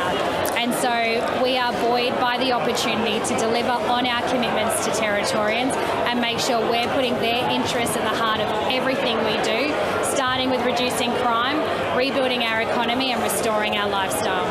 Leah Finocchiaro, we've heard a lot about crime tonight. Clearly it was a key issue in so many seats, but what were the other issues, do you believe, that Territorians listened to you on and that were really concerning to them when they went to the ballot box? Well, we know that cost of living is making it impossible for families to put food on the table. The economy is going backwards. We've had the worst performing economy in the nation for 5.5 years. And that concerns people. The Territory has always been the place of opportunity, and she doesn't hold that title at the moment, but we can turn it around. The Territory of tomorrow is going to be a better Territory than it is today, and we're excited to be part of that change. I want to ask you about domestic violence and family and sexual violence, which is absolutely devastating in the Northern Territory. You've seen dozens of Aboriginal women murdered in horrific circumstances in the past couple of decades. A landmark coronial inquest has issued a number of very strong recommendations, including looking at the NT Police's workload. Up to 80% of the police's workload is focused on this crisis. What do you think needs to happen to ensure women are being kept safe and to ensure they stop being murdered in the Northern Territory? Well, we need to roll out the record $180 million investment that we've committed to. We need to have better laws to protect victims, and that's something we've been very, very clear on. We don't want to see repeat violent offenders left on our streets to victimise people, to continue to cause destruction in our community. And so it's going to be a lot of work, but we're up for the job. It's a key focus, and ultimately everyone deserves to be safe. This was a pretty unique campaign, Leah. Two women leading up both of the major political parties. It's a pretty comprehensive result for you tonight, and I know that we'll be doing a lot of looking forward to the next 4 years, but I want you to also just very quickly look back and sort of tell me what it was like to, I guess, run against Eva Lawler, and obviously should be hurting tonight. What do you think of, how she must be feeling at the moment? Look, I spoke to Eva Lawler earlier this evening, and I really thank her for that call. She's worked incredibly hard. She can do herself very, very proud. She's led her party with passion and commitment, and no one can take that away from her. So even in my speech here tonight in front of supporters and party members, I thanked her for her service to the Northern Territory. Incoming Chief Minister Leah Finocchiaro, congratulations again, and thank you for joining us tonight. In a moment, we'll hear from Robin Lamley, the Independent in Alice Springs. But before then, let's get a a vote count on how the seat of Araluen is looking, Anthony? Yeah, very low count. I suspect there's just a delay in counting the early voting centre in Alice Springs, which takes half of the vote. The first preferences we're seeing, Robin Lamley's well ahead on first preferences, done much better than last time. Back being as an independent, she gets all that, gets much more attention. She doesn't have the baggage of the Territory Alliance and a party with her anymore. And that's turned into a two-party preferred vote in her favour of 15%. So Robin Lamley's very easily returned as a member for Araluen. Which was expected, wasn't it, Anthony? It was expected. I mean, the CLP didn't name their candidate to the very last minute, which means either they couldn't get anyone who was prepared to run, or they were just trying to avoid upsetting somebody who might hold the balance of power, which of course she now does not hold the balance of power. Robin Lamley joins us now. Robin, good evening to you. Your old party, the CLP, is back in power. How do you feel about that? I predicted it. I thought that there would be a significant swing towards the CLP, and I never for a moment contemplated holding the balance of power. So it's come about again. G'day, Robin. I was a part of the... Yes. Oh, g'day, Robin. It's Tom Morgan here. Congratulations on your re-election. You mentioned that you had no doubt that the CLP would win tonight in an outright majority. Why do you think that was? What sort of tipped or made you think that way? I think that the Northern Territory Labor government was on the nose. I think they had become arrogant. They weren't telling the truth. And I think they were becoming very lazy in how they were executing their roles. They were letting people down right across the Northern Territory. Of course, crime has become such a serious problem right across the length and breadth of the Northern Territory, and people had just had enough. So I could see in Central Australia people had turned more than ever, but also up north you could just see that the sentiment had changed. They'd had enough of the Labor lies, essentially. Robin, do you think voters in Central Australia can trust your old party, the CLP, to fix the issues that cause crime in Central Australia? Well, they've voted for them, so they obviously feel that need to give them another chance. I'm getting some feedback in my earpiece, so if I'm not making a lot of sense, that's the reason why. The CLP should be given another chance. It's been a long, long time. Labor have failed, and it's time for a change, and that's what Territorians have spoken. I know you said earlier you weren't even contemplating the possibility of you being the Queen Maker in the next Parliament because you thought the CLP would win a majority, but did you ever contemplate at any point over the last 8 years rejoining the party? Of course. I was asked. But I have been an independent, or I have been outside of the CLP now for 9 years, and going back into a political party is just not how I function anymore. I've been effective, I think, as an independent, and tonight's endorsement from the people of Araluen upholds that. And I thank them dearly for supporting me. Robin Lamley from Alice Springs, thank you very much. Thank you. Well, a great deal of work goes into bringing you our elections coverage across Australia for the ABC. And before we go, we wanted to pay tribute to a member of the ABC team who died last weekend. Technical producer and lighting director Rick Hunter worked on numerous election nights with this team during his more than 30-year career with the ABC. We send our love to Rick's family and his friends. He'll be missed. To our panel now, final thoughts. Barry, a pretty jubilant night for you. We'll let you get off and go party well into the early hours now, if that's what you're inclined to do. That's not going to happen. Straight to bed then. What needs to happen now to, as Leah Finocchiaro said, make the Territory a much more thriving place than it has been? Yeah, well, she's starting work tomorrow. She's meeting with the police commissioner. She's meeting with the head of the Chief Minister's department, and I think we'll leave it at that for the time being. But can I say that a group of people that haven't been recognised here tonight by me, and their success hasn't shown up in the bush seats, but there was a lot of volunteers that spent a lot of time in swag, sleeping on the ground right throughout the Northern Territory, and I'd also like to acknowledge them and their efforts out there in the bush. It's not easy. Natasha, soul searching will begin after you get a bit of sleep tonight. A lot of members losing their seats and a pretty devastating night for the party. How will you come together to have a look at what's happened to you? So, acknowledging it's a tough night.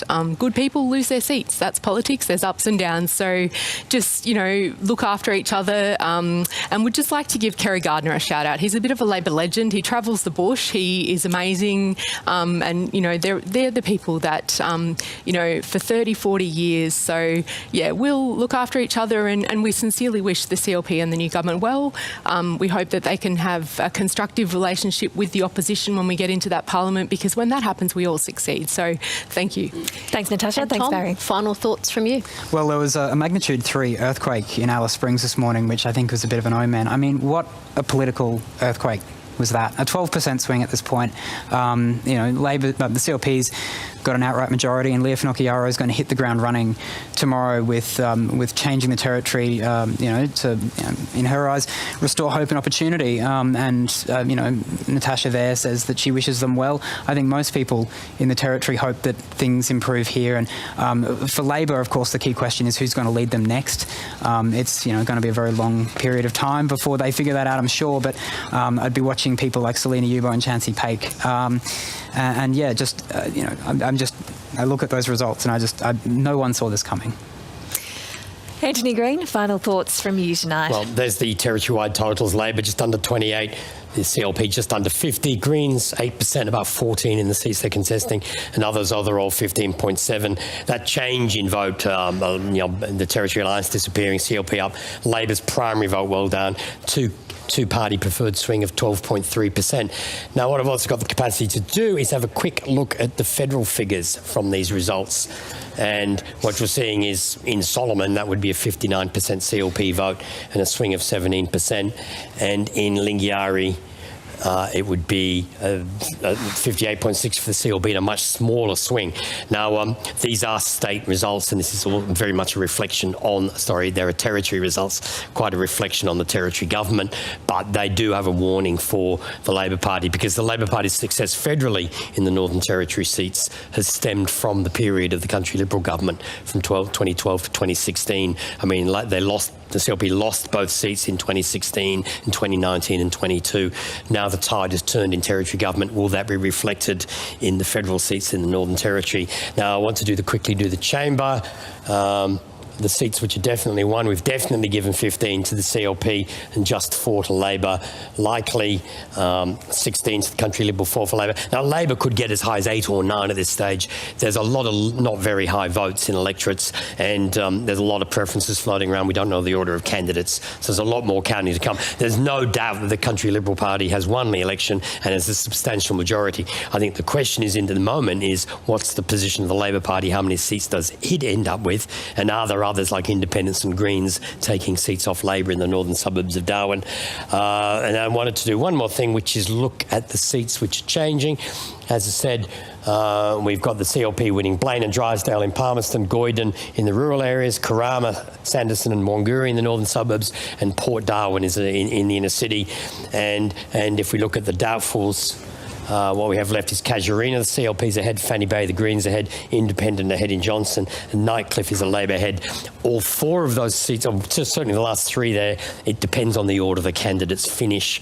There's a lot more counting to come, the big early voting centres, and I suspect both the Greens and the Independents may be disadvantaged by the absent votes and the postal votes. So there'll be a lot more counting to come. Thank you, Anthony. And that is NT votes for 2024. The Northern Territory has voted for change. The Country Liberal Party, led by Leah Finocchiaro, will form majority government, and she'll become the 14th Chief Minister of the Northern Territory. It ends 8 years of Labor reign. The CLP leader says it's a new chapter for the Northern Territory and has promised to deliver a better tomorrow. The outgoing Chief Minister's Labor Party has not only lost government, Eva Lawler has also lost her seat. At the close of counting tonight, the ABC projects the CLP has won 15 seats, and on current projections, Labor will hold just 4 seats in the next parliament. Big thanks to our panel tonight, the former Labor Chief Minister Natasha Fyles and CLP former Deputy Chief Minister Barry Coulter, and earlier the party's current Deputy Leader Gerard Maley. And our politics reporter Tom Morgan, thank you for your insights throughout the night. And of course our Chief Election Analyst Anthony Green for your peerless analysis of the numbers. As counting continues in the coming days, you can keep up to date with all the latest at news.abc.net.au. Thank you at home for your company as well from the ABC Election Centre in Darwin on Larrakia Country. Good night. Good night.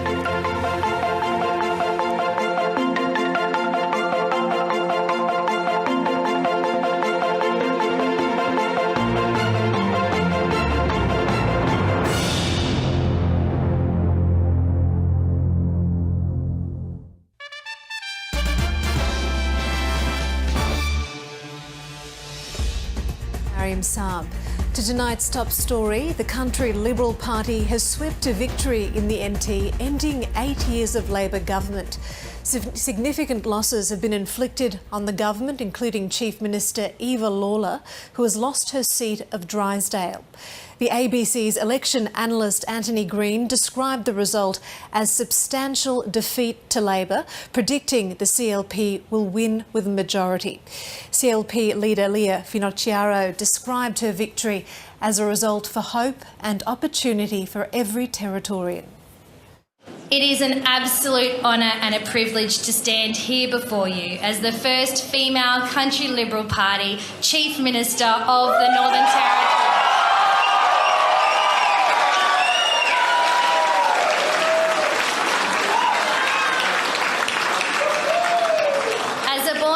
Second-generation Territory kid, the granddaughter of Italian migrants, I grew up living an iconic Territory childhood, hunting, camping, fishing and playing outside.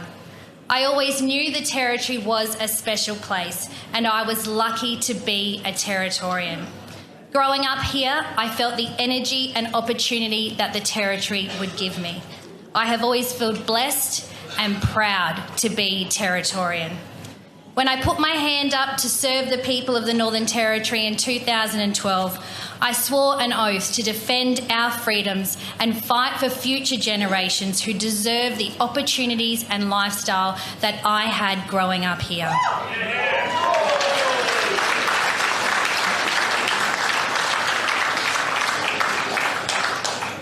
This result represents a turning point in the Territory's future.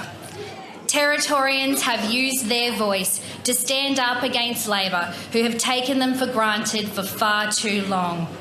Territorians have stood up against nearly 2 decades of escalating crime, an economy going backwards, and the erosion of our once iconic lifestyle. But tomorrow is the start of a new day and a new chapter.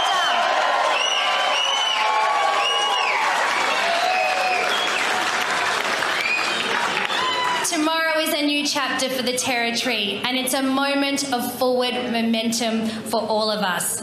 It represents the power of a community to take control of their future by electing a strong, united team of Territorians with the real world and government experience to set a new course for our community, our economy and our future.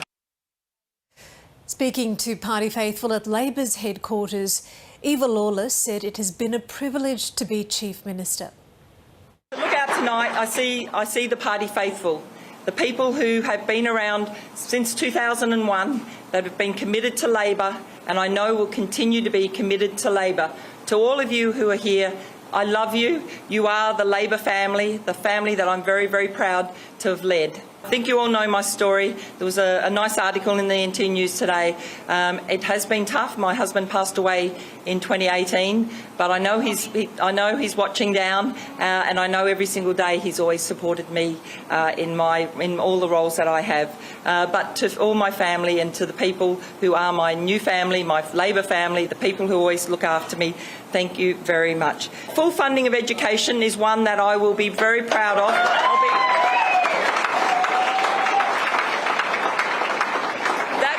That truly will make a difference in the Northern Territory. We've fought hard for that for our 8 years, and even prior to that I fought hard as a Deputy Chief Executive to have full funding for all our schools, and I thank Jason Clare, the Federal Education Minister, for his work that we've in collaboration with our government around that. I'm very proud of the $11 billion spend in infrastructure in the Northern Territory. $11 billion. When people ask where's the debt and what's been spent on, $11 billion of infrastructure in the Northern Territory. And I'm really proud of the Palmerston Hospital, the Palmerston Police Station, the Palmerston Fire Station, and 2 schools in Palmerston. And we could talk, and I could talk for hours about the infrastructure in the Northern Territory. The New South Wales Hunter region has been hit with its second earthquake in 2 days. The 4.5 magnitude quake was observed near Muswellbrook at around 4:30 this afternoon. Reporter Lillian Watkins has more. There have been several aftershocks felt today, one nearly as big as the quake that hit yesterday. A 4.5 magnitude earthquake hit the town of Muswellbrook, about 120 kilometres west of here, at about 4:30 p.m. today. It follows a 4.7 magnitude earthquake that hit the same region at about midday yesterday. The epicentre was in the same spot, which they've since pinpointed to the heart of BHP's Arthur Coal Mine in Denman, near Muswellbrook. So far, there have been no reports of injury and only some minor damage. There have been power outages this evening, but it's understood they have been restored. Muswellbrook is still being plagued by water outages from yesterday's quake. Yesterday's quake was the biggest to hit the Hunter since the devastating 1989 Newcastle earthquake, which killed 13 people.